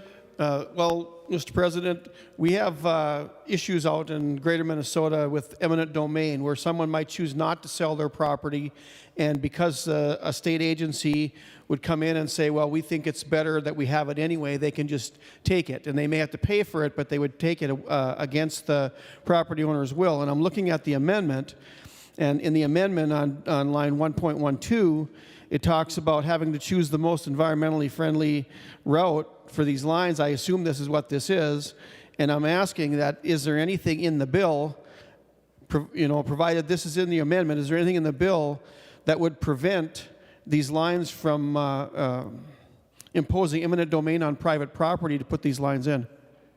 Senator Frentz to the question. Thank you, Mr. President. Thank you, Senator Green. I think I understand better.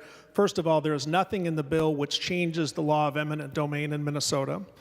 To your specific point, line 1.12 is the reinsertion of the policy language that was already in statute that was taken out earlier in the process. Advocates said by taking it out, they did not feel it reflected the stakeholder group report or requests, so we agreed to put it back in. Thank you. Senator Green. Well, Mr. President, I'll just ask one more time. If just plain and simply forget about what existing law is, if with this provision, whether it's putting it back in, taking it out, doesn't make any difference to me. Here it is in front of me. Will these lines be able to impose eminent domain on private property if they believe that it's the best route to take? Senator Frentz. Thank you, Mr. President, and thank you, Senator Green. I am not an expert in eminent domain law. All I can tell you is that there is no change in the amendment or the bill in Minnesota's eminent domain law. Senator Green. Well, Mr. President, then just a statement. This is one of the things that I was hearing. I'm getting emails on this from people even outside my district, because I don't think there's a lot that this is going to go into my district. But outside my district, because I'm on the committee, I've been getting emails as to what's this mean for us? Are we going to have any say whether or not these go across our property? So the concern is real, and I haven't gotten a straight answer, and I guess I'm not going to get one here today. And usually when I don't get a straight answer, that means that my fears are there and they're real. So I hope people think about that when they're voting on this. I don't support this amendment, and I don't support this bill in the fashion that it's being brought forward. The other concerns that are brought forward that we've been asking for permit reform for many years across the board in Minnesota, and a lot of people had believed that the other side of the aisle just didn't understand the process and how erroneous it was to try to get through the permitting process. This bill proves to me that they do understand. They just only care when it's one of the issues that they care about, and the rest of the people just don't matter. So I hope people don't support this. We're still on the A24, and Senator Matthews is going to his desk. I want to see if he's ready now. Senator Matthews, are you ready? Senator Matthews to the A24 Friends Amendment. Thank you, Mr. President. Mr.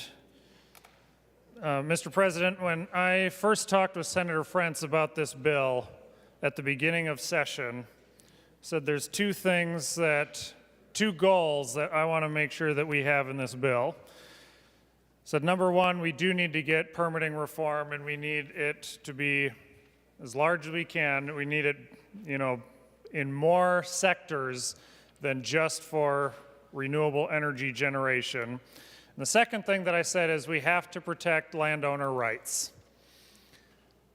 I said there's a good way that we could be doing that bill that would protect that, and there could be a bad way that we end up doing it to protect that. And it's troubling that it seems like we're striking out on both counts. within this amendment. Mr. President, I'm going to offer an oral amendment to the A24 amendment to delete lines 2.21 through 2.25.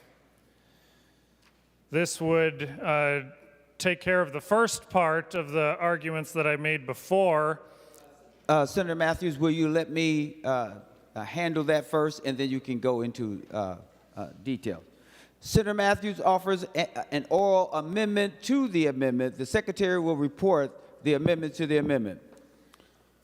Senator Matthews moves to amend the A24 amendment as follows. Page 2, delete lines 21 to 25. Now, Senator Matthews, to your amendment to the amendment. Thank you, Mr. President. I'm going to ask for a roll call on my oral amendment to the amendment. Roll call requested, roll call granted. Senator Matthews. Thank you, Mr. President.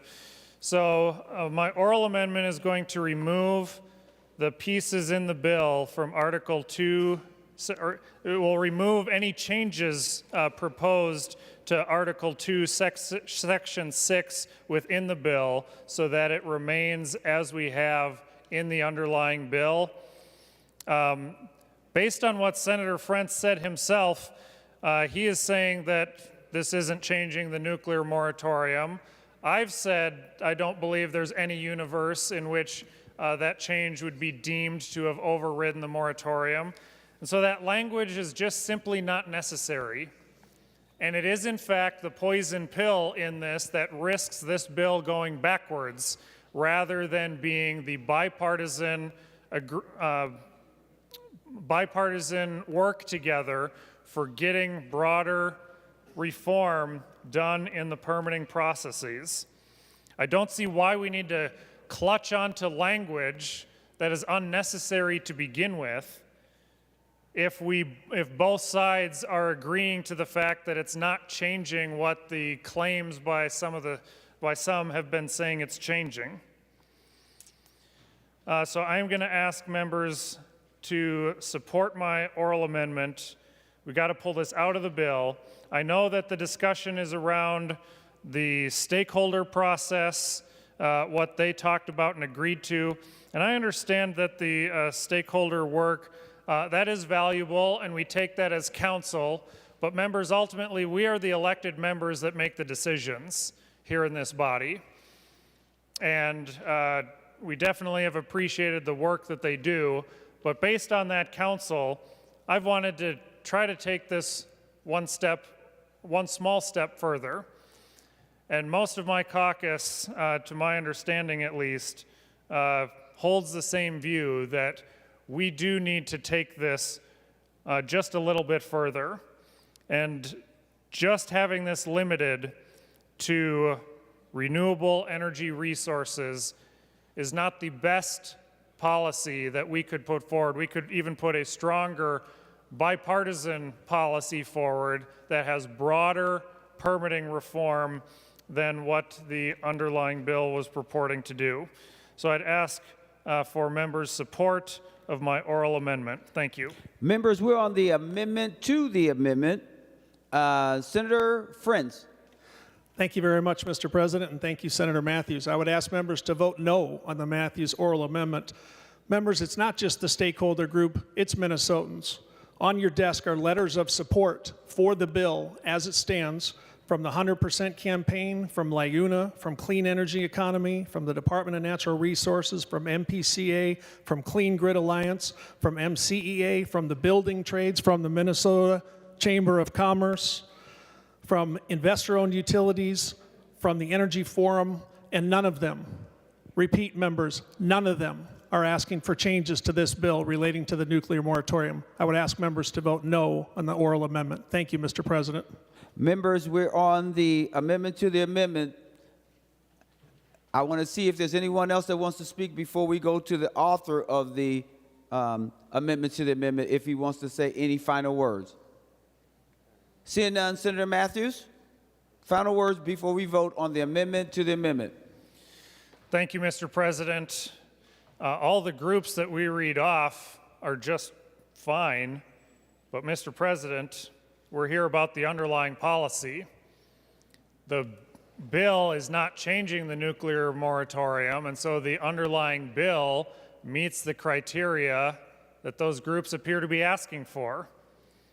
Actually, this language in here is going to be what makes the change to that. And we're not beholden to outside groups, Mr. President, whether they're right-leaning, left-leaning, don't know which way leaning, any of that. We're responsible to our districts and to our constituents.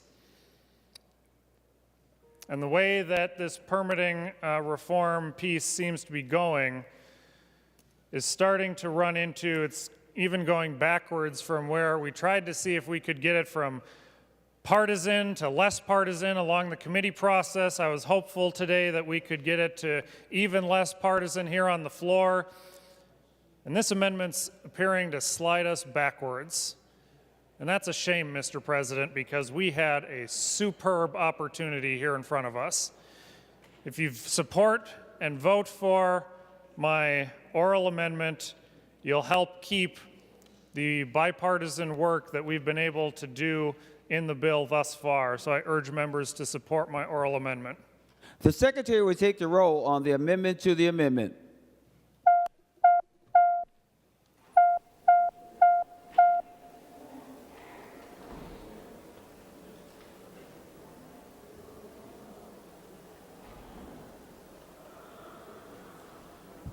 Senator Morrison, for those voting pursuant to 40.7. Thank you, Mr. President. Senator Dietzig votes no. Senator Dietzig votes no. Senator McEwen votes no. Senator McEwen votes no. Senator Pa votes no. Senator Pa votes no. Senator Port votes no. Senator Port votes no. Senator Putnam votes no. Senator Putnam votes no. And Senator Latz votes no. And Senator Latz votes no. Senator Duckworth, for those voting pursuant to Rule 40.7. Thank you, Mr. President. Senator Anderson votes aye. Senator Anderson votes aye. Senator Draheim votes aye. Senator Draheim votes aye. Senator Housley votes aye. Senator Housley votes aye. And Senator Jasinski votes aye. And Senator Jasinski votes aye.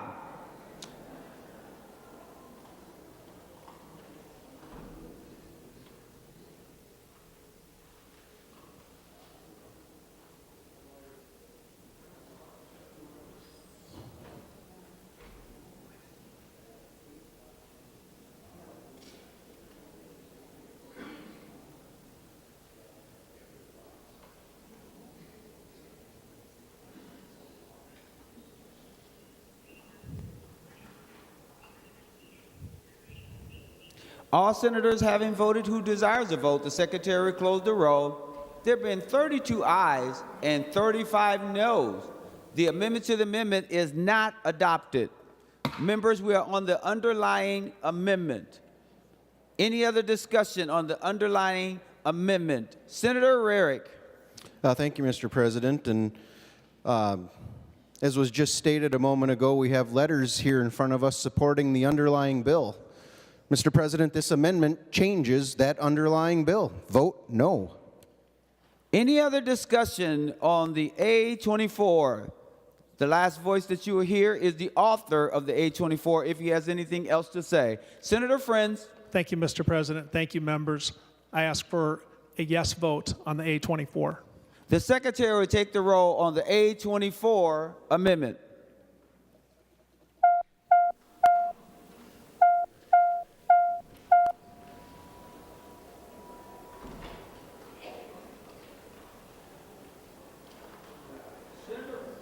Senator Morrison, for those voting pursuant to Rule 40.7. Thank you, Mr. President. Senator Dietzig votes aye. Senator Dietzig votes aye. Senator McEwen votes aye. Senator McEwen votes aye. Senator Pa votes aye. Senator Pa votes aye. Senator Port votes aye. Senator Port votes aye. Senator Putnam votes aye. Senator Putnam votes aye. And Mr. President, Senator Latz votes aye. And Senator Latz votes aye. Senator Duckworth, for those voting pursuant to Rule 40.7. Thank you, Mr. President. Senator Anderson votes no. Senator Anderson votes no. Senator Draheim votes no. Senator Draheim votes no. Senator Housley votes no. Senator Housley votes no. And Senator Jasinski votes no. And Senator Jasinski votes no.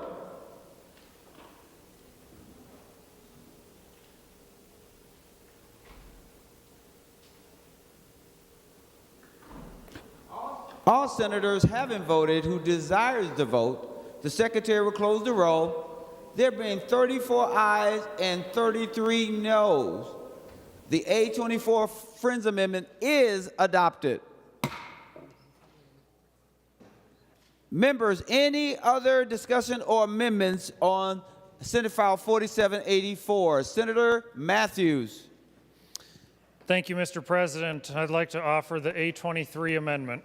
Senator Matthews offers the A23 amendment, and the secretary will report the A23 amendment. Senator Matthews moves to amend Senate File number 4784 as follows. Page 34, delete Section 1. This is the A23 amendment. Senator Matthews to your A23 amendment.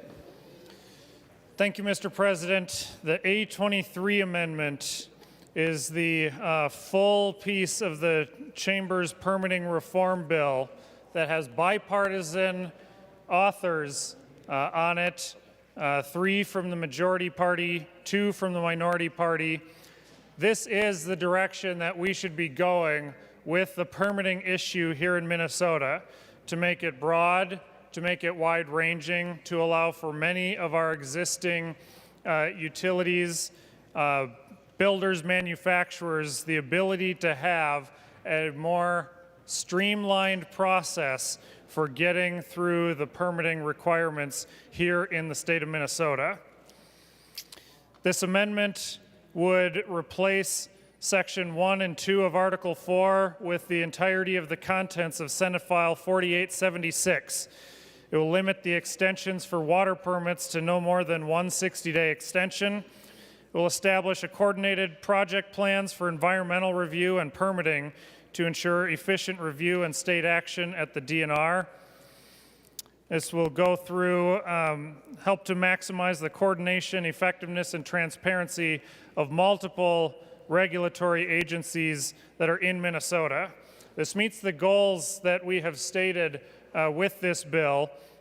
It gives a timeline for decisions to be made and allows for judicial review if those 18-month timelines are not established. So this is the direction that we should be going, Mr. President, to actually have meaningful, legitimate permitting reform that is in this legislation. I'm going to ask for a roll call and urge members to vote yes on my amendment. A roll call has been requested and a roll call has been granted. Senator Frentz to the A23 amendment. Thank you, Mr. President, and thank you, Senator Matthews, for bringing forth this amendment. I'm asking members to vote no for 2 basic reasons. First of all, this has not been approved, vetted, or recommended by the stakeholder group. Again, members, the stakeholder group is who we're trying to support here, and if we want permitting reform and we want the next stakeholder group to be taken seriously, we should follow their recommendations and not deviate. Second, Minnesota Chamber of Commerce, put a letter on your desk. We respectfully ask for your vote in support of Senate File 4784, the Energy Infrastructure Permitting Act. These are the voices of those that are asking you to vote on the bill as it's in front of you. These are the reasons why a no vote on this amendment will save the permitting reform in this bill and not allow it to go down. Thank you, Mr. President. Any other discussion on the A23 Matthews amendment? Senator Hochschild to the A23. Thank you, Mr. President. You know, earlier this summer, I started working on ideas for permitting reform. It's been 14 years since we've had any sort of permitting reform. And the reason for that is because we continue to have these starts and stops when it comes to the proposals on permitting reform. Oh, it's not enough. Oh, it goes too far. Oh, we missed this one little industry over here. And then we don't get an agreement and everything falls apart.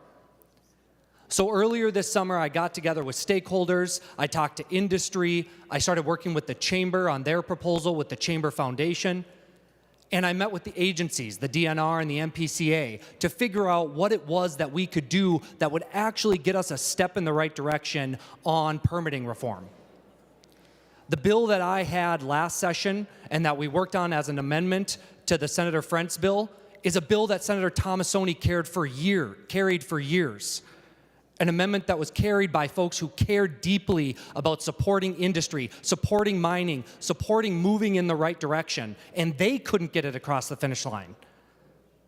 Members, we finally have an opportunity with the amendment that I've added to the Senator Frentz bill from the Chamber Foundation report to move us in a direction that is supported by stakeholders across different interest groups, from the Chamber of Commerce to the Sierra Club to the mining industry to all of the different groups that are really interested in us going in the right direction. So members, while I appreciate Senator Matthews trying to bring forward the broader chamber proposal, I will tell you that in presentations in front of the chamber board, in conversations with all of these groups, they want to get this bill passed. That's why you have all of these letters on your desk saying so in clear language. So members, this is the deal. This is the agreement. Let's get permitting reform done. You can vote for it or you don't have to. But at the end of the day, this is going to be on us to determine whether or not we got permitting reform done. I hope you'll join us. Vote no on this and let's get something passed and get a step in the right direction. Thank you, members. Members, we are on the 823 amendment. Senator Rasmussen. Thank you, Mr. Chair. And I think it's remarkable that we just heard an author of a bill, the chief author of a bill, tell us to vote no against his own bill. And I've heard the word stakeholders used, and there's this stakeholder group in this agreement. And I want to remind, Mr. President, members of the Senate, that we are not simply amalgamators of special interest groups in this body. And that if we are going to do serious regulatory reform, it ought not be for just chosen special interest groups, but it should be broad-based and it should help all Minnesotans. The area I represent borders both North Dakota and South Dakota. And we get to see every day the impact that Minnesota's unnecessary and burdensome regulations have on businesses and families that oftentimes choose to grow their business and family on the North Dakota side or the South Dakota side of the border, having negative economic impacts on the communities that I represent. And so this bill, this amendment, I'm honored to be a co-author on, with Senator Hauschild, with Senator Kupek, and Senator Hoffman. This is a bipartisan proposal that has regulatory reform for all industries, not just the chosen special interest groups that will have a minor impact on Minnesota's economy relative to the broad-based regulatory reform included in the A23. I would urge members to support this bipartisan proposal so that we can do real regulatory reform for all corners of the state of Minnesota and make a positive impact on our economy. Thank you, Mr. President. Any other discussion on the A23 amendment? Senator Rarick. Thank you, Mr. President. You know, a comment we just heard, and we'll a little further in depth here with this stakeholder group that was put together and how we were supposed to follow what the stakeholder group says. Well, it was, you know, it's one special little area that got their stakeholder group put together. Again, all these other sectors have been begging for that for years before this sector even existed. And I would find it very interesting, as we've said, we've got to leave this alone. We can't put anything else with it. I would love to see if stakeholder recommendations end up in any other omnibus bills somewhere, because evidently that would be wrong. Yet I seem to recall that happens here all the time. And evidently this special little case, once again, is different. This special little group gets to be treated different than everybody else in Minnesota. That's what we're hearing here today, Mr. President. And as someone in the construction industry who has seen businesses and construction companies beg for this for years, this really bothers me to hear this talked about, that we can't possibly touch this and put anything else in with it. That would upset the whole stakeholder group when others weren't allowed into the group. We represent all of Minnesota, and I think the vast majority of Minnesotans agree permitting reform needs to be done across the board. That's what this amendment is getting at. Members should be voting green if they truly want to represent the people who elected them and not just stakeholders. Thank you, Mr. President. Members, we are on the A23. Any other discussion before I go to the author of the A23 as the last voice you'll hear before the roll call? Seeing none, I'm going to Senator Matthews. Thank you, Mr. President. Again, I'm going to ask members to support the amendment. The comment was made that we've been trying to work on this permitting process that has been stuck for a long time. Well, you know what, Mr. President? We've had divided government in Minnesota for a long time because it's always been a priority of this side of the body to try to push for streamlining and making our permitting process more effective. And now we see here that we have the trifecta here in place, and the bill that we get is one for the friends of the majority. When we've been saying we need this in our industries across the board, instead we see this bill that's favors for me, but not for thee. And I hope, and I've heard that some of these stakeholders are talking about we'll keep working at this later in the future, but I've seen this song and dance too many times, Mr. President, where in the future never comes, because all we want is to help our own friendly special interests, and the rest of the reforms that the rest of Minnesota needs just conveniently gets left by the wayside. With the adoption of the previous amendment, the one prior to the one before us now, the bill before us has now actually gotten worse than what it was when it showed up on the Senate floor, than the version that all these letters of support have come down and indicated that this is what we want. And it's tragic to see that this is going backwards. This is another chance to reverse that around, to actually get the broad bipartisan reform that Minnesotans deserve, not just for the people that support us. This is for the beneficial of people who support us politically and oppose us politically, on my side and your side, because those kinds of decisions don't belong in our policy making.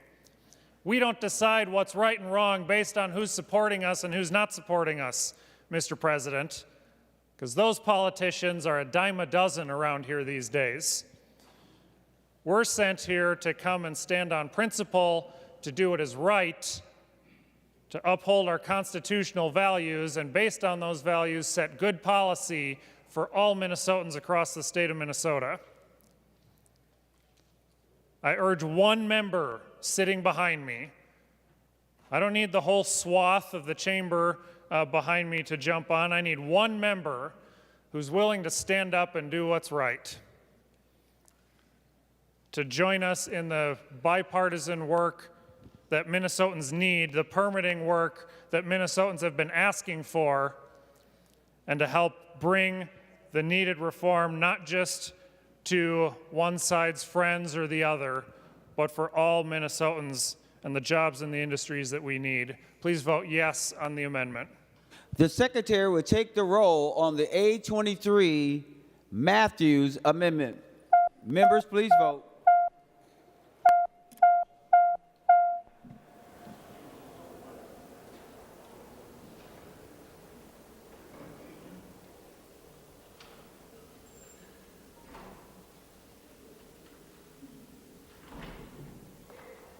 Senator Morrison, for those voting pursuant to Rule 40.7. Thank you, Mr. President. Senator Dietzig votes no. Senator Dietzig votes no. Senator McEwen votes no. Senator McEwen votes no. Senator Pa votes no. Senator Pa votes no. Senator Port votes no. Senator Port votes no. Mr. President, Senator Putnam votes no.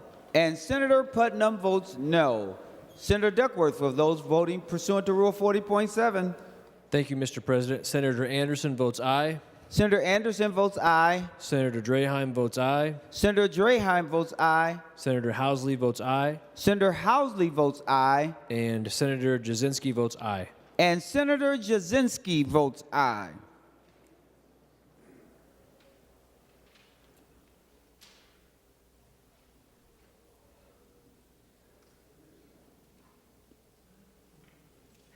All senators having voted who desire to vote, the Secretary will close the roll. There being 33 ayes and 34 noes, the A23 Matthews Amendment is not adopted. Any other discussion or amendments? Senator Pratt. Thank you, Mr. President. Mr. President, members, I'm disappointed that the Matthews Amendment wasn't adopted. I'm disappointed that we couldn't do more to meet the expectations of Minnesotans to do this type of reform. I think it's important to know that, as Senator Hauschild mentioned, much of the work in his bill came from the Chamber Foundation. But I think it's important to note that the Chamber Foundation didn't do that work themselves just by talking to their members. They actually had a study done by engineering and public policy firms comparing Minnesota's permitting policy to other states. Mr. President, there are a couple of these provisions that I think are particularly impactful. And I've been having a conversation with Senator Frentz on these items. And one of the provisions in the bipartisan bill was to create some reporting that would be submitted to the governor and the chairs on permitting efficiency.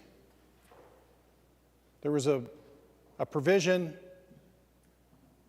that would create an ombudsman for disputes. There was a provision that would eliminate the need for an environmental worksheet when an environmental impact study was requested, because a lot of the work is duplicative. And if we know we have to go to an EIS, why are we doing an EAW?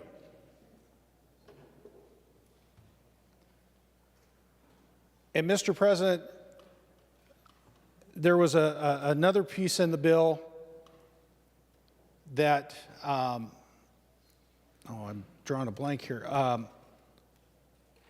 would further streamline the process. And I'll get to it in a minute. These are 4 items. They're very, very common sense. And Mr. President, I'd offer the A25 amendment.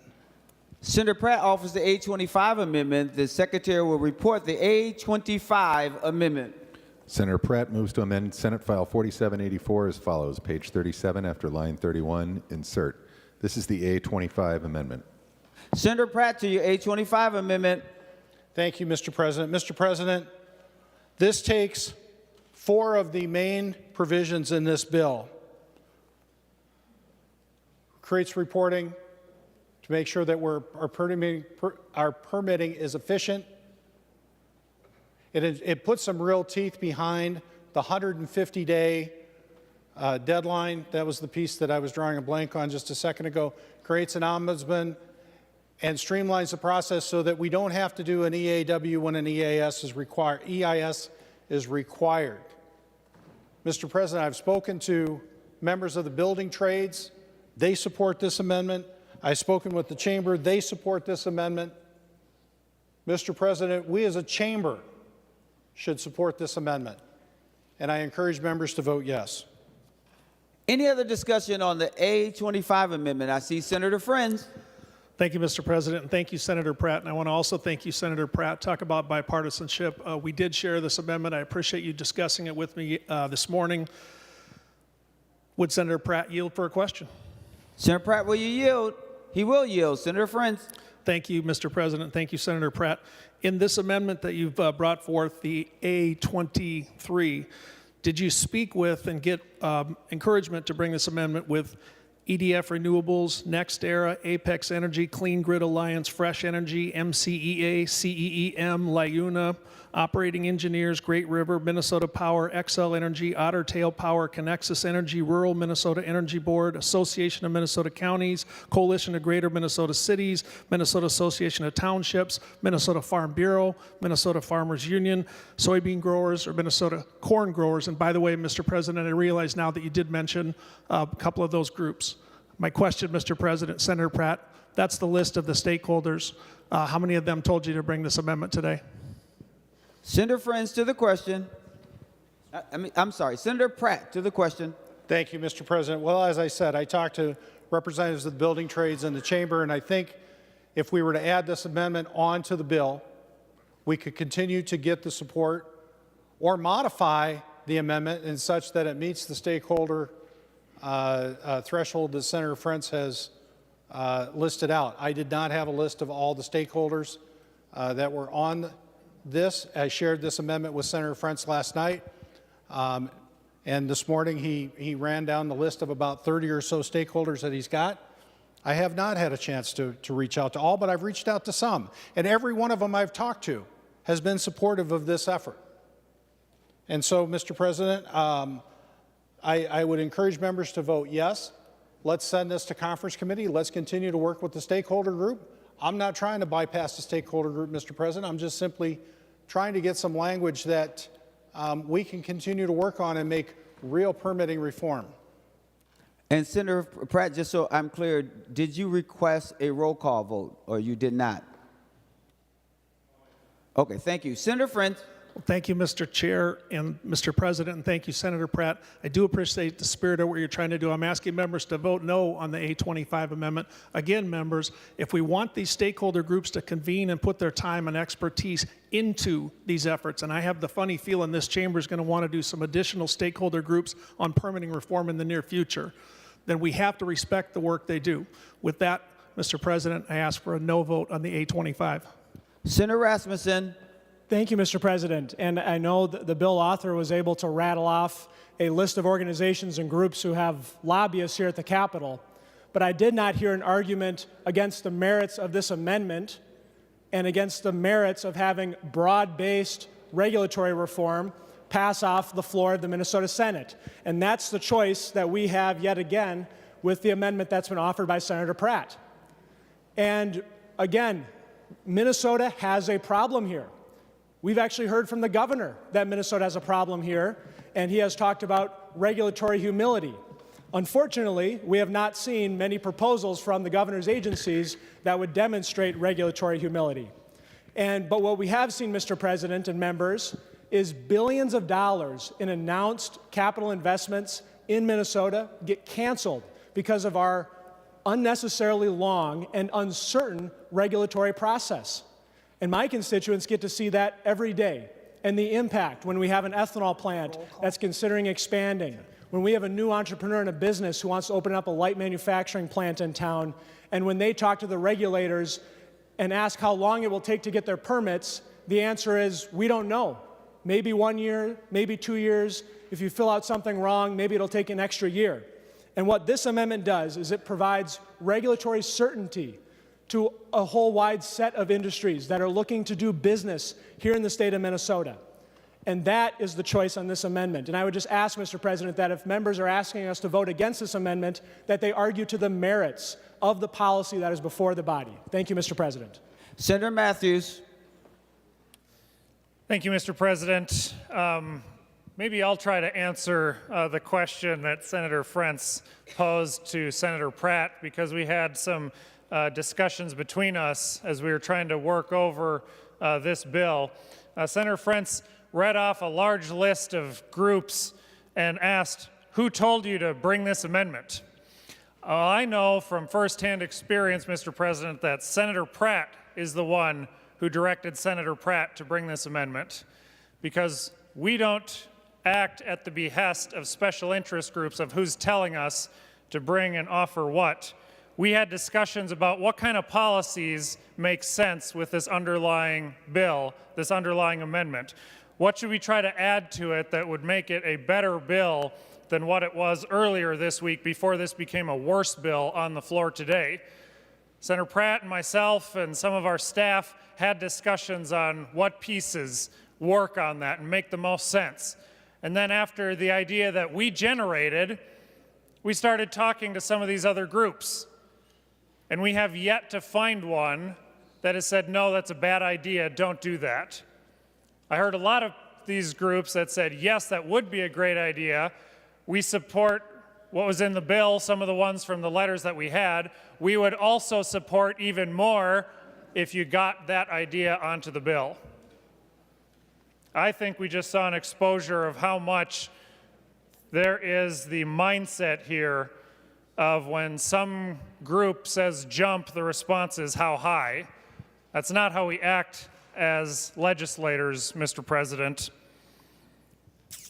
So, Mr. President, I'd like to ask if Senator Frentz would yield to a question. Senator Frentz, will you yield? He will yield. Senator Matthews. Thank you, Mr. President and Senator Frentz. Without mentioning any of the groups that you listed and without mentioning a stakeholder agreement, can you give me a reason on the underlying policy in the A25 amendment as to why it's a bad idea?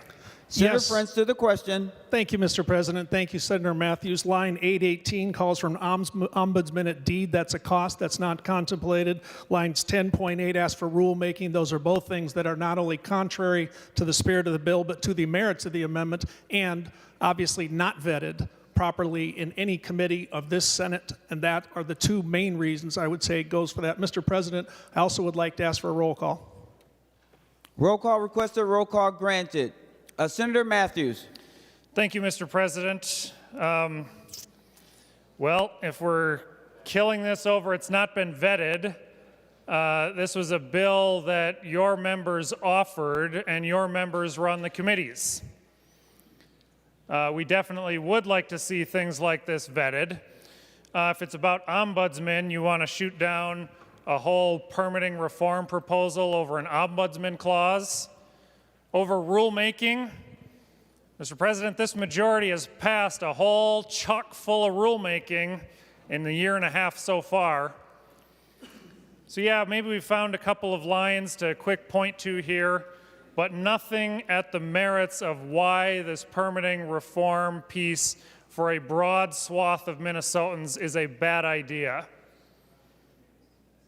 We just heard some sprinkles around the edges here of different pieces or technical excuses of things that the majority is in full control of. This is a good amendment that is needed in the state of Minnesota. I urge members to vote yes. Members, I know that I have Senator Frentz on the list, and then I'm going to the author of the amendment unless there's someone else who wants to speak. So I will go to Senator Frentz and then Senator Farnsworth. And is there anyone else before we go to Senator Pratt after that? Okay, Senator Frentz. Thank you, Mr. President, and thank you, members. We are talking about the voices of Minnesotans, and they are expressed through the stakeholder groups. I believe the proper characterization, senators, of the building trades is building trades are asking for a yes on the bill as proposed by bill author. Thank you, Mr. President. Senator Farnsworth. Thank you, Mr. President, and of course I stand in support of this amendment. And Mr. President, we're hearing a lot about stakeholders. Well, I want to talk about some stakeholders that matter to me. These stakeholders are the residents of the city of Cohasset, Minnesota, and Senator Eichhorn's district in Itasca County. They're notable because they almost had a wood manufacturing plant that was canceled last year.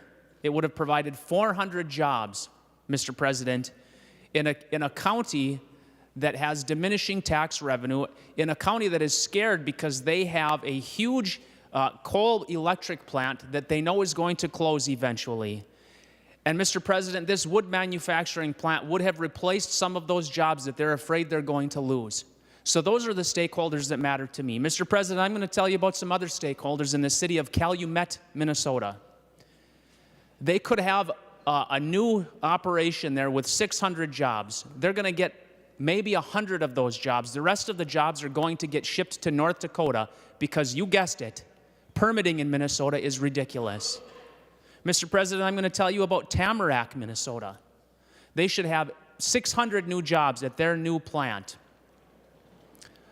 400 of those jobs are going to get shipped to North Dakota because of permitting in Minnesota. Mr. President, I'll tell you about the city of Aurora. It's notable for a couple of things, but one thing that it's notable for is that it is the poorest city in the state of Minnesota.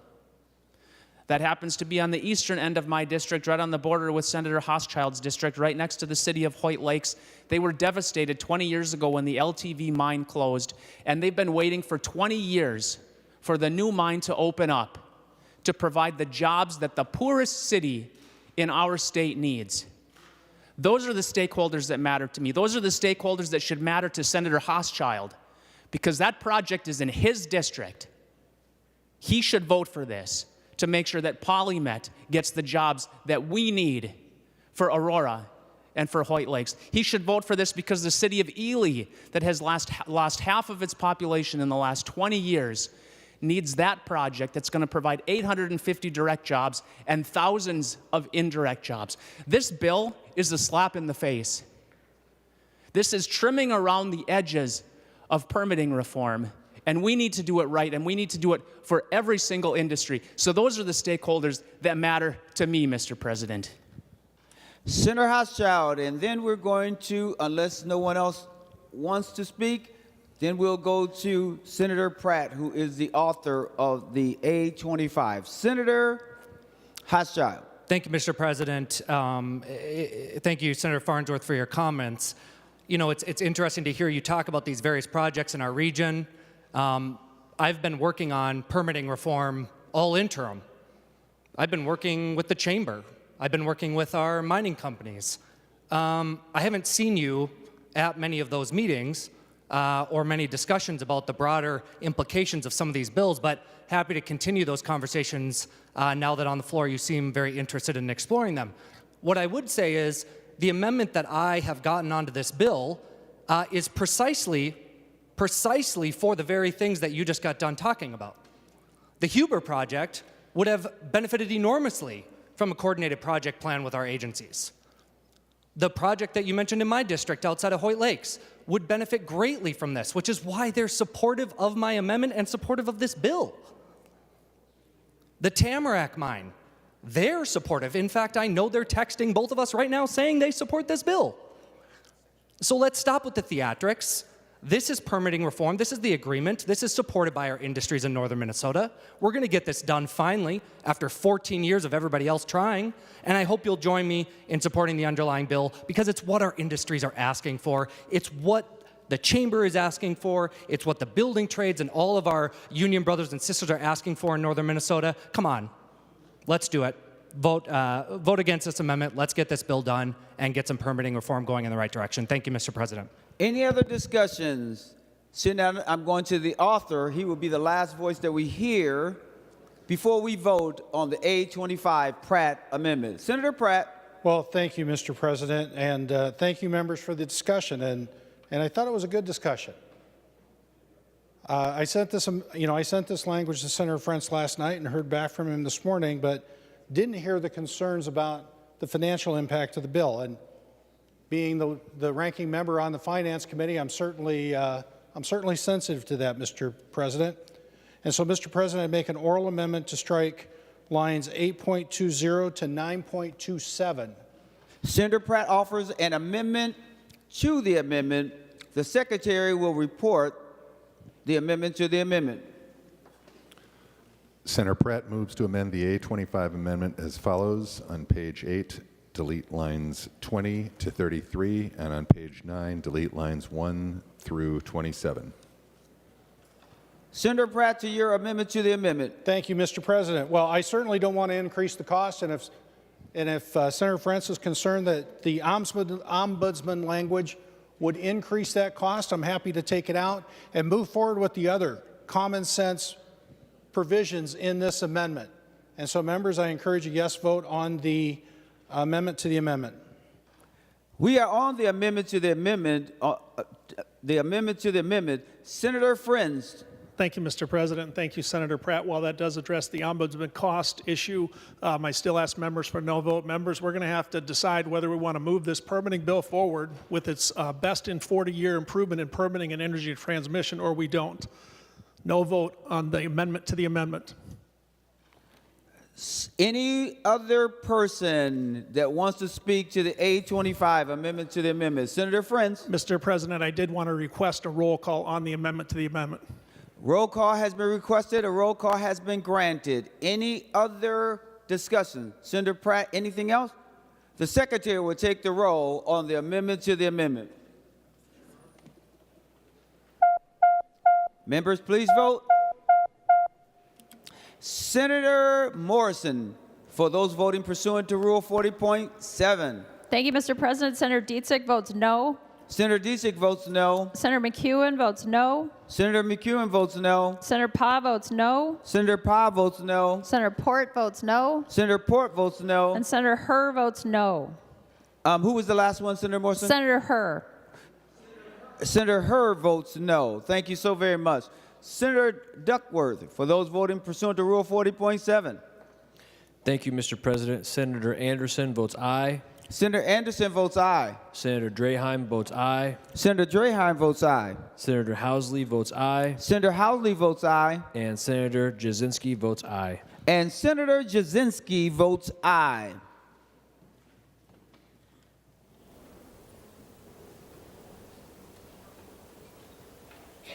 Members, please vote. If you're sitting at your desk and you're interested in voting, please vote.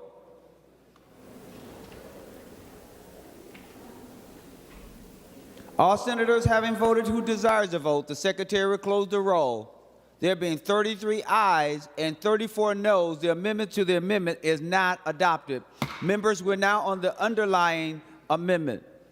Any other discussion on the underlying amendment before we go to the author?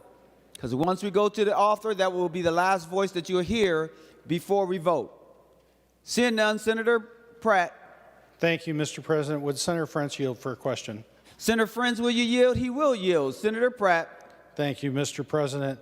Senator Frentz, can you help me understand why you're against not requiring an environmental assessment worksheet when an environmental impact study is required? Senator Frentz. Senator Pratt, Mr. President, I'm not quite sure I understand in what context you mean that. The same environmental review is allowed for all projects in this bill that were allowed before. Senator Pratt. Thank you, Mr. President. Would Senator Frentz yield for another question? Senator Frentz, will you yield? He will yield. Senator Pratt. Thank you, Mr. President. Well, Senator Frentz, the amendment in front of us would not require an EAW when an EIS is required, and I'm wondering why you're opposed to this redundancy. Senator Or Pratt, why you're opposing eliminating this redundancy. Sorry about that, Senator Pratt. Did you get the last part out? Okay. Senator Frentz, did you hear it, his question? I believe so, Mr. President. Thank you, Mr. President. Thank you, Senator Pratt. I am opposed to the amendment in its entirety. Senator Pratt. Thank you, Mr. President. Well, Mr. President, we tried to address some of the concerns that Senator Frentz had about stripping out the cost that was in this amendment to make sure we're focused strictly on the policy and not to increase the cost. And Senator Frentz asked his caucus to vote against that. We've had conversations with both the trade unions and the chamber, who both say this is a good amendment, we should move forward with it. Mr. President, Senator Frentz has talked multiple occasions about the chamber letter in front of us. Well, Mr. President, let me read the last line of that. More needs to be done for the state to take full advantage of economic opportunities many projects can bring to the state while protecting our natural resources and the health of our citizens. Mr. President, it takes Minnesota 1.5 to 6 times longer than other states to approve permits. From 2017 through 2022, our average number of days was 656. Our standard is 150. Mr. President, Wisconsin was at 121. Illinois was at 110. Colorado was at 441. We are well above comparable states. We are well above other Democratic-led states. Mr. President, hold on one second, mate. We are missing the boat. In 2022, only 15% of our permits were issued within the 150-day standard. 15%. On average, it takes us 2 years to issue these permits. On average, it takes us over 2 years to issue these permits. And yet we can't seem to find the will to work on this between now and the point in time that this bill comes back from conference committee. Members, we heard Senator Hochschild and Senator Frentz say we need to pass this bill. We can't take any more changes. We need to pass this bill. Passage of this bill and passage of this amendment relies on us. We can vote for this amendment and we can pass this bill. This is not a choice that's being made by the advocates and the stakeholders. This is a choice that's being made by us. We hold the election certificates. The Walz administration, when they first came in, talked about regulatory humility. We've seen anything but regulatory humility. We heard the governor talk about permitting reform.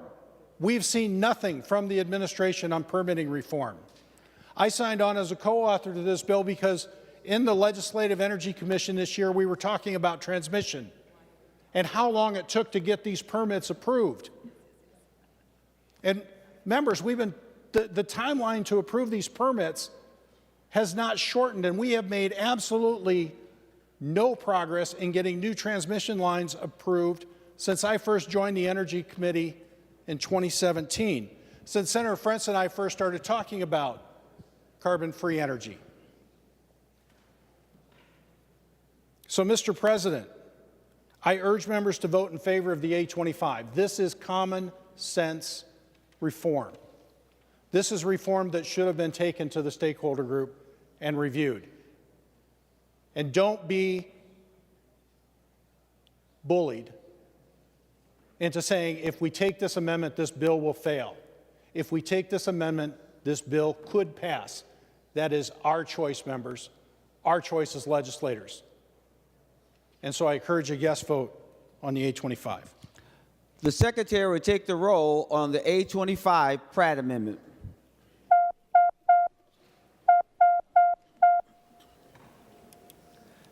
Senator Morrison, for those voting pursuant to Rule 40.7. Thank you, Mr. President. Senator Dietzig votes no.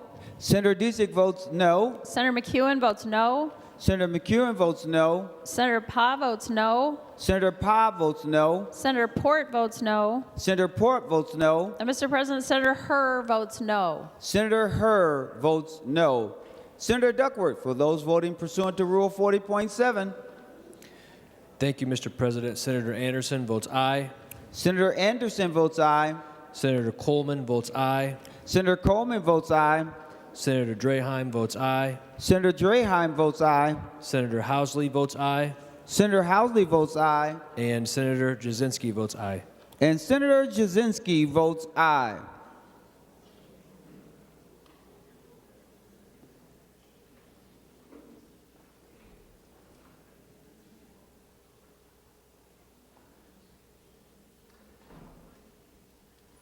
All senators having voted who desires to vote, the Secretary will close the roll. There being 33 ayes and 34 noes, the A25 amendment, Pratt Amendment, is not adopted.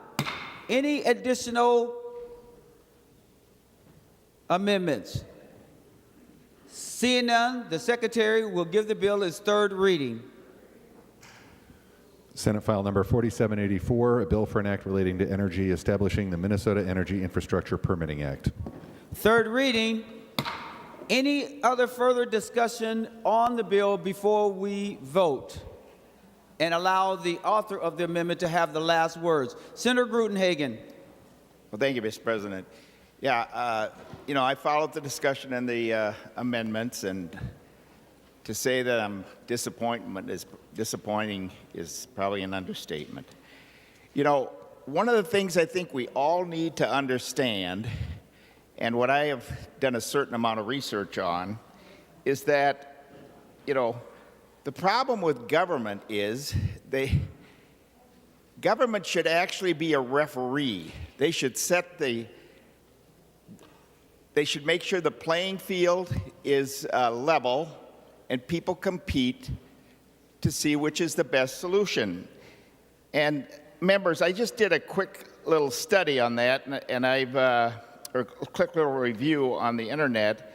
And there's a George Mason University article, and it says, government subsidies are the problem, not the solution for innovation in energy. And so when government starts picking winners and losers, which we're doing in this bill, we're giving permit reform to a small area and we're shutting everybody else out, you actually hurt energy innovation in terms that's environmentally friendly and will produce baseload electricity at affordable rates. So, one thing, there's several other articles that I've read over the years, and one came out of Stanford University, and that article was how government subsidies corrupt the scientific method. What I mean by that, members, is when we give a government subsidy to a particular group or business or whatever, guess what they do? They try to find the results that the subsidy's giving them. So I'll give you a exaggerated example. If you gave someone $1 million to research the mating habits of frogs jumping backwards, what do you think they'd be doing? Okay? That's government. Government should create a level playing field. So what we have government doing, especially here in the state of Minnesota and even nationally, we have government, rather than allowing in a football game a referee to make sure it's played fairly, government gets into the huddle and calls the plays and decides who gets money and who doesn't. That's a formula for disaster. Members, when I look at the Senate here and the legislature the last couple years, we have grown government at a rate that is exponentially faster than the private sector.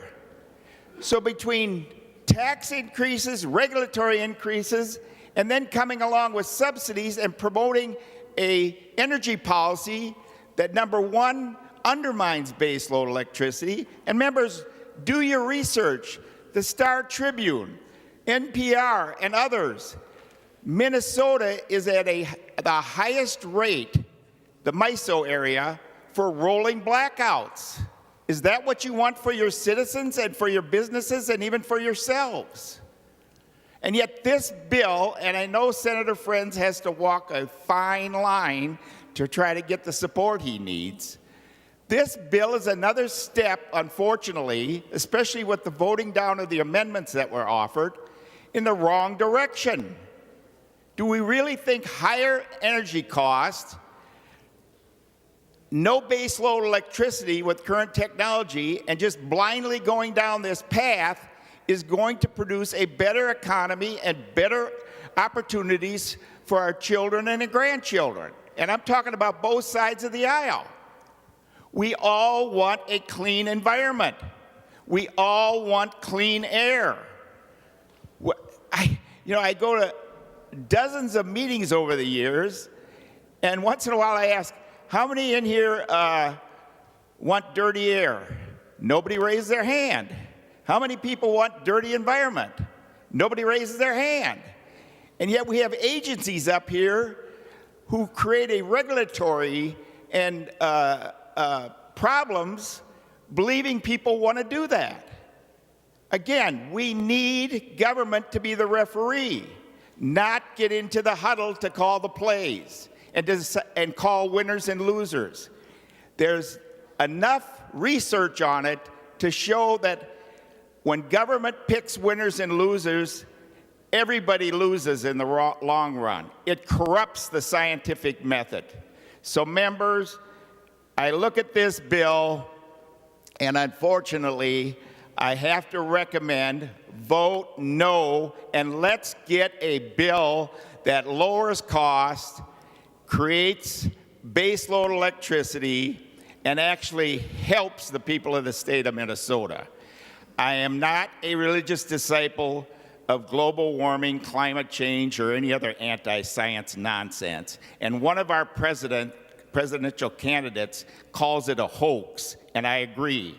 Go to the Heartland Institute or the Heritage Foundation, and you will find scientists who are not tax subsidized who completely disagree, and there's literally thousands of them, with this global warming Al Gore scam. Thank you, Mr. President. Senator Marty. Thank you, Mr. President. I appreciate the work that Senator Frentz has done on the bill. I had some real concerns earlier about it, but I really appreciate his good work and listening to the concerns and trying to address them. And focused on the consensus items in the working group, I do remain some concerns about the 12th one, which wasn't really a consensus. It had most of the task force members supporting it, but the one to move the EERA into the department, into the PUC from Department of Commerce. I still have concerns about that and the independence of this analysis. I know Senator Frentz has been working with some of the stakeholders, and I'm sure the House and others, to figure out if there's a better way to do this that will keep the efficiency improvements they're hoping for, but also making sure we have a good independent research analysis thing. And so I hope as you move forward, you continue working on that provision in the bill. With that, I thank you for all the improvements and glad to support the bill. Senator Rasmussen. Thank you, Mr. President. I would like to impose a call of the Senate for the remainder of the bill. The Senate is under call.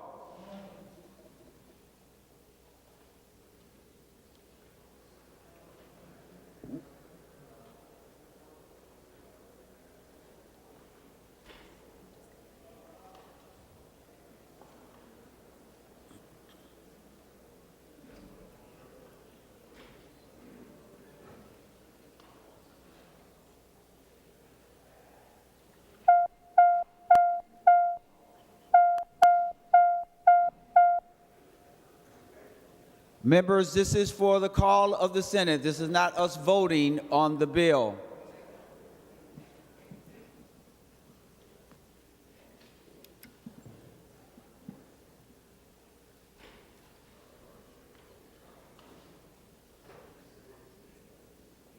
Senator Rasmussen.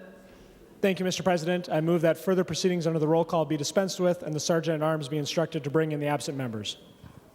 On that motion, all in favor say aye. Aye. All those opposed say no. The motion prevails. Senator Rasmussen. Thank you, Mr. President. Today is a disappointing day.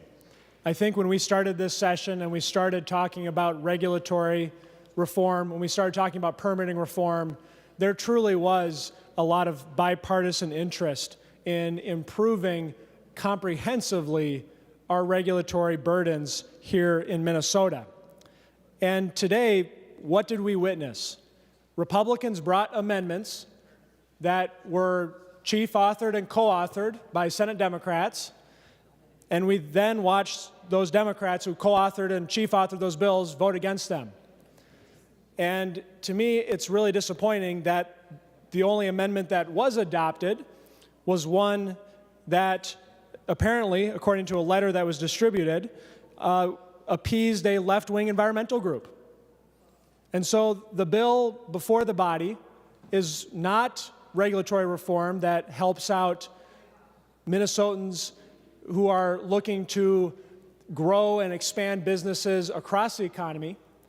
It's really focused on favored industries from left-wing environmentalists and Senate Democrats. And I think we've missed a huge opportunity here today, Mr. President, and I'm sad to say that I'll be voting against this bill because we can do better. And it's my hope that we will come back this session and pass broad-based, bipartisan regulatory reform that helps all industries in Minnesota that are looking to grow our economy and create jobs across the state. And so I'll be voting no against this bill, but we'll continue working to see what we can do to improve the regulatory environment here in the state of Minnesota. Thank you, Mr. President. Members, we're on final passage of Senate File number 4784. Before I go to the author, I want to make sure that I recognize anyone else who wants to speak. So Senator Matthews, and then Senator Hochschild, and then Senator Johnson, and Senator Pratt. I hope I'll remember that order, but I think I will. Senator Matthews. Thank you, Mr. President. Mr. President, if future legislatures need to look to an example of how not to run the process through of a bill making its way to law, this bill will be an excellent example of how not to do the job. This has been even aside from the policy, just the procedural process has been anything but organized and orderly and out in the open from committee, and I never would have thought that we'd have a repeat of the committee here on the Senate floor. When this bill was in its first committee hearing, it was even much more narrower than what we have today. And we pushed in committee to say, hey, let's get this expanded to help more Minnesotans rather than just picking the narrow winners and losers and political friends that we have in the bill. And we were told, no, no, no, no, no. Went to another committee where in Environment Committee, the amendment got offered against the wishes of the bill author. And it actually was a good amendment that took a small step in the right direction. And I thought maybe we'd have the opportunity for actually using this as a stepping stone to what Minnesota needs us to have as a broad, bipartisan reform agreement, not just for a few stakeholders, but across the spectrum here in Minnesota. The disappointing thing about this bill is that at every point that I thought we were just on the precipice of actually breaking through and doing great bipartisan work, someone must have said jump, because we then started retreating back from the position that I thought we were about to break through. So it's interesting to see that we now have support for provisions that we are against in committee because they are added to the bill. We have other provisions that the same stakeholders would love to see in the bill. We're hearing no, no, no again. And this whole process has been a swing and a miss of significant proportions. Minnesota owes us the chance for us to show that we can actually come together and work in broad bipartisan manner.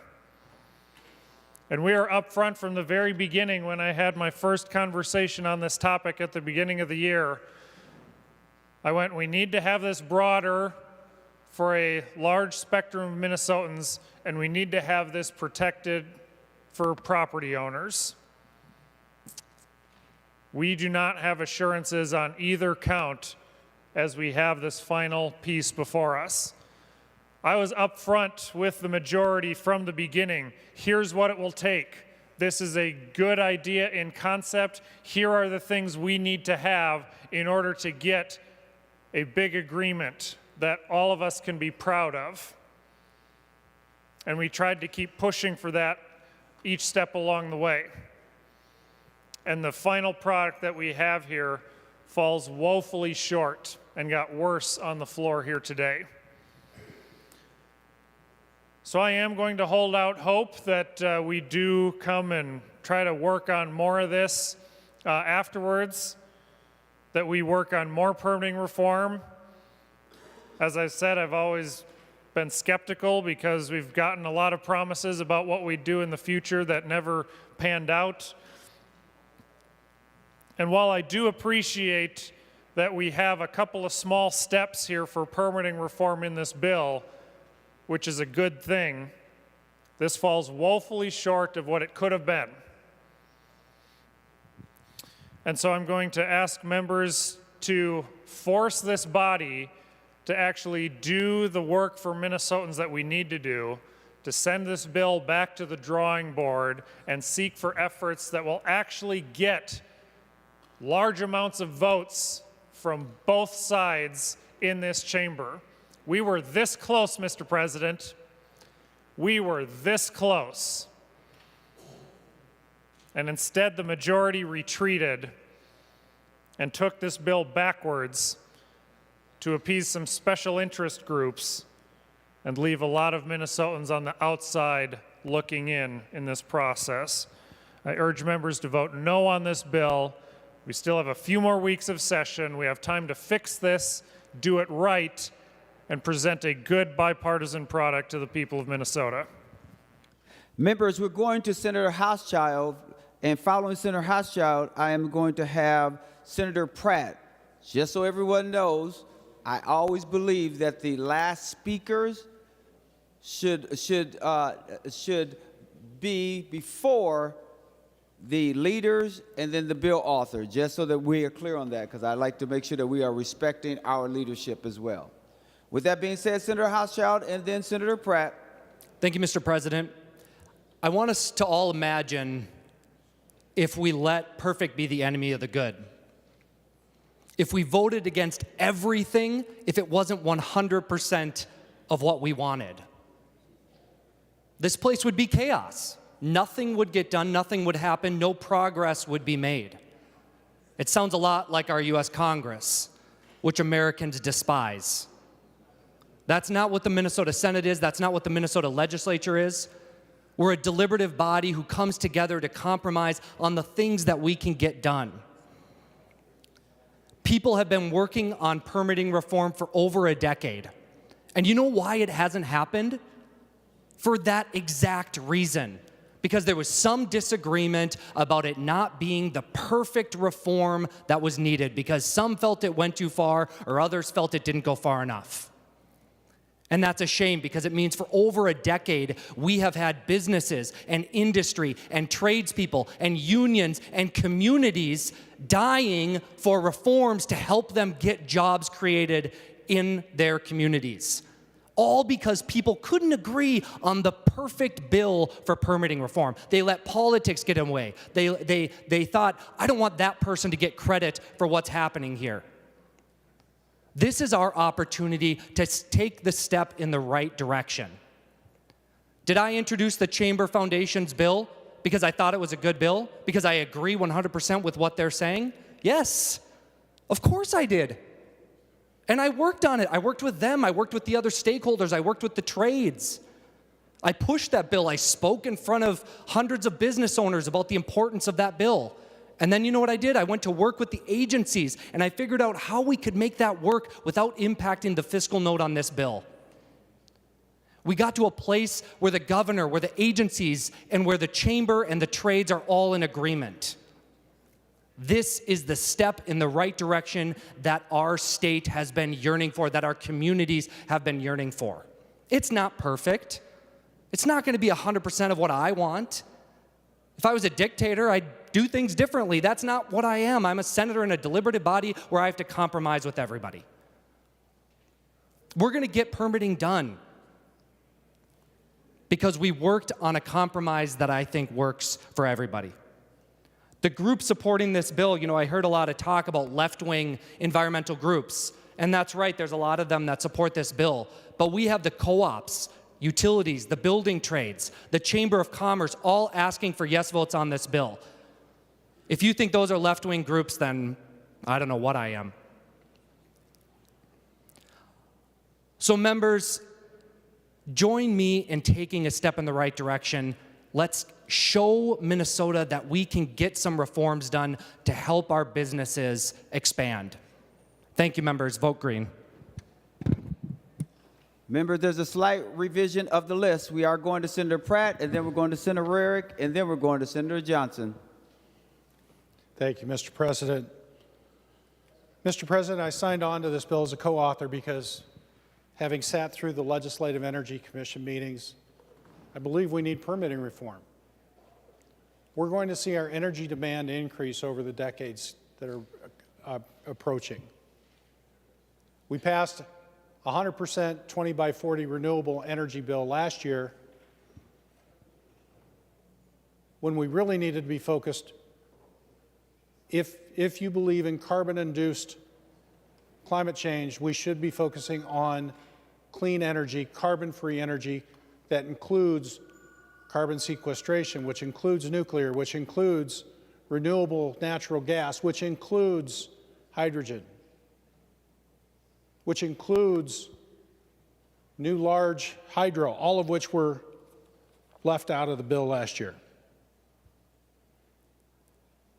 And I joined this bill, and I asked Senator Frentz, and I appreciate him allowing me to be a co-author in this bill, because I also understand that every journey begins with a first step. And after being told there would be no amendments, and having an amendment come forward that I believe took this bill backward, we are not necessarily taking a first step, we're maybe taking a first shuffle.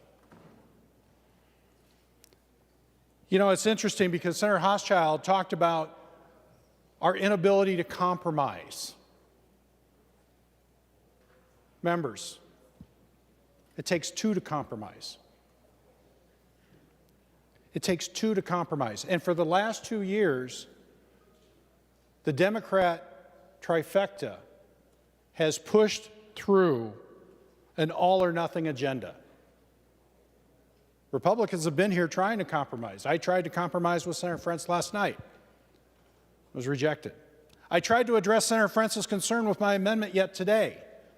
He brought up a very valid point. It was rejected. He asked members of his own party not to fix the very problem he identified in my amendment. And Mr. President, these letters were written in support of this bill before the First Amendment was adopted. I'm all for compromise, Mr. President. I'm all for taking that first step. But we continue to see, as we've seen with other bills yet today, there is not a real desire by the Democrat trifecta to compromise. And so, Mr. President, even if this amendment hadn't, if my amendment hadn't gone on, I probably would have voted for the bill. But with the First Amendment on there, taking this bill backwards, I'm not sure that I can do that support. Senator Frentz, I had much higher hopes for this bill. And members, let me just tell you what we're passing on.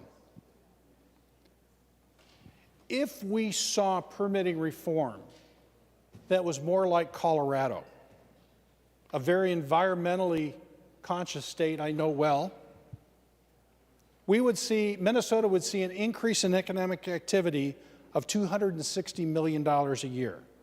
We would see household incomes increase in total $60 million a year, and we'd see 960 new full-time jobs. Illinois, not a conservative state. We would see economic activity increase $910 million, household incomes increase $200 million, and 3,400 new jobs. That's what real compromise would be, Mr. President. Real compromise would be working for the families of Minnesota and trying to bring in people to this state to take these jobs and to continue to grow our state, because it's a great place to raise a family. We're not supporting economic growth in the state. We're not supporting the creation of good-paying jobs. We are not supporting a reason for people to move here. It's easy to say it's the weather, but Mr. President, it's more than the weather.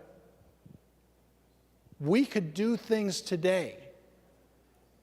Senator Frentz and I could work together to find common ground. But it sounds like we're going to do a Democrat all or nothing bill. And Senator Hochschild, I'm disappointed we are not compromising. Thank you, Mr. President. Senator Eric. Thank you, Mr. President. Mr. President, I have to address a comment that was made earlier as to why permitting reform hasn't been accomplished to this point. Mr. President, as someone who's been in the construction industry for 25 plus years, been a part of conversations about how do we make this happen, listening to groups that have been at the table, in the rooms constantly, there is one reason we have not made it to this point before, and that is because far-left environmental groups have said no. They love this idea that they can use these permitting processes, take companies to court, muck up the system, and drag it out if it's something they don't like. But what do we find here today? We have two small little sectors that they happen to like, so okay, let's do it for them.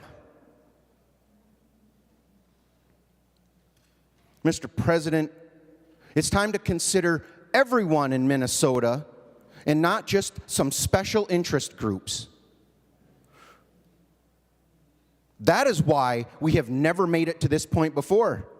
And there's only one reason this bill made it here now today, I believe.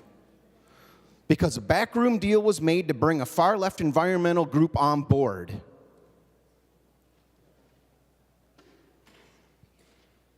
We're leaving out so many sectors of Minnesota that make this economy run. I'll say it again. We could pass this today and think we're accomplishing something, and we're going to watch industry and business leave this state. And people will have to follow.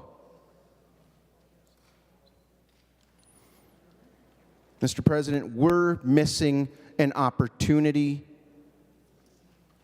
and I wanted to be able to support this. A fear that I have is that the little provision that was brought into this bill that made it better, that brought in another sector, won't survive conference committee.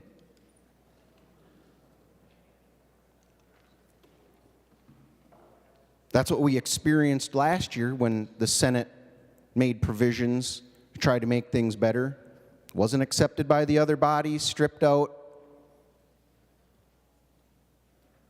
And that's what I envision here, because I've been working on this area. I was trusting people as we worked through. And Mr. President, I hate to say it, but I think my trust is now gone. We want to talk about compromise and trying to work together. Mr. President, I don't know how that happens from here going forward. As we had discussions trying to get to a bipartisan bill here to get votes, multiple votes from each party, we stepped away from that. We went backwards today. And I don't know that it's possible anymore, the way we are operating. I wanted to be able to vote green on this bill, and I cannot. I will be voting red, Mr. President, and it hurts, but that's what I'm going to do. If there are no others before I go to Senator Johnson, because once I go to Senator Johnson, the next voice after Senator Johnson will be that of the bill author, and I want to make sure that we're being respectful of that process. Seeing none, Senator Johnson. Thank you, Mr. President. And first of all, I'd like to thank Senator Frentz for acknowledging the need for change in our state. Regulatory issues have always been an issue here, and the growing bureaucracy that we're facing in this state has really scared away businesses from communities that need it. I've seen that in my own district. In Crookston, we had a facility that was going to be a $150 million facility, move across the border over to the North Dakota side. And one of the issues that they brought up was the regulatory climate within Minnesota and the certainty that they were not able to get in Minnesota that they would in another state. It's sad to see that. It's sad to see that our communities feel like they're working against the state of Minnesota to try to grow their economies. This is impacting not only our ability to attract companies, but also the companies that we have here in this state. Where are they expanding? It's not here. They're going to North Dakota, Tennessee, South Dakota, Iowa, Wisconsin. Why? One of the top reasons is because of our regulatory climate here in Minnesota. And I think that's acknowledged through these special interest groups that are supporting this bill today that will benefit from this. In a letter here signed by Google and REI, Minnesota lawmakers must act to reform our permitting process and cut the red tape. By Clean Energy Economy Minnesota, however, for years we have heard from our members that our projects are slowed down by inefficient and unpredictable permitting processes, especially when compared to the work of many of them that are doing in other states in this country. Simply put, our permitting process is putting us at a competitive disadvantage. Now, this isn't just clean energy companies. This is agricultural companies. This is manufacturing companies. This is service companies. These are companies across the state that are being impacted by the regulatory climate of this state. This is an opportunity, a golden opportunity, to do what Senator Hauschild asked. Let's make some improvements. We didn't ask for 100% of everything that we asked for. What did we bring forward today? We brought forward some very poignant amendments to help improve this bill. Many of my members of my caucus want to be a yes vote on this bill. All they asked for was a couple of simple things to improve the economic climate in their districts because of the concerns that they've heard not only from their communities but across the state. Look, I feel like we're being held hostage here from this group that I don't see. I don't know who you're talking about, some stakeholder group. They haven't talked to me. Who are they talking to? Senator Frentz? And Senator Frentz, like Moses, is bringing down this bill, and here it is, folks. This is what you're going to get. Either sign it or don't. We're legislators. This is the work that we do. This could have been a bipartisan bill so easily. It could have done the work that Minnesota sent here, asking us to do. Compromise, work together. Let's have an open process. Let's do this out in public, not behind some closed doors somewhere where this cabal gets together and puts this bill and sets it before us and says, no, no changes. In fact, we'll sacrifice a bipartisan vote just so we can get more of what we want on here. This is not how legislating needs to be done. This is a shame that it has to come to this. I hope that we can work on this further going into the future. But right now, I'm disappointed that I cannot support a bill that was a golden opportunity to move this state in the right direction when it comes to regulatory reform. Senator Frentz, as the author of the bill, remember, members, we're on final passage as amended. Thank you, Mr. President. Thank you, members. First of all, I want to start by thanking the people that helped bring the bill to this point. Justin Emmerich, Travis Ernest, Senator Matthews, the ranking member, Cassie Tomerdahl, my co-authors, Senator Pratt, Senator Zhang, Senator Mitchell, and Senator Nelson. Appreciate Senate Counsel, Fiscal. Thank you for the work that you do. We come here and debate, and we say what we think, and then we try to get people to support us. And so to those who say, I wish we would have had a bipartisan bill, I would say, that choice is on you. What we do here is we bring amendments, they pass or fail, and then you vote on the final bill. And I would start my friends in the minority caucus by asking this simple question. The question is not why am I listening to the stakeholder group, but why aren't you? Let's start with the far left environmental group, the Minnesota Chamber of Commerce. The suggestion is made that the bill moved away from its original intent today on the floor with the A24 amendment. Not so. The Minnesota Chamber said this bill is intended to correct burdensome state permitting issues for wind, solar, energy storage, and transmission projects. Minnesota Chamber of Commerce. I hear about the economy and how we've got to move forward and do good stuff. Well, for my friends on the Senate Energy Committee, I would say, not going to get a better chance than this bill. You can put your no vote up there, but don't come back and say we're interested in improving the regulatory environment. This is your best shot to do it, and you better ask yourself what your no vote means on this bill, because these 12 stakeholder recommendations are thoroughly vetted. By who, you might ask? By the Department of Commerce, by EDF Renewables, by Apex Energy, Clean Grid Alliance, Fresh Energy, Farm Bureau, Farmers Union, Association of Counties, Coalition of Greater Minnesota Cities, Minnesota Association of Townships. Townships in your district, anybody? XL Energy, Minnesota Power, Great River Energy, SEAM, LIUNA, Building Trades. Don't you think maybe those groups represent some Minnesotans in all of our districts? And why is it that they put all these letters on your desk? And by the way, for those thinking of voting no, I'd ask what these people are supposed to think of the reason they sent these letters. What do you get here with this bill? You get clean energy, faster, and more of it. That's the purpose of the stakeholder group, and that's what this bill delivers, and it delivers it in spades. We took 35 recommendations, we took the top 12, and every single one of them makes the process faster, more efficient, and better. Sending a message that we can do permitting reform. I hear about other areas of permitting reform. Well, it'd be hard for me to explain to these groups why we get no votes on a perfect template to do the rest of the reform. That's the other thing our friends at the Minnesota Chamber are saying, which is we want to do more. So do many of us. We can kill this bill and try to do more from there, but we'll squander all the goodwill we bring to this chamber. So we're not going to be able to come back and say, oh, I voted no on that permitting reform, but I'd like to work with you on permitting reform. Now, I'll just leave you with one voice of one Minnesotan from earlier today. A gentleman I had not met, a representative of the Iron Range. He said, I'm telling members of the Senate as fast as I can, do not put on any amendments. And then he paused and he said, we have to have this reform. We need this in our part of the state. And the House Child Amendment represented a major step forward for the minority caucus, and you know it. I had people asking me to take it out, and I said, nope, it's necessary to signal the bipartisanship. And how do you know, members of the Minnesota Senate? Because when that amendment went on in the Environment Committee, every Democrat and Republican voted for the bill. Thank you, Mr. President. Members, I suggest a yes vote. Members, the Secretary will take the roll on final passage as amended of Senate File number 4784. Members, please vote.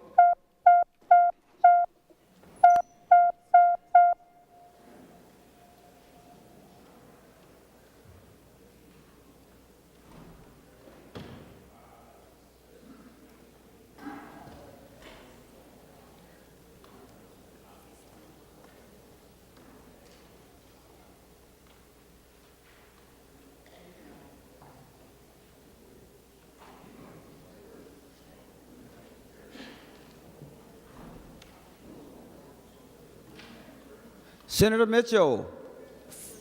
I'm sorry, I keep calling you Senator Mitchell when I know you're Senator Morrison because I'm thinking of the M's, the ladies. Senator Morrison, for those voting pursuant to Rule 40.7. Thank you, Mr. President. I take it as a compliment. Senator It is a Dietzig votes compliment. aye. I love the ladies. Senator Morrison. Senator Dietzig votes aye. Senator Dietzig votes aye. Senator McEwen votes aye. Senator McEwen votes aye. Senator Pa votes aye. Senator Pa votes aye. Senator Port votes aye. Senator Port votes aye. Mr. President, Senator Herr votes aye. And Senator Hurd votes aye. And you probably know that I don't like the men too much. No, I'm just kidding. I love you all. All right, Senator Duckworth, for those voting pursuant to Rule 40.7. Thank you, Mr. President. Senator Anderson votes no. Senator Anderson votes no. Senator Draheim votes no. Senator Draheim votes no. Senator Housley votes no. Senator Housley votes no. Senator Jasinski votes no. Senator Jasinski votes no. And Senator Coleman votes no. And Senator Coleman votes no.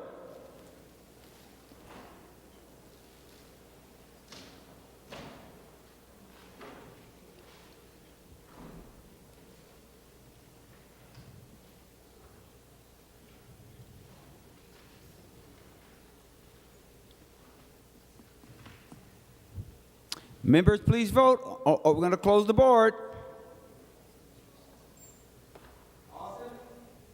All senators having voted who desires to vote, the secretary will close the roll. There have been 35 ayes and 32 noes. The bill is passed and its title agreed to.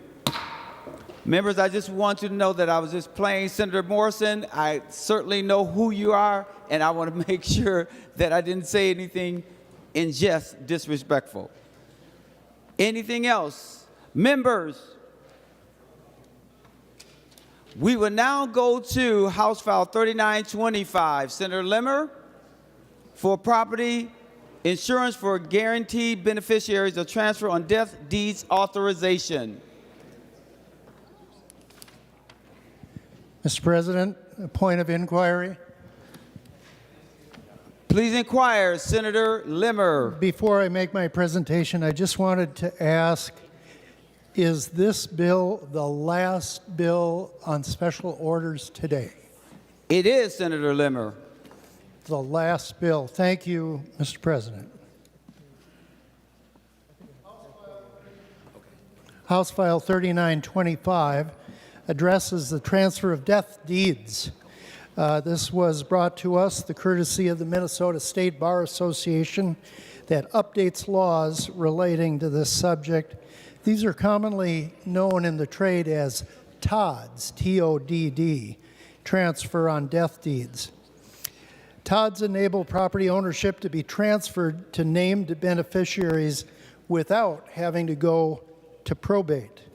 Unfortunately, when people draft and record TODs without assistance, they frequently make drafting or recording errors that invalidate the transfer, and then it forces the property to go to probate.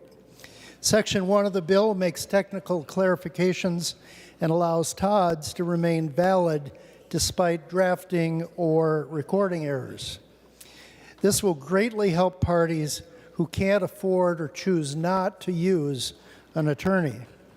Section 2 of the bill is collaborative effort between the Bar Association and the Insurance Federation. It addresses an Eighth Circuit decision that cuts off a TOD grantor's property insurance at the moment they die, leaving beneficiaries exposed to major risks.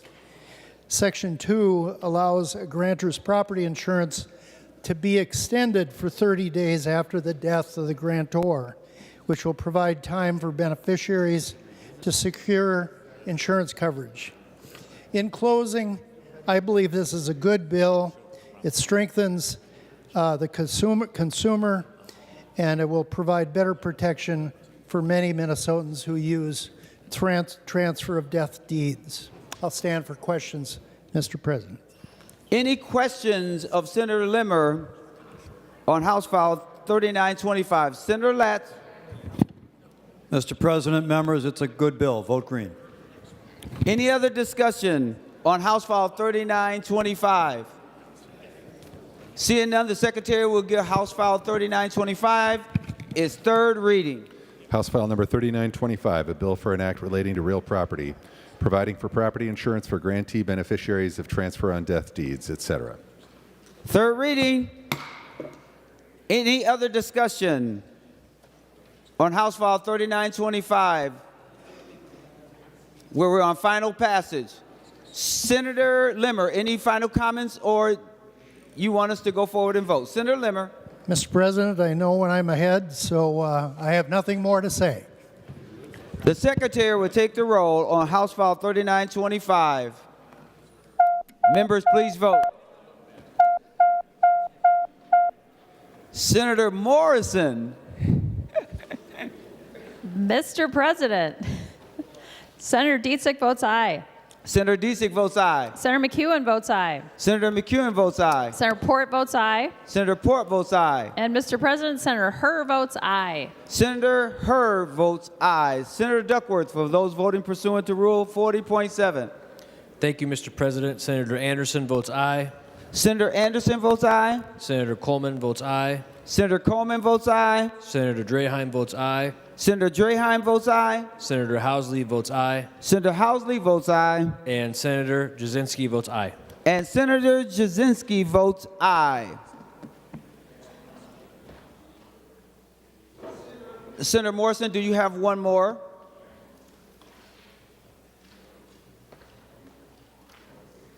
Mr. President, Senator Pa votes aye. Senator Powell votes aye. All senators having voted who desires to vote, the secretary will close the roll. There have been 67 ayes and 0 noes. The bill is passed and its title agreed to.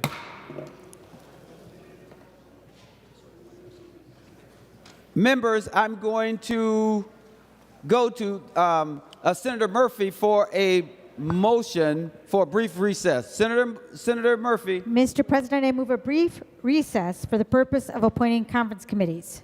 To that motion, all in favor say aye. Aye. All opposed say no. The motion prevails. The Senate is now in recess.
The Senate will come to order. Senator Murphy.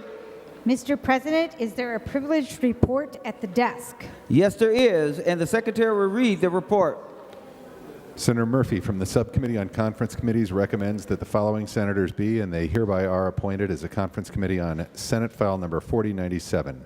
Senators Klein, Seeberger, Frentz, Dames, and Rasmussen. And Senate File Number 4399, Senators Hoffman, Mann, and Utke. And House File Number 4024, Senators Fateh, Putnam, and Duckworth. Senator Murphy moves that the foregoing appointments be approved. To that motion, all in favor say aye. Aye. All opposed say no. The motion prevails. Members, we will now proceed to the 13th order of business, announcements of Senate interest. Without objection, the following senators will be excused from today's session. Matthews from 11 o'clock to 11:25, Senator Fateh from 11 o'clock to 12:30 p.m., and Senator Miller from 11 o'clock to 12:15 p.m. Any additional announcements? Senator Fateh. Thank you, Mr. President. The Committee on Higher Education will be meeting right after adjournment of the floor session. Thank you. Thank you, Senator Fateh. Any other announcements of Senate interest before we go to the Majority Leader for a motion? Seeing no additional announcements, I am now recognizing Senator Murphy. Thank you, Mr. President and members. Thank you for another good and full day of work for Minnesotans. As we head into a recess to celebrate Passover, I want to just let people know that we will meet next week beginning on Wednesday at noon. We will take up bills. Thursday we'll meet at 11. We will take up bills. Friday we will meet at 11, but don't plan to take up bills, just move motions to keep our work proceeding forward. The agendas will be in your email. And with that, Mr. President, I move that the Senate do now adjourn until Wednesday, Wednesday, April 24th at 12 noon. Happy Passover. On that motion, all in favor say aye. Aye. All those opposed say no. The motion prevails. The Senate is now adjourned.